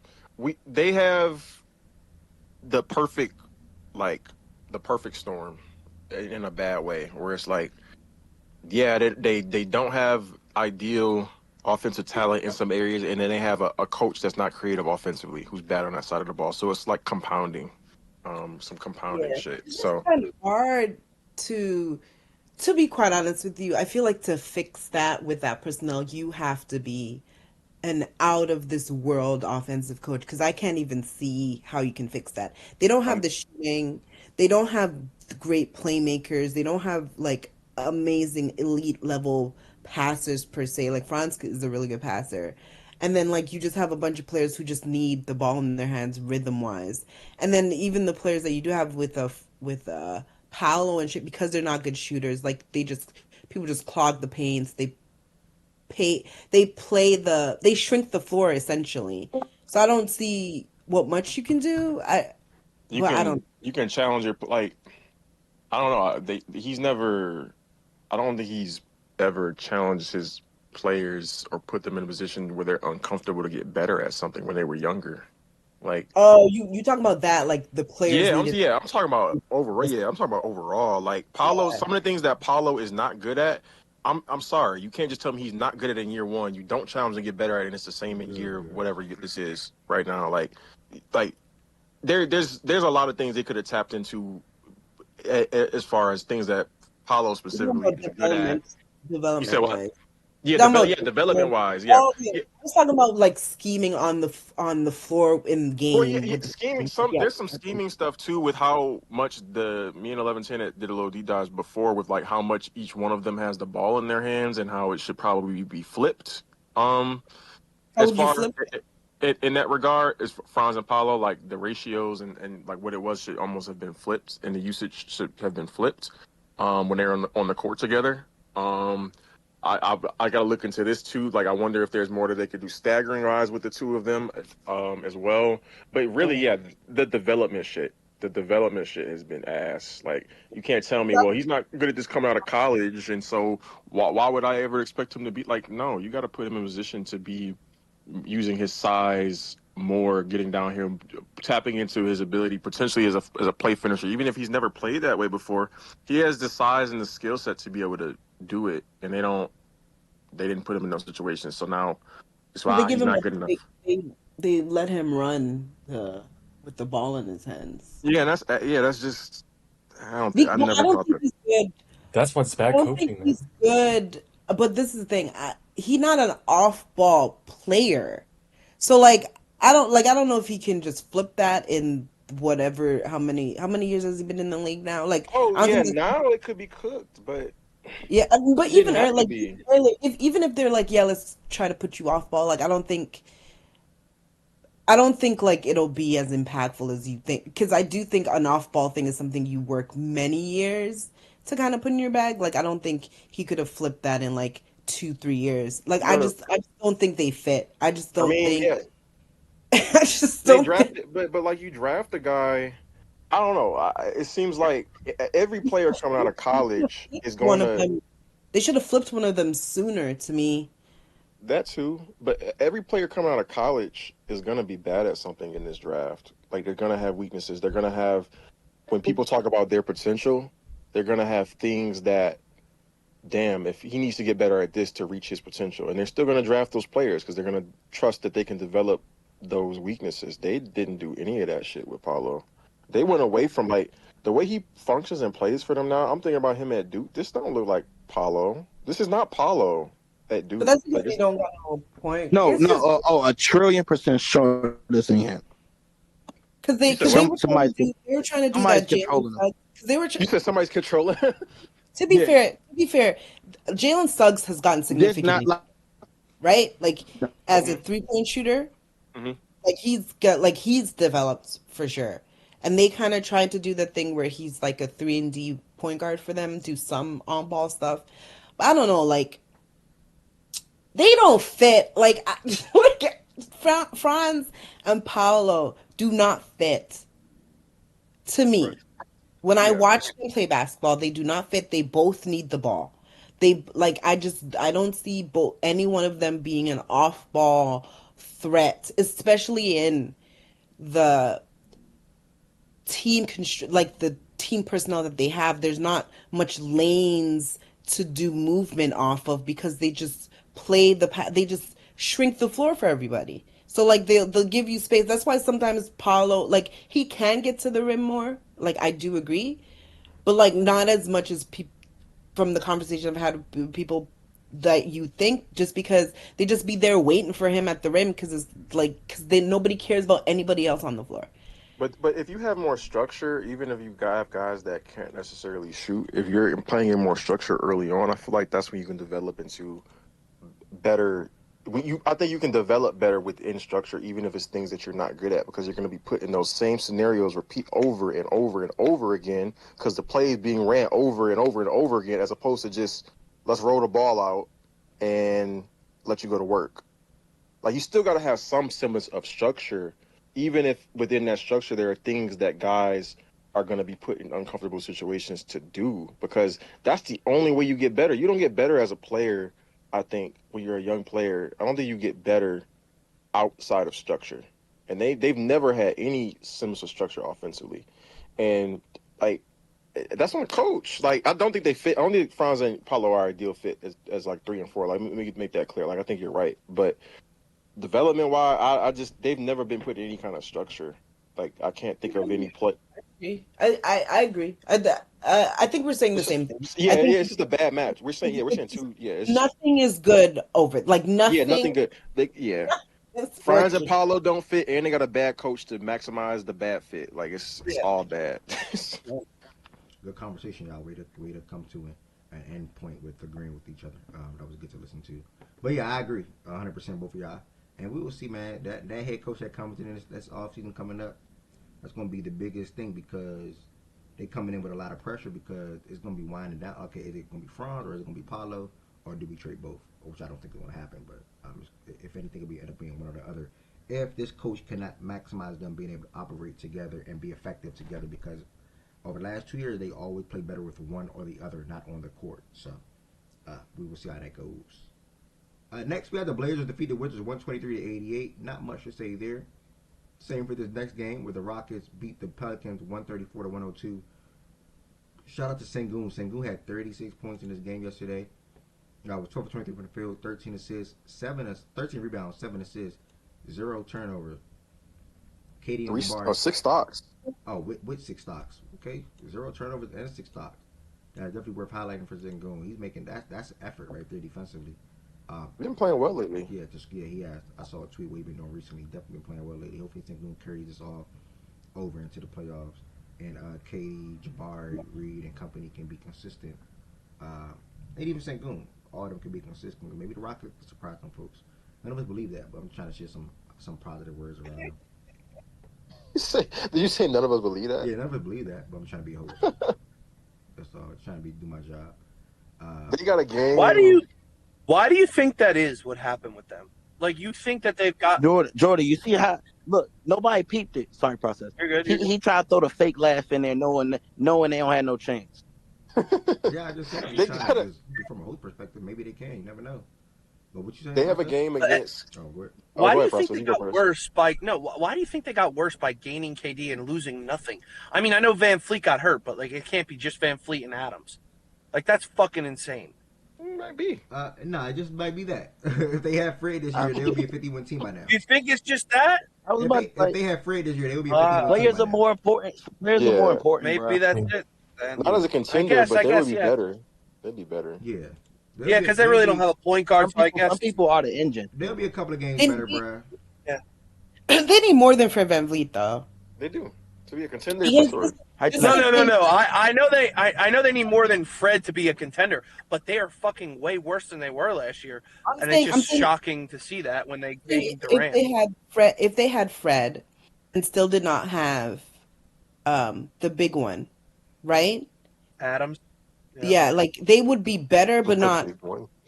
But I think they'll still be not that great because like their offense is heavily dependent on their rebounding. Their defense is heavily dependent on their rebounders. Their entire game of basketball is heavily dependent on their rebounding. I do think like because Fred VanVleet is a point guard, he's a 2 in a point guard's body. Like he would help for sure with the turnovers. I do agree with you. Yeah, definitely that. But like other than that, like I do think their offense would still have issues without the rebounding. Their defense would still have issues without the rebounding. I think what Fred really helps. Their late game execution, bro. Their late game execution be terrible. That's it's terrible, bro. Love watching it. Fred calms that down. You think we're talking about Mosley getting fired. Udoka could get fired if he keeps this shit up. You're not going nowhere. I think they would just give KD the ball, and that shit just wouldn't work anyways. Like I don't know. Now don't get it twisted. Fred taking some of them shots, and that shit wouldn't. And it's not like Fred. This is my thing. Goon is the dude that be freezed out. Just because Fred has point guard on his, like he plays point guard, don't mean he a big brain point guard. Yeah. Not like he's gonna be out here like making like out of this world decisions to make sure it's executed properly. Like I don't. Fred be shooting that shit sometimes, bro. Yeah, he be taking some dumbass shots. Like that rocked up. Nah, but listen though, Fred shooting that shot is better. You know why? Because you might get Tari. Because that could have been a Tariq shot. He's shooting 0 for 15, 0 for 20. like that's him shooting that shot, taking that ball out of hands of some other guys who don't need to be shooting it.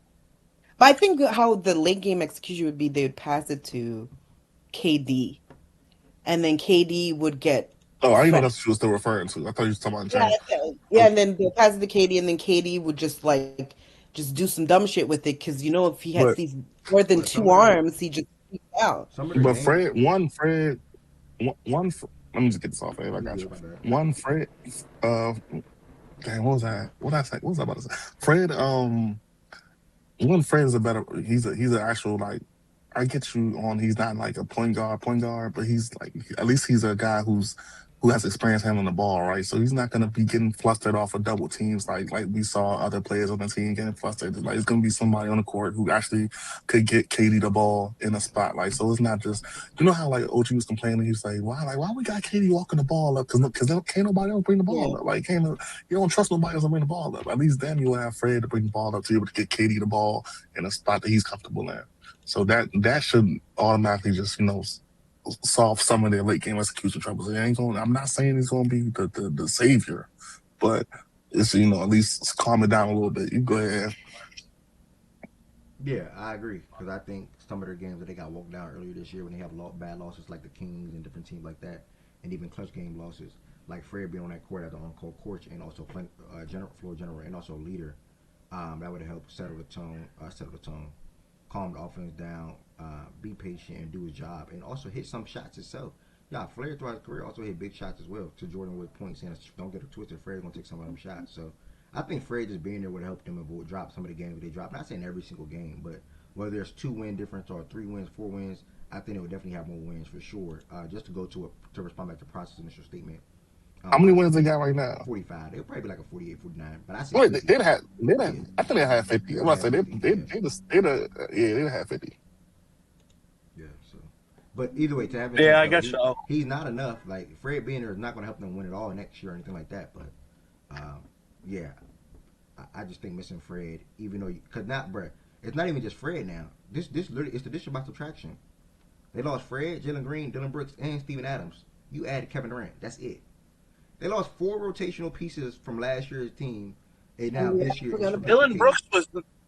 And Dylan Brooks was on that team last year. Yeah, he took the majority of their threes, I think, last year. Yeah, Dylan Brooks. Yeah, probably so. So they lost 4 players and only added KD. That's too big of a loss, bro. I'm sorry. They have a really big that game between them and the Timberwolves. I want to say it's on April 10th. They're tied in the standings right now. They play each other 3 times this year. They're split. With the amount of games left, that might be to determine that 5 or 6 seed. So just keep an eye on that game, because that'll be the tiebreaker, and it'll be whoever wins that game will have that's a 1-game advantage over the other. So they're tied in the record. So that might be our first round opponent. Whoever loses. Blowing me with the Jalen Green mention, yeah, I would just. I gotta wait a whole week to watch an important NBA game. I was just speaking to how y'all lost Jalen Green, bro. And Jalen Green, however y'all like him or whatever y'all feel about him, he was still decent or good and or had bad moments for y'all throughout the regular season. Yes, the playoff was disgusting, but I'm just speaking to how you guys lost Jalen, Dylan, Fred, and Adams when he added KD. That's all. Obviously, 2 is trade, 2 injury. So, but Jalen Green is just who he is. That's who he is. He's gonna be inconsistent. But last night. Literally, for example, he had 31 points. Pretty sure last year he had some games like that for Houston as well, which caused y'all to win the game. But I get what you're saying. Or hear you, I would say. BG, I don't know what you were just squeezing in right there. Pause. So I don't know if you were trying to say something or you. No, nothing. I was just saying, like, I gotta wait a whole week to watch an important NBA game. Like, that's nonsense. Yeah, I'm gonna look down at that slate in a second. This might be a bad day for me. I'm looking right now. It ain't looking too pretty. I ain't gonna lie. Like, come on, dog. I'm so maybe. Bro, I told you, I'm not getting into this until March Madness. Luckily, I literally genuinely enjoy watching us. So that's my joy in basketball. That's the only joy I can get in basketball. I'm watching the majority of at least the first half because I'll probably should catch the ending too. I don't know. My game at 8:56 today, but. Yeah, I want to lay my eyes on that Sixers team with Maxey, Paul George, and Embiid. I want to lay my eyes on that. Oh, Jesus Christ. I want to see that up close and personal against my Heat. 2 more games here. OKC beat the Knicks 111-100. Bounce back for them. Well, not bounce back, but a good win for them. Mainly Jada bounced back and had a better game, I would say, offensively. He had 22 points in this game, following up his performance that he had on Friday against, I forgot the team we just talked, the Bulls. I think he had 18 against the Bulls, 22 against the Knicks. 7 left from the field, 7 for 7 from the free throw line. SJ was 13 for 16 from the free throw line, but he had 30 points. Chet had 16 and 9. And you see the different guys that put the ball in the hoop for the Oklahoma City Thunder in this game. On the Knicks side of things, nobody scored over 15 outside of Brunson. Brunson had 32 points. and they had 3 guys coming with 15 apiece in Cat, Hart, and Mikal Bridges. I hope the Knicks can get to the finals one day, bro. Like everything they've been doing over the last 2 years wasn't for nothing. You said what to me? No, I genuinely do hope that. I hope the Knicks make the finals one day. Like You said what? I hope they haven't done everything they've done over the last 2 years for nothing. Like trading for Cat, trading for Mikal, trading for OG. Like I hope all this. I hope nothing good happens to them. Why? I hope they never what make. What they do to you? They Knicks do? fans. What's her beef with them? Their fans are too much for me. Oh, the I hope they get nothing Oh no, good. making the finals would be insane. I ain't gonna lie, Yeah, they fans don't finals deserve would be it. insane. I mean, they're fans of New yeah. Yorkers. You just hate New Yorkers at that point. Like the fans are the average New York. He got a point there. He got a point with that. He got a New point with that. Yorkers, He got a point with that. Bro, the We fans not are doing that the, for are the Yorkers, average New Yorker, bro. Bro, everybody fucking hates New Yorkers if you're not from No, there. we don't. I No, don't we hate don't. no, I got no, nothing no, wrong no. with New York. Fuck Don't say that. New York, I New York is good in my book. hate those I don't know what motherfuckers. y'all talking about. Yeah, No, it's Not not. letting y'all New York do is that, good in bro. my book, bro. These are just the worst New Yorkers, though. These are Why? like How is New York good in your book? They're a bunch of pieces of shit. Nah, I don't feel that way. They will never be. Bro, The Philly, They will fuck? Boston, and New never. York have the funniest beef, bro. Yeah, they I will hate never those ever. motherfuckers so much. Oh my god. Will never be good in my book ever. Yeah, and fuck y'all too up there too. By the way. Okay, we forget that you're down there. We forget y'all. I hope nothing. I hope they never make the finals. I'm not gonna lie. Conference finals was too much for me. Like They did pop out crazy when they made the conference Yo, finals. That's funny. No, I'm not gonna lie. When they first beat us, playoffs for the first time, they was talking too much. Now, who was that one dude that came in here and then he deactivated when he lost? We the never bet? seen him again. I forgot that. Yeah, I forget. Yeah, I forgot. I know what you're talking Me about. too. Yeah. We never you're talking dude about, came in here talking crazy. We never seen him again. That shit was comedy. No, that was Spaces. I think that dude was from. Yeah, it was Spaces. Yeah, That was Spaces. Man, he made a bet with me. Never paid me. Never came back. Like I remember that dude. Like never. I think he's gone off Twitter. Oh Like, yeah, and New Yorkers are cool to you. Fuck them. No, but those Oh are yeah, like the I'd have worst hated New New Yorkers, Yorkers bro. forever from now. Those are the worst New Yorkers, bro. Yeah, I hope they never make it to the finals. F that. Damn, I hope they never make it back to the conference finals. Bro, I hate the way that they fuck. I hate the way that they fucking talk. Wait, I hate what? their Bruh. slang. Yeah, bro, you cannot stop your sentence right there though. Like, bro, like. What did they do to her? Yo, I didn't think you realized, bro. You can't pause right But there. that was Like, the craziest place yeah. to start to restart a sentence at, bro. Wait, what did she Now, say? you could have released. Now, you could have released that 3 more words. You said what? Who you talking to? Oh, you talking to Talking process? about process. You didn't even realize. Wait, what did I know what's say? happening. Bro, you said I hate the way that they fuck. Stop, and then you said fuck. No, I didn't. No, oh my god. What? No, I didn't. It must have cut out on you. I said I hate the way that they fucking talk. I hate the way that they fucking their slang that they fucking use. I hate the way that they fucking dress. I hate Nah, the everything slang, about I them. hate the slang too, for sure. Bro, if you had a bad New York zone, like that's just. It must have cut out on your end. I didn't even know you were talking to me because I was like, "What the fuck Nah, are you I guys wasn't talking?" talking. I said I hate the way that they. first, and I just laughed. Right. But I said I hate the way that they fucking talk. I hate their accent. I hate the way that they act. I hate everything about those motherfuckers. Wait, what makes y'all so good though? Like what? Like Yeah, what's you're from up? Philly, nigga. Y'all Because don't everybody wants to. Philly is definitely just as bad. Because everybody really wants to beat. Because everybody really wants to beat us. And bro, y'all have, we're the y'all OGs. have the worst accent. Hold on, Literally, who Philly have the worst everybody? accent. You gotta put a name on who everybody. Bro, Philly but doesn't everybody even wants have an everything, bro. How Philly can does. Philly? Philly Wait a minute. does Wait a have an minute. accent. How What the can hell? Philly? How can Philly have an accent, bitch? We were the first motherfuckers here. Everybody wants. Bro, y'all have an accent. Philly is Nigga. crazy. You have no. Y'all have accents. We don't have an accent. This is where America was born, right in Philadelphia. You motherfuckers have an accent. Bro, you're Italian. Here we go. But whatever. Brother, the I don't have people no there- fucking brother, accent. Are all the people there now the original people? Like, Yes. This is where Bro, they them signed the Declaration of Independence. bro, the people are gone, brother. Whatever, bro. We're the originators. They stole. Washington stole the fucking capital from us. New York stole our whole fucking identity. Fuck them. Boston stole all the shit that we do well as fans. Hold on. Hold on. Fuck, Wait a I minute. It fucking sounds Get like hate better, him. clown. Get better. Philly sound like a bunch of punks. They've been getting bitched out their Yeah, spots for whatever. minutes. Okay, We would okay. fucking beat the. fan? We would fucking. We would beat the fuck out of every city Okay, in okay, the Mitch, you said Northeast niggas go in there and extension. say, okay, we'll take that from you. Yep, thank you. Yeah, Okay. take that. Oh shit. Right, I like We what made you the did there. I cheesesteak. like what you did They there. go up Hold there. up. We got That's a nice little double entendre. a Hold chopped up. cheese. Bro, they really want to be us, Ev. Cheesesteak. Oh, we got the chopped cheese. Get the fuck out of here, bro. It's the same fucking Chopped cheese is thing. better, by the way. Your Chopped cheese is stupid better. ass fucking lingo. Chopped cheese is shitting on that shit, by the way. Yeah, my Chopped cheese ass. is better, by the way. You're an idiot. Chopped cheese is better. Fuck, it's not. We talking to Nasty the ass best fucking chef in food the they got world, out and he there. resides in Philly. Fuck out of here, bro. Jordan don't even believe that, by the way. Yes, I do. I promise you I do. I No, promise you I do. no, you don't. Bro, No, there's the no way fuck. you think a chopped cheese is better. And this comes from a guy that don't even eat meat. There's no way you think a chopped cheese better than a steak and cheese. Not like that. Not your average cheesesteak. Nah, your average cheesesteak is better. But the best chopped cheese. No, I'm taking the best chopped cheese over the best cheesesteak. There's no such thing as the best chopped cheese. Move on. Oh. Hey, Fuck shitty steak. the last game on Sunday, we had the Denver Nuggets defeat the Golden State Warriors 116-93. And brother Jokic is picking up his level of play. We had 25 points, 50 rebounds, 8 assists, so he finally fell short of a triple-double. I think he had triple-double for like 4 straight games, I'm sorry.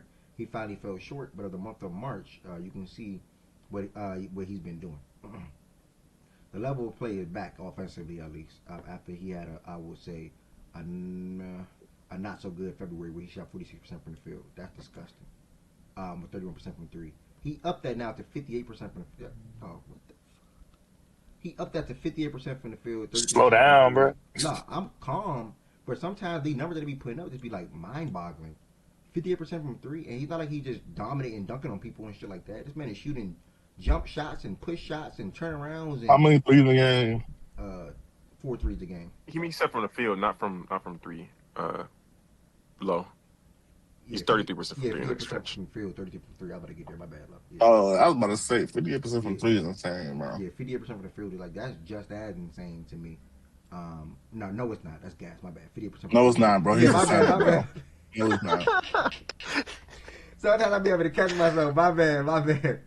But yeah, 58% from the field is crazy in the month of March. So his level of play offensively did pick up. As long as Jokic can continue to minimize his turnovers or just do a little better with that, which he's been doing in at least like 3 out of the last 4 games, where he only had 2, 1, and 2 outside of that 7 turnover game, and obviously that 10 turnover game against Memphis was pretty bad. But Jokic's been getting better or playing better, and also not even just Jokic, Jamal Murray as well. His running mate. In this game, Jamal Murray had 20 points, 6 rebounds, and 7 assists. Peyton Watson check. Peyton Watson started because Aaron didn't play. He had 10 points. Okay. Cam 6. Did Porzingis play? Porzingis did play. This is the game he got mad at Pods because Pods didn't swing him the ball. Oh, but that needs ass. Yeah, and Steve Kerr got mad like swing the ball. Like, so yeah, who cares about the Warriors, bro? Curry will be reevaluated again, I think the next week or something like that. Oh, brother. Yeah. And Wait, they say he's gonna get reevaluated. Shut it Bro, they down, can just hang bro. it up, bro. Then you just no. The problem is they can't fall out of playing. Like it's impossible. Yeah. So it's like they have to keep playing the game. Yeah. So That shit sounds miserable. Keep playing. And Bro, they can't. Blame the other teams in the league for sucking so bad, bro. He said blaming other teams in the league for doing what they were supposed to do, like what y'all should have been doing, bro. When Jimmy went down. I mean, they might end up doing it, bro. I mean, they did. They did do it. Some Jimmy went down. Lee better not bless y'all again. Yeah, it was a good run. What you mean, Lee better not It was bless? a great run. I'm sorry. Like the last 12 years, What the was Warriors were what was amazing. the great run? What are you talking about? Oh, the Warriors. Yeah, the Warriors last 12 years was amazing. Great run that they've been on. I am gonna miss them, like the fan base. She's something miss them. They were Do you fun. think Steph? Do you think Steph is going to be gone, or do you think he's just going to retire there and that's it? Retire. He'll never leave. I think he's gonna ride off until the sunset, bro. Bro, I'll tell you what, man. A lot of people shit on that guy because of their fans. What an awesome fucking NBA player. Yeah. Fucking dude did it right. Amazing. Wait, You said Stuck with his team. You Did said it what? right. Team. He Don't- did it don't right. Don't take bait. What do you mean? He did it right. He did it right. What the fuck are you guys talking about? Yeah, He's I stuck agree, with I his agree. squad. Great family man. Great champion. Best Fucking shooter guy, he ever. defied all odds. Doesn't want the Oh. pores around him type shit. Yeah, exactly. He did it right, man. He did do it I'm right. just saying. You guys are the one that jumped to conclusion. I don't know what the fuck you were talking about. This nigga, bro. You must have thought I was talking about somebody else when I brought him up because it gets on your nerves. Nobody said anything. He just left it alone and said, "You're right. He did it right." Yeah, you're right. He was he's like the biggest underdog story out there. Ever. Best player to come out of the hospital in Ohio, too. Yep. by the way. Yep. Ever? From the same floor too, on that one floor too. That shit crazy. Wait, I don't know what. I don't know what the fuck is wrong with y'all. I didn't even, That's crazy odds. That That's they're actually on the same that's floor. actually scary. People said I don't know about this shit. 2 top 10 players in league history. At that point, you gotta figure out. At that point, you gotta find everybody that was born on that floor. Was For Steph real. on the top? Was Steph on the top floor like he is now, or? Funny guy. He's so funny. Oh my god. No, but for real though, he did have an awesome fucking career, and underestimated his entire it's career. over? Amazing career. I mean, his winning is probably over if he stays in Golden State. Tough. What if LeBron pour some shit and go to Golden State? You're not doing that. Oh my god, bro! I would do have a question. Oh, bro! Oh my god! I don't even know What would you do though? Like, what's like? I don't what's know. all these I don't know. facts? I was gonna say, what would you do? I That's don't not know. nothing bad. I was though. gonna say some wild shit, bro. That's all. Bro, he a role player. Like, wait, why Bro, y'all mad? yeah, he's going to go. It's not like they own shit. Like, I don't give a fuck. He's a role player process. Like, you He gotta goes stop- to play with Steph. If he goes to play with Steph Curry, bro, You act done. like Curry the best in the world. But Curry like, don't even play what? What is that? basketball. It doesn't matter, bro. It doesn't matter. No, Prosper, you making it seem like Curry like the best in the world. He go there and No, say he shit. can't go play basketball at the same team as Steph Curry. I don't give a fuck if he's 100. Bad. He better not play with Jimmy Butler. That's you looking at that. Don't go play with Jimmy, bro. I don't need to be on no teams with that clown. But what's the I'm cool. problem with that though, Prosper? I'm cool. Super cool. You said you don't want Bron to play with Jimmy Butler? What's the problem with that? I don't play with Jimmy Butler. No, pretty much. ever. Why not? Wait, hold on. Why not? Is it Jimmy in the package? Because one day Jimmy show up, he want to score 35 points. One day Jimmy want to show up with a pixie cut to the arena. I'm not trying to deal with that shit. Oh. I just want somebody. Nah, I ain't gonna lie to you. How As somebody who just dealt with it, bro, I promise you don't want to deal with this, bro. Yeah, This is sick. cool, bro. Jimmy showed one day he go 14 I'm gonna keep it 100, points. bro. I'm keeping it 100. He go to the Warriors. I'm super cool, gang. Like overly cool, gang. Like it's over, bro. It's over, bro. Yeah, I'm good on that, bro. Yeah, we'll see. The best thing about Jimmy Butler though is Ev never fucking liked that guy. Never, and he had to pretend But like he did. For feels 5 so years, validated whatever watching it was, other people bro. call him bums, bro. It You feels think- so validated, bro. And who you think, real quick, who you think that after Bron, because he obviously gonna be the next one, who you think like the next best player of that generation is gonna retire to be? Or the next one think to it's retire. Curry. Who's gonna be the next one to retire? I think it's Curry. Durant.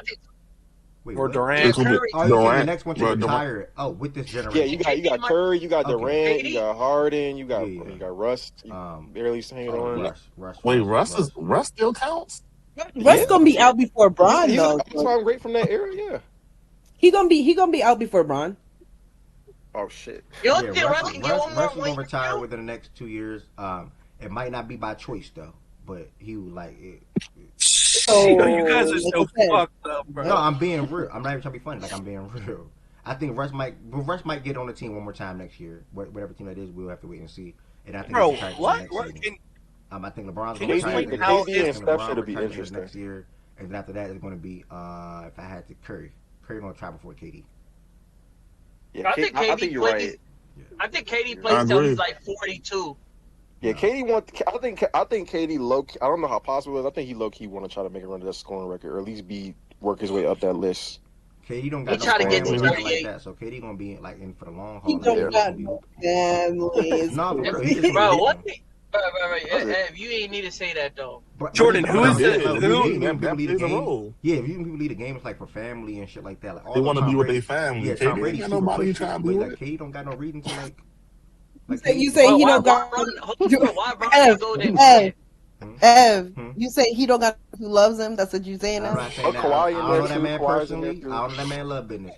And these NBA players, NFL players be hiding babies. So KD probably do got a child. We don't know. So I'm gonna just shut up.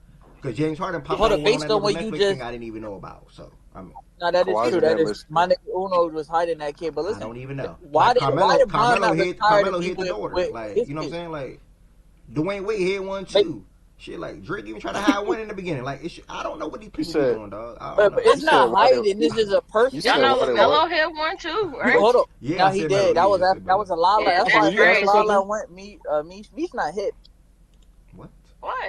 How am I not him? Melo was my favorite player before I was Harden. gonna So say. that's the only reason why I I know said that. love Melo. That's the only reason why I know that. Oh, love Melo. Out of that era, though, like you were naming, Yeah, he got one the too. best. Oh, you said love Oh, Melo. I didn't know Nigga, I LaMelo don't had know his nothing about that. LaMelo had naming the best what? Hell yeah, he got one. We were talking about like Is it with that? Yeah, his is it dad with that said Anna it. girl, whatever? Is it with the first little girl that was older? Yeah, yep. Oh, with her. Okay. Yep. And he, Yeah, the he little talking old about head a girl that was girl. like weird ass name. Yeah, it's the old head girl. Yeah, yeah, his Melo. dad Yeah, confirmed Melo it. gone. She been here for a little minute. I ain't gonna Yeah, lie. Melo gone. That's 18 years. What you say? I'm saying, you know how he said that people that retired would be. Name Low One. Low One is the kid's name or something. I saw Hold that up. shit somewhere. I got you. Low One. LA'1. The one. You said like the But yo, top three Ed. of that Wow. era. Hold on, Swing. The top three of that era would be like LeBron, Steph, and Durant. Who do you think is next? Kawhi? Harden. Process. I will smack you. What are you talking about? Kawhi Leonard won championships, dog. Okay, I love Kawhi. It's just not be respectful though. I used to argue them two for a long time growing up. I always was That's Harden. But why did? If you're talking about the 2010s, it's clearly Harden. I don't. Yeah, it's probably got to be Harden, but damn, bro, like. I mean, yeah, Kawhi Leonard it's really the injuries, bro. If Kawhi stay healthy, bro, he probably be him and KD would be an argument. Shout out to Jason Tatum real quick, by the way, for winning Player of the Week. That's actually impressive. Hold on, Tatum got Player of the Week. Yeah, shout out to Tatum. That's nice. The NBA just be giving, but last week Hand it down, was hand down, hand down. Yeah, if you know no. coming, right? Last week it was LaMelo. Now is this nigga, bro? I swear to God, this Player of the Week shit is sympathy. This Player of the Week shit is sympathy, bro. These niggas did not. These niggas did not have the best week in the East. Damn, bro. What about Luka you? was just about to beat Jordan, your boy Anthony Davis is in that era. Where does he fall? He's probably 5th or 6th. Bro, don't talk to me about AD, bro. Wait, good. Do You y'all agree with got Russ, you got Kawhi, you got Harden, and we know the other 3. So that's like 7. I don't know, CP3 or AD. No. Oh, okay. Good. Say this era is going to peak out higher than the last era, and it's sad to see. Y'all agree with that? Who does this era start with? Which era? If Wemby and who? It's Giannis. They not this era.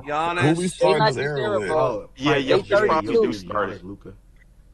Oh. Well, SGA is almost 30. Why we keep talking like he young? That's what I'm saying. SGA and Jokic the same age, I think. How is Giannis and Jokic this era? You talking about the 2020s?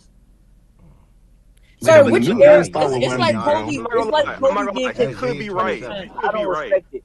He could be Sorry, right. who's what it's is like, he talking about? This is what they're now. Hold on, bro. Hold on. Yeah. Giannis, Jokic, SGA, Luka, Wemby was his 5 he listed.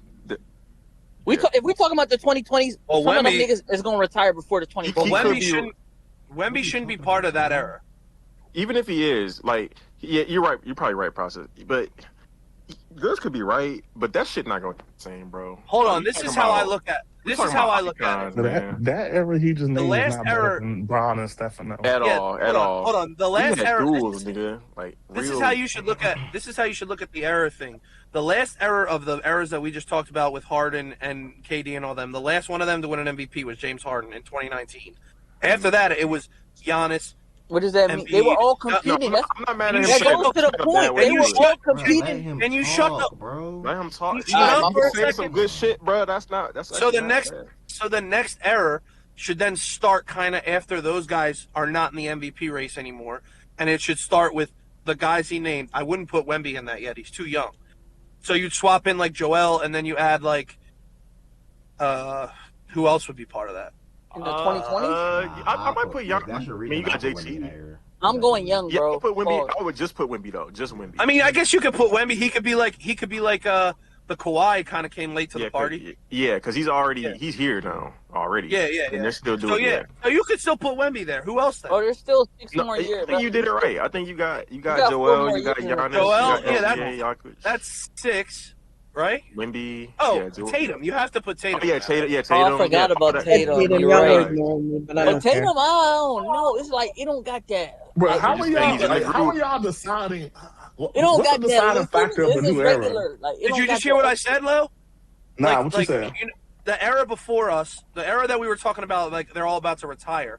They stopped being in the competition of best in the world and like MVP status after 2019. Like after Harden won that MVP, they never really. No. They never really. Hold on a second, bro. That's what the downward. Let's not get bogged down. He's right. He's right. No. But he never. Yeah, but he was never really an MVP. Brown won in 20. That wasn't buddy. They weren't at their peak though. I'm talking about MVPs. Forget about winning. You can win now. They can. Curry and LeBron and KD could win right now. They wouldn't be considered the best guys. Curry was an MVP talks in 21. So LeBron was an MVP, but he never really won. That's why I said we're gonna get bogged down with the 2019 thing, bro. His overall point. Yeah, my overall point is the MVP. Is when they start to fall off. Right. The MVP race was always at one point for like 6 years. Not Wemby. Giannis, Jokic, Embiid. Those other guys, their name got thrown into the mix towards the middle of the season and shit like that. But when it came down to it, for 4 straight years, it was Jokic, Embiid, Jokic, Embiid. 2 years prior, it was Giannis and Jokic. So it's like that's when that era kind of ended of being, that's the top of the guys of the food chain of the league. You know what I'm saying? So I would say like after 2019, that era kind of phased out. This era comes in. You know what I mean? And I think that this era will be Jokic, Embiid, Giannis, Luka, SGA, Tatum, Wemby. I don't know. Does like Cade and Brunson? Does Cade, Brunson, and Donovan Mitchell count? They're not. They haven't. I don't think that they've been at this level long. I think they'll end up being that next crop. Because you do have guys from that previous era that were like elite guys. Yeah, or they'll be on the fringes. Yeah, like the Dames and shit. Kyrie, they'll be the Dame. Yeah, they'll be that version. Yeah, of them. Kyrie, Dame, Chris Paul. Yeah, so they could be this. They could be this era. They just might not be that same level of player. Yeah. Yeah. So no, I think that's a good way to look at it. Actually, with the MVP. I think that's the way that's the best way to look at it, because you see those guys, they kind of like. They still could win championships, but they're not like at the top of their peak. Yeah, or they could even be in. Who's the best player in that 2020? But they're just not the best. Yeah. You probably say Joe, right? But I don't probably. So Yo probably finishes as a top 10 player. You got 3 of them top 15 niggas. I don't know. I mean, Wemby, can he be really?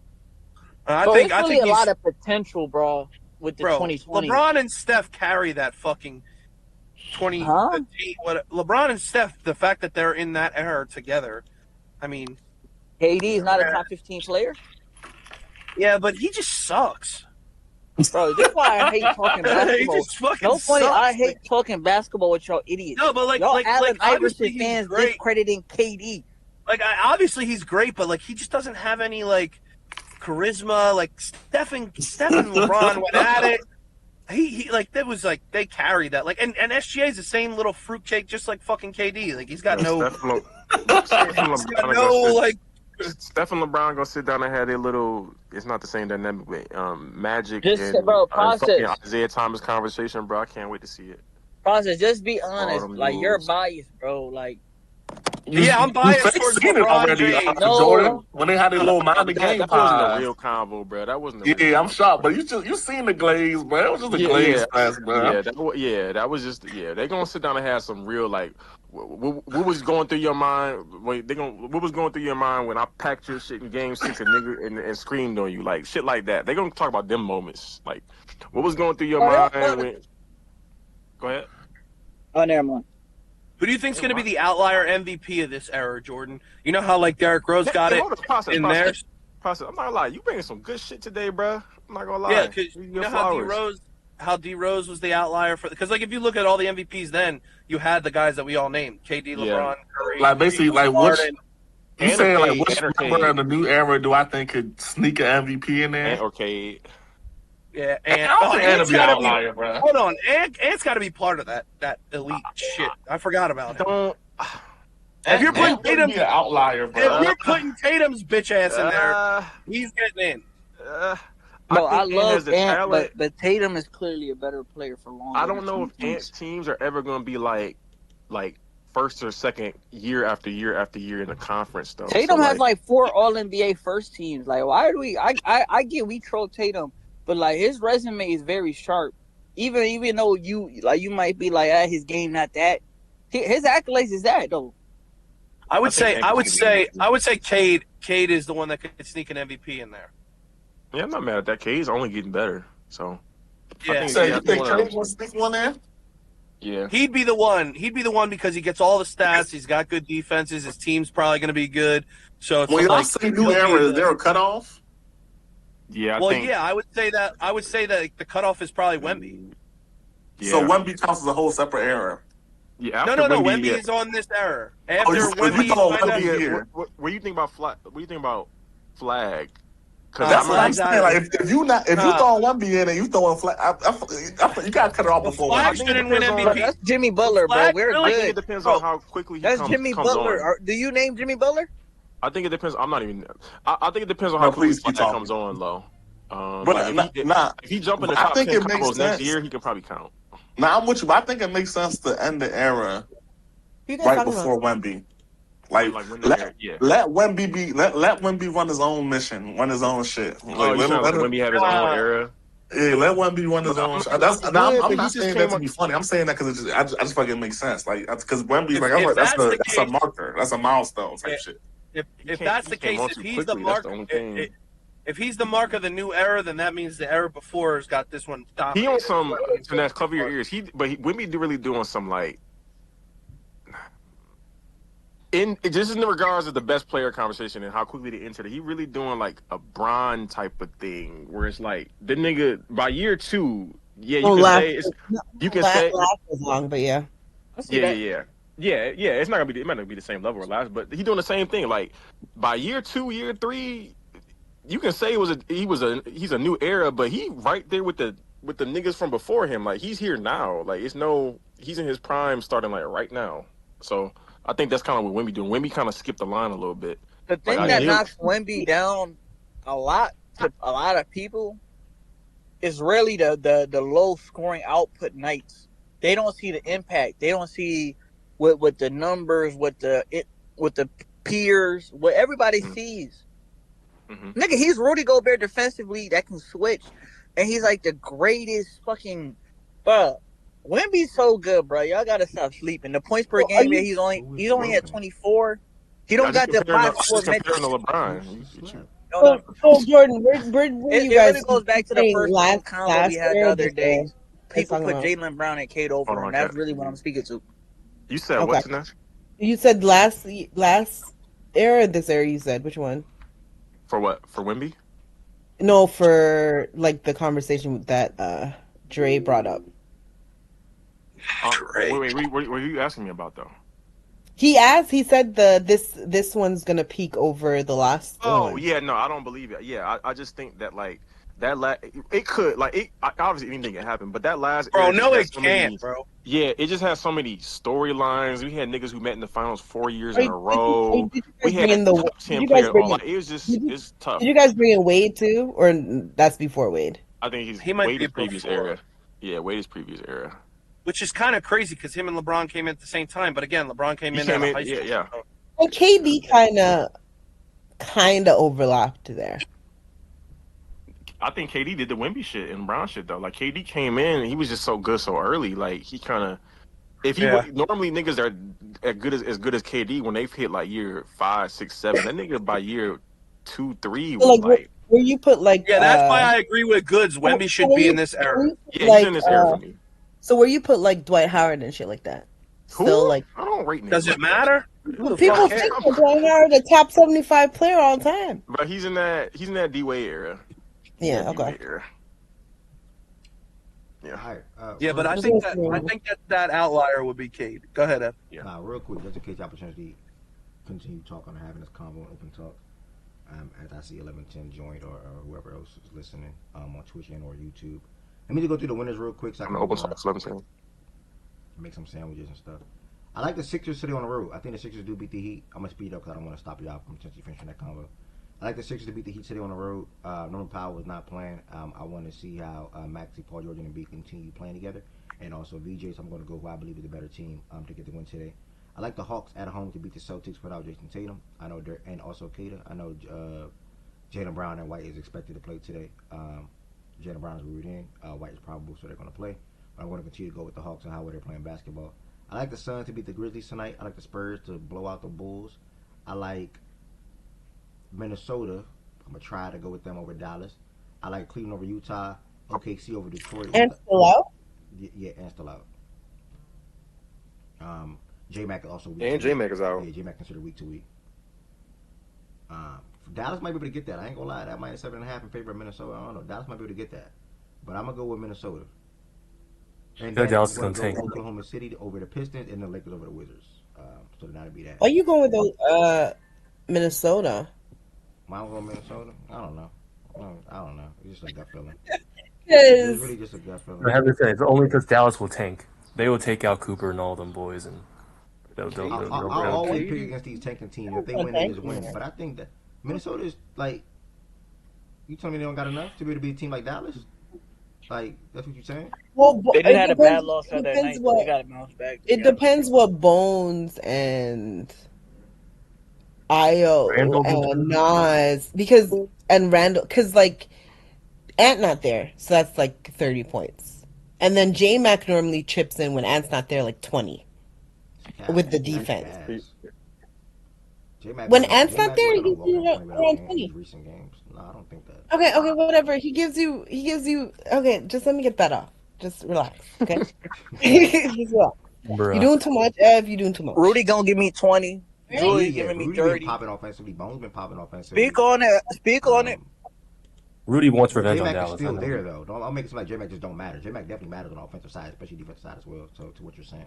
When Ant's not there, he'd be giving you 20. So, like I said, you can't just let me have things. That's crazy. I don't care. I don't care. Wait, why you stop? All right, I think she's done. Are we gonna see more Mike Conley minutes instead of the other guards? For anybody that actually cares, because I really do be trying to pick every game right. I think so. Ant is playing tonight. Ant is playing tonight. Okay, thank you, brother. Damn, what? Ant playing? Oh yeah, he has to play for the 65 this is a game. banger. This is a banger. We gotta watch. Yeah, to qualify for All NBA. And he's back tonight. Thanks to Tiz for that. So I'm easy. Yeah, that even helps my case. Y'all, Minnesota will win that game tonight, hopefully. So I should get this right. Y'all, only game that I'm questioning, or two actually. The Heat and Sixers and the Atlanta Hawks and the Celtics game are two flip-flop games for me, but the rest is you can see by the spread. It's not really hard to predict. The Suns should win, Spurs should win, Minnesota should win, Cleveland should win, OKC should win, the Lakers should win, like literally. So that's that. You think he comes back? You think he back and he gonna be rusty or? Ant be fine. I think Ant gonna come back and look like how like Maxey came back and looked with that 26-point game that he had. Mhm. Ant gonna come back and drop anywhere between 24 to 30 today, 24 to 28 today. And he'll You think it's a minutes restriction though? I don't know about any reports, but I don't think it'll be a minutes restriction. Nah, I don't. Ed, what you think he had for breakfast today? Yo, what happened? To answer your question, I think the Sixers fall within the top 6. I think y'all get to the 5th seed and y'all remain there for the rest of the year. Yeah, I fucking hope. Then we get that fucking bitch Harden. Oh my god. And y'all get Harden. Oh, you Bro. Harden in the playoffs. Oh, in the first round. Yep. Maxey 30 point per game and be MVP. PG back to superstar. Oh, yep. That would be nice. Facts. Yep. The Cavs and Sixers. But we're should be a good busting their first round fucking series. ass. I don't know about that, but that'd be a good series. Fuck those bums. Who you think would win, Ev? I'm Sixers. thinking. I ain't gonna lie. fully I'm gonna answer Sixers. right now. If it's Cavs and Sixers right now, I don't got an answer. I That's ain't a gonna good lie. series. I ain't even trying to chicken out. I have to hold off right now. Evan Mobley. Get the fuck out of here. That's gonna be a good series. I can't call it right now. I ain't gonna lie. I gotta wait. I think right now I might have a 6. I'm gonna make sure I'm not like drinking too much Kool-Aid right now. I'm Yeah, you are drinking too much of the Kool-Aid. But I'm gonna calm down a little bit. Yep, Sixers going to the finals. Yep. Sixers to the conference finals, bro. Okay. Cavs legit. It's the year for the Sixers, man. 11-10 I'd cry like a little bitch if we win the finals, bro. Winning that series. Hope they beat us by 30. Okay, 11-10 is on Sixers winning that series. So he popped at the I same got the time. Sixers winning that series. If y'all win the finals process, I'm at the parade with you, bro. I would take 10 years of the Eagles sucking for a Sixers finals. No, you would not. Okay, so me. No, you wouldn't, bro. No, you wouldn't. I swear to God. Let me tell you something, dog. I swear to God on everything I love. On everything I love. I would take 10 years of bad Eagles football for a finals. That is the I don't believe that. Fry, thank you for that. Okay, whatever you say, thank bro. you for that, Fry. I definitely appreciate that. Actually, on everything I love, bro. I don't even blame him for that. Because, well, no. You would take 10 years of Miami losing for a fucking Ravens I Super Bowl. experienced all my teams winning, though. So, like, yeah, you can't say that. Exactly. So, don't say that. I seen the Ravens win. You never saw the Sixers. No, but win. I'm saying, I seen the Heat win. You would, though. You would take a Lamar Jackson Super Bowl for 10 years of bad Miami Heat basketball. Don't you fucking lie to me. You're about to get that without a Super Bowl, so. It's not true. That's why I'm not hearing you out, because that's not true. Did somebody say Lamar Jackson? You would, though. You know damn well you would. Like, niggas just bring up the Ravens yesterday. Bro, they talk about Lamar from January to The December. funny thing is, bro, like, that's so disrespectful to all the other Ravens fans. Like, we don't even, we don't get 2 weeks off. I promise you, this platform can't go 2 weeks. I bring Bro, wait, hold on. I didn't even say anything. Nobody's even snapping a football right now. Bro. I didn't say you said anything bad. But this platform cannot go 2 weeks without bringing up Lamar or the Ravens. That is the fact. Bro, you would do that, though, wouldn't you? What? Bro, No. there's 5 I don't think I need to do that. I don't think I need to. Yeah, forget about needing to do it. If you could guarantee a fucking Super Bowl, you would take 10 years of bad at Miami Nah, I'd rather both my teams be good. Sorry. Fuck that, bro. I'd take 10 years of bad Eagles football for the Sixers championship. I don't give a fuck. I think the Ravens got a chance. You said finals. Now you change it to a chip. I think the Ravens got a chance every process, year. Niggas be listening to what you be saying, and you be exactly. changing it up. What the hell did you just say, Tween? It's the same You fucking You thing. said to go to the finals. Now it's No, I didn't. I said to win the fucking finals, you dumbass. No, you didn't. You Yes, never the said fuck it. I You did. never said it. You know this is on YouTube. I can go back, right? Okay, guys. What a fucking. You know I can go back. It's on YouTube, right? Okay, It's on YouTube. Okay, fellas. Is he an idiot? Let me just wrap it right there. I don't even know what you're arguing about, but I don't want that to extend number 20 to 30. You said just to go to a finals. I said win. Okay, so 10 years of bad Eagles football Tween for the Sixers to win a championship. Now, for process, he never experienced his team winning one ever, like point blank period, like ever. He never seen it. So I understand why he would do that. I wouldn't do that because I experienced it numerous times for both my teams, multiple times. Process can't say the same. I would pray for that brother. Multiple. Yeah, I seen the Heat do it multiple times, and I seen the Ravens. Buddy, you were in diapers the first Ravens Super Bowl. Don't matter. I know about it. I know about the. I know about the Sixers championship in the '80s. I know about it. I was in Baltimore, brother, so it don't matter. Like I know about it. I know about the Sixers finals in the '80s too. I read that shit in the history books. Nah, I know about that Ravens team. I laid my eyes a couple of, you know what I'm saying? I was 5 years old, 4 years old. I know. I've seen Dr. J before. Like you down bad, bro. I ain't gonna lie. Like, you a grown ass man. You never gonna experience that. And you grown as fuck. Like, you 30, and you never gonna experience your team seeing your team win the NBA Finals. Like, ever. You're never gonna see that. And you grown as fuck. How do you know I'm never gonna see that? What the fuck? The Sixers did have a team that could win the finals this year. What is showing you that you're gonna experience it though? This is the best team you're ever gonna have, bro. I don't fucking know. You don't know how we're gonna end up being the best team you're ever gonna have. Process. This is the best team you're ever gonna have. The team they got right now is ridiculous, bro. I don't know. Joel Embiid, Paul George, VJ Edgecombe, like they got a mob right now. This is the best Sixers team in the last 26 years, correct? No. Which team was better? Huh? Bro, that's 2019 Oh, that team. Jimmy, yeah. No, I like the hell out of that team. The Jimmy Ben and Jimmy. That was my mom.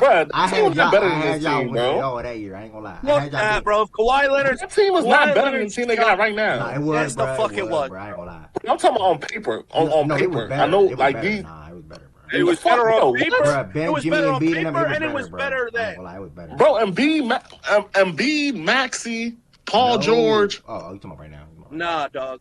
I'm talking about B, Maxi, PG, VJ. I don't care, bro. Bruh, PG Y'all wasn't. gotta get it done, bro. name. Y'all got a Bruh, nice PG team. wasn't better than Ben and or Jimmy Butler at that time. Like this version of PG right now wasn't better than Ben Simmons or Jimmy. It's PG that we seeing, right, bro? I don't even want to judge this PG for it, but I just think this nah, let me stop. He wasn't. Whatever you about to say, Paul George right now at age 36, 37 was not better than Ben Simmons and or Jimmy Butler at that time in 2019. We don't even know what Paul George this season really is. We know who he is as a player right you now. You might be underselling this PG right now is that. What do you mean by that? He just shares the ball. Wait, what does that mean? What does that mean? What the fuck does that? Whatever you think, whatever PG you is still think. a decent player right now. He's still pretty good. He just whatever you think was not better than that Jimmy. He's not an all-star level player at the Ben Simmons and Jimmy Butler was. He's a top 40 player. Do you know how good Ben and Jimmy was for that Sixers team, and Ben even throughout his career as a remedy. You know they wanted Tobias instead of Jimmy, right? Like niggas wasn't jacking Jimmy when he was there. I don't know why we doing this. I don't know why we're doing this revisionist history with Jimmy Butler tenure on the Sixers.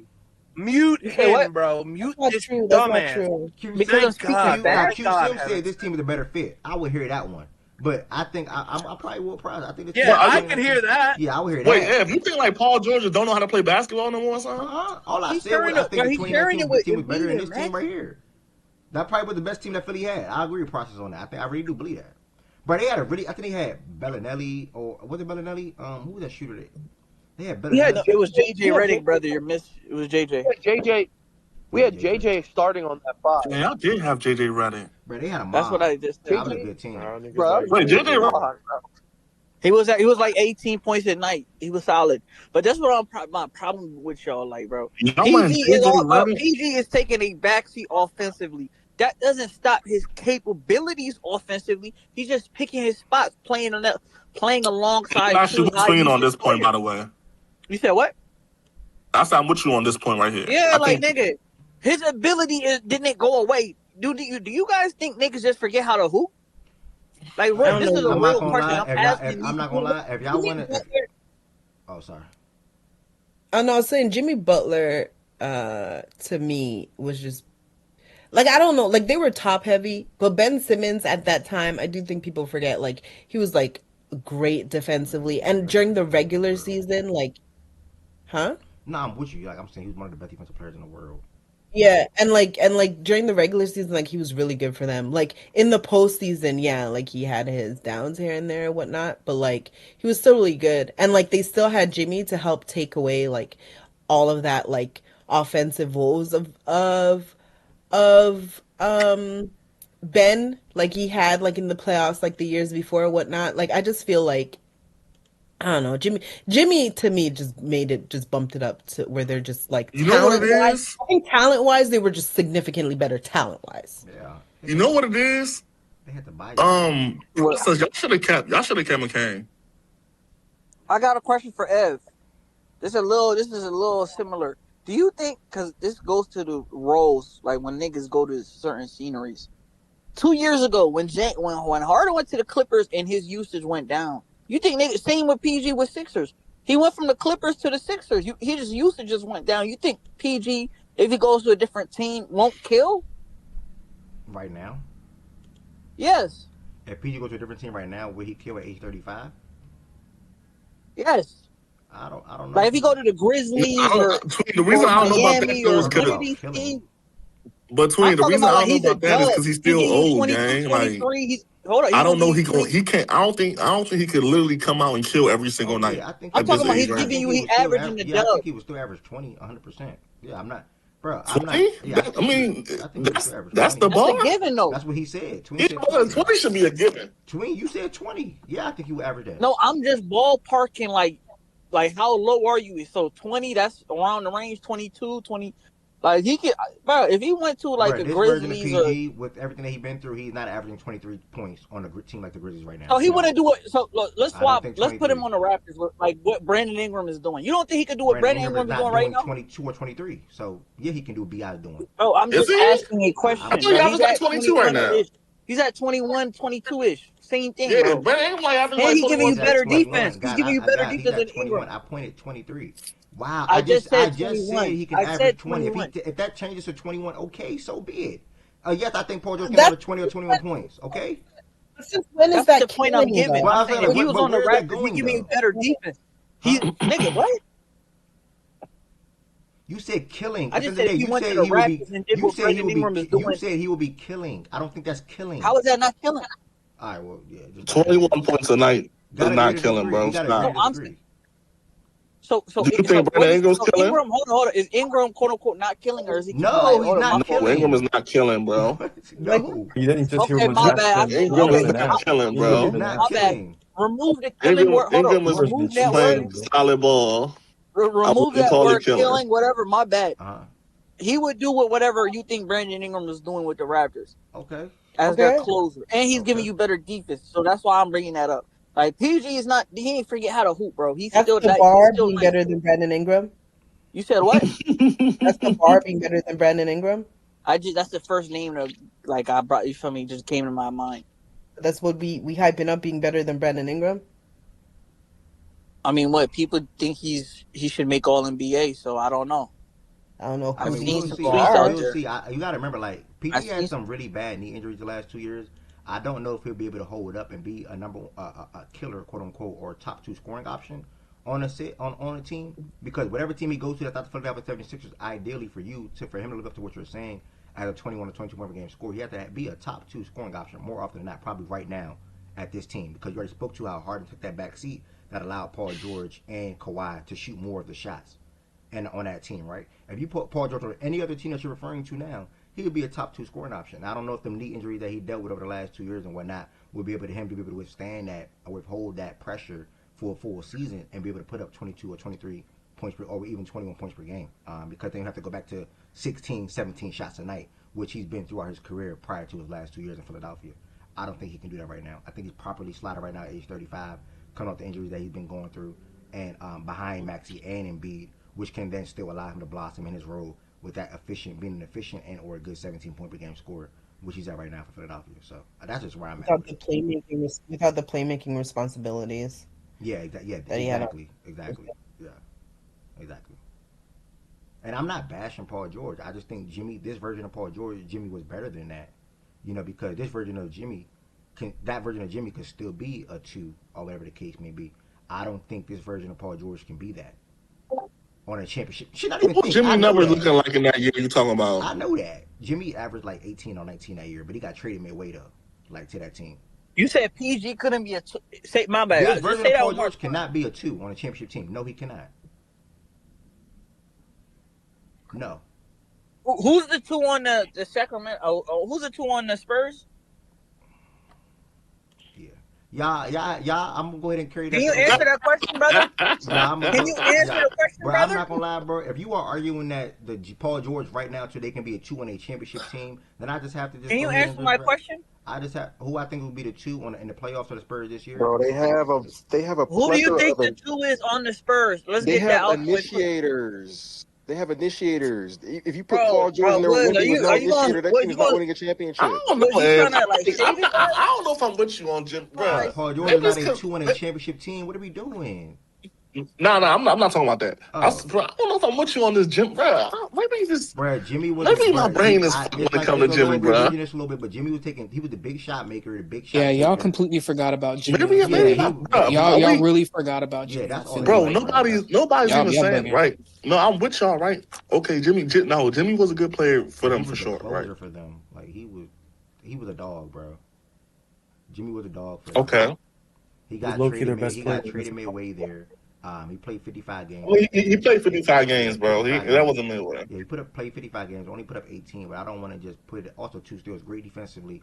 Was a coach for them offensively. Yeah. Alongside Paul George is still a good defender. This version of Paul George is not a better defender than Jimmy Butler in 2018-19. Probably not. I'm that's fine. But what we're debating here, I would assume is impact, right?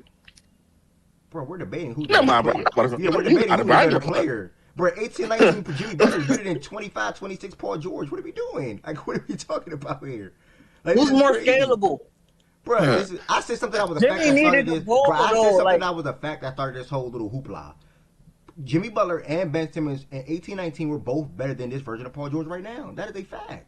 I don't know about Ben. Ben. especially in the playoffs, if I remember correctly, they put the ball in Ben in Jimmy's hands and put Ben in a dunker spot situation. It was like an Amin Thompson Houston role. Like I just don't think in a playoff situation I'm going to take a Ben Simmons Bro, I'm not, over bro. We're current talking about Paul who George. we were just talking about the level of player, bro. We don't try Yeah, to I'm twist taking that and into turn it. consideration. Don't try to No, I'm twist and taking that turn into it. consideration Okay, though, my bad.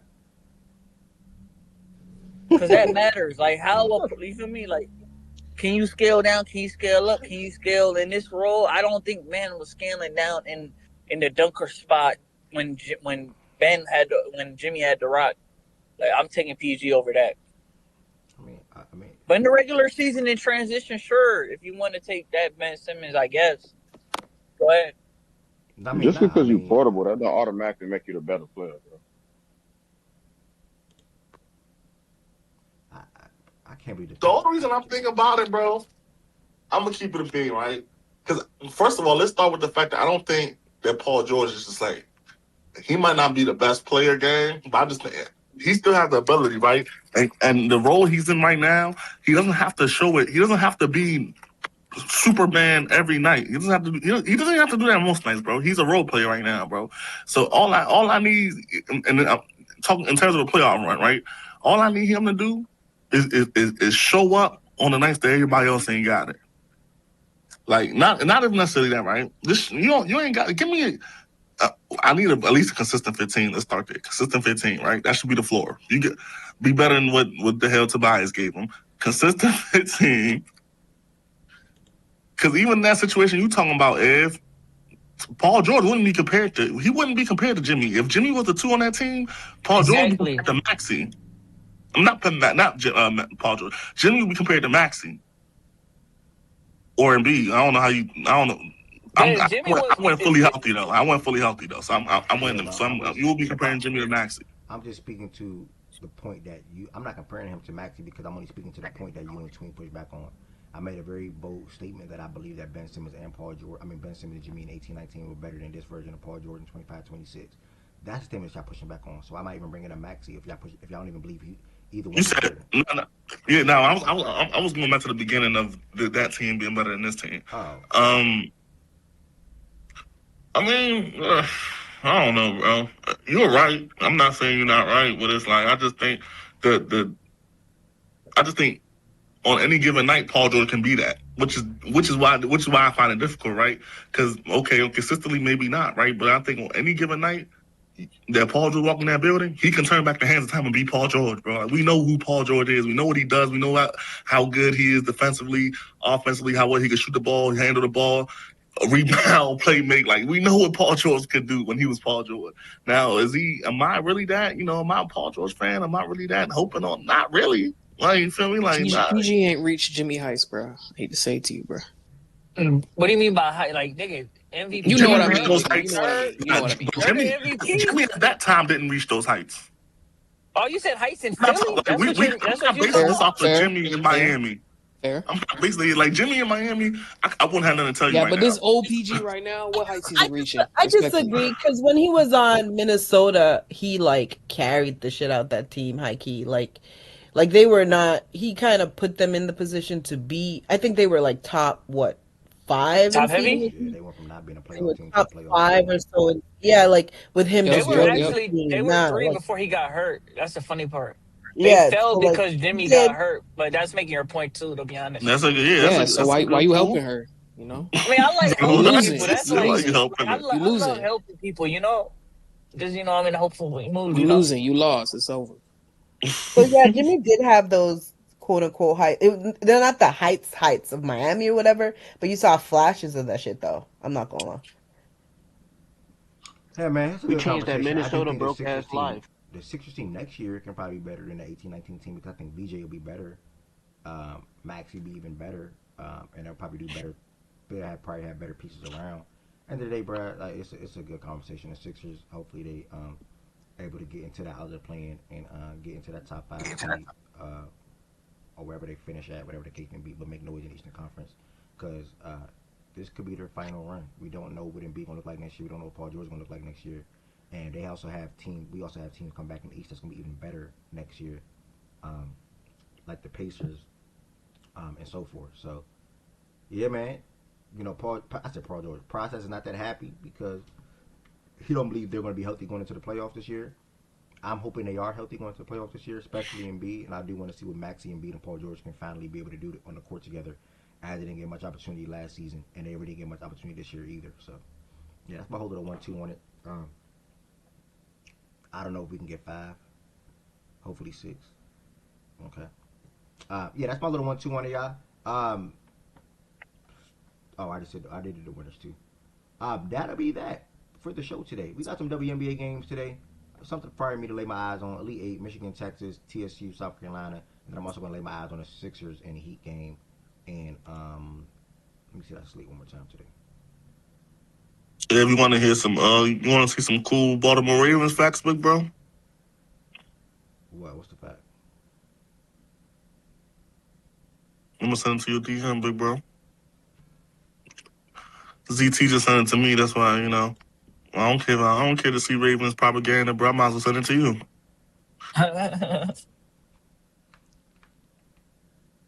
In the 30 years of existence, the Ravens have more championships than the Bills, the Browns, Chargers, okay, blah, blah. Yeah, I say my championship with the Eagles. The Ravens had the third highest regular season playoff percentage all the time. Despite having a top 5 pick only 3 times, that's insane. Like, my teams really just don't tank. I'm not saying that the Ravens ever should, but that goes to show you the Ravens are they're just a great, well-ran organization, to be honest. I think our last high pick was Ronnie Stanley. And I was... What pick was Kyle? Hamilton 14. Yeah, our last high pick was Ronnie Stanley, I want to say. In that draft, I wanted Zeke or Jalen Ramsey. And I think they both went literally right before him. If I remember correctly, I think Ramsey went 4, I think Zeke went 5, I think Ronnie went 6. Damn, that was like. Damn, it's sad what happened to Zeke, bro. I forgot he's even a I'm not gonna lie, Ev. That was crazy. Imagine if we was able to talk to each other during that era of football. Man, Zeke was a demon. Bro, Zeke was my favorite running back, bro.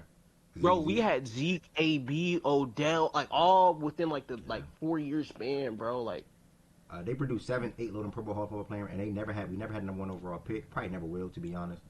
And then they represented the only rivalry. After Lamar, you might be able to. And it's not after Lamar, brother. We too well of a ran organization, brother. You don't think like the gap would be there though? Like, cause you won't have a quarterback. The prep already gonna be there. You see Joe Flacco. We saw Joe Flacco about to go out a little bit. We drafted Lamar Jackson. When Lamar about to go out, we gonna draft a quarterback. The prep gonna be there, bro. We are a great ran organization. You probably do the whole. You're right. You probably do the whole like get another black quarterback that can fucking run.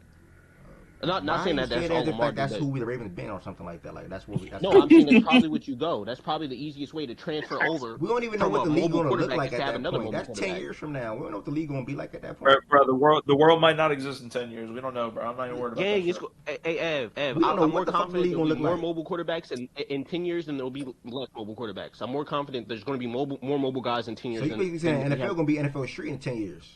Damn near. Yeah, nigga, everybody gonna be 99 speed at the quarterback position. Nigga, we getting real blacks at the quarterback position. Like, there's no more whites who can't move. Like, that shit is a gone thing. I'm not gonna lie, Tom Brady shit, yeah, that shit. Bro, Jared Goff right there. Shit. It won't be too many niggas of that in the league no more, gang. Brady's probably one of the last ones. Okay. You gotta use your lane. You gotta use your word. He is right though, because more so often, bro, in college they start promoting movement, bro. Yeah, pocket mobility. Guys are moving more. Guys are moving more for sure. And we'll be moving more, 100%. Like, what that mobile nigga, Joe Burrow will be no funny ad. Let's say in 10 years, this nigga Joe Burrow, for some reason, is healthy. He playing 10 years, right? He probably gonna be the most non-mobile quarterback, nigga. Most of these niggas gonna be running 4.5s, like. Yeah. Yeah. There's gonna be a lot of more mobile quarterbacks in the NFL going forward, man. But I don't know. I think it'll be a handoff. The Ravens will never have a number 1 overall pick, probably at least as long as I'm alive, unless something crazy happens. Like, they just too great of an organization. Like, we already looked at the teams. We looked at all these, bro. If you look at all of our past records, like all of our teams' past record outside of the Patriots from 1996 to now, we're top 3 in win percentage, 100%. Top 3, top 4 in win percentage. Like, oh damn, here it's right here actually on the screen. I just read it. I'm burnt out. but we 3rd highest in the regular season and playoff win percentage of all time. This is and playoff win percentage of all time. That's tough. Crazy. They'll do playoffs now. Like, what's that record? That's crazy. So, well, you got 3 type jokes off on you. between they actually have a good record prior to Lamar, like in the offs. But yeah. Oh, Yeah, that's okay. I actually ain't know true. that. Appreciate it, T. I mean, I'm about to say a good playoff record relative to like I don't think nobody's gonna have what a good record looks like in the T, that playoffs. wasn't a shot, right? Yeah. Just because of No, how it it, wasn't how because it's aren't you set one and up. 3 with Lamar? Just checking temp. And you were like, temp. Are we good? Just checking temp. We good. We good. nigga, if Oh, I want okay. to take a shot at Lamar, it's the worst thing Checking not to say, brother. 10. Oh, Okay, shit. we good. Just Checking checking 10. temp, gang. All right. Yeah, Damn, I can agree. Slim. Oh, good news, by the way. Boom, boom, boom, boom, boom, boom, boom. Can y'all talk about Dookie stamp? Can y'all Twitter. get a timestamp so I can rewatch the show? For what part? The Dookie niggas. 0.0. Well, just Well, that start was from the the first beginning, 3 big bro. The hours. show started at Yeah, that was the first 11:30. 3 hours, Yeah, bro. yeah. You thought we was From having the any beginning. type of show without talking about that? The beginning. Yes, So y'all started sir. off bright and early with the Dookie shit. Okay. They All thought right, it all was Yes, right, all right. sir. East They Coast ended it. story, rap is magic. The Okay. first They ended hour that and a combo half at of the show, T, we was 1:41. on Duke in UConn. Can you believe in magic? So yeah, just the first hour and a half, we were on straight Duke. Right. Wait, T, who are you repping in college? T don't got a team. Bro, I'm with Kyle, No, What bro. you mean, T? BBN? Hold on, don't try to explain, my boy. He not. I am not What you BBN. mean? No, he not. I'm not BBN, brother. You damn right he not. He's not. Damn, what you? I'm with Kyle, nigga. I need to see 5 stars coming in. I'm good. I'm not with the transfer shit. That's fine. Stay over there. That's fine. Shout out to Cal, by the way. You said I with Cal. Nah, That can never be me. That can never be me, and it won't be me. I'm Kentucky till I die. BBN for life. That's me. Bro, chill, bro. You know you can go with Cal I would too. never switch my college basketball team, my NFL team, or my NBA team, or my college football team. Only thing I'm not consistent on. Wait, hold on. Is Jordan Woods up here? Yo, what's up? He can't go with Cal, but Z-Farm could go with McDaniels. Okay. Z-Farm is a Ravens fan. Z-Farm is a Ravens fan. Now you understand. He can't go with Cal, but Z-Farm is a Ravens fan. He's a Ravens fan. Now you understand. If y'all ask Z-Farm right now who's number 1 NFL team, is he not gonna say Seattle? Is he gonna say Mike? He gonna say Mike. No, brother. We got Mentor now. We got a whole new offensive got Mentor, exactly. Yeah, we got a lot to look forward to in Baltimore. Trey Henderson, shout out to my dog Trey, man. I'm glad your football team got something to look forward to. Oh, you in Detroit, brother? You got Jameer Gibbs. You should be excited, brother. Thanks, Crosby. We'll get to it, brother. They got Jameer Gibbs and what's the name now? Other cuz. I don't like vibes. Pacheco, yeah. I don't like vibes over there. That's all I'm saying. Yeah, they replaced with that. I don't like vibes over there. Kenneth Walker, baby. Pacheco with Hey, the Lions got lapped by the Bears, no? How Jordan saying that? I didn't say all that, brother. Okay. So if you ain't getting lapped by the Bears, if you ain't getting lapped by the Bears, careful what you say. You know you gotta see us in that building. What you not? Be careful what you say. You said about you think y'all better than the Packers? So what's the issue? Nigga, weren't the Vikings like right there with y'all on record? Okay, there we go. JJ? Okay. Hold on. Let me look at the Vikings record last year. The Lions were last in the division. T. They ended up last. Now you understand? Bro, They had a good record though, actually. No, I did not know that. They were 9-8. Mid record. Third in the division. I thought the Vikings had a worse record than you niggas. Nah, we lost. But I'm not saying these guys who made the playoffs with the same amount of wins. I don't like the Lions coming out of that. It's feeling real 10-7-ish, bro. I'm not gonna lie. It's feeling real 10-7-ish. Yeah, he's in next year. Huh? Next year you feel 10-7? This is super early, but it's feeling real 10-7-ish. You know, you don't like the fact that you might move your best tackle to left tackle and draft a right. I feel like that could be a benefit. No, I'm gonna say this. I'm gonna say this. Other shit. Before I wrap it up, I'll get out of here. I'm literally ending right now, Shaggy. NFL draft is 24 days away. I saw that tweet this morning on Twitter. So we're gonna have some NFL talks creeping in. Damn, 24 days. We're gonna have some trades on Hey, We're gonna have some trades leading up to draft day. We're gonna have some trades after draft day. So good luck to everybody's team. And we'll definitely be the NFL in there. Right now we're on college basketball. After college basketball concludes, we're gonna hear a lot of WNBA. April is big for WNBA. Let's go. Damn near to start with the official games coming in like early May. So we're gonna have a lot of WNBA coming, NBA, and then I'm gonna continue to add some MLB talks inside of here. But yeah, I'm excited, man. Thank you to everybody that came through to the show today. Make sure I hit that follow button on Twitch, make sure that subscribe button on YouTube. Peace, blessings, and love. And thank y'all for all the support across all platforms.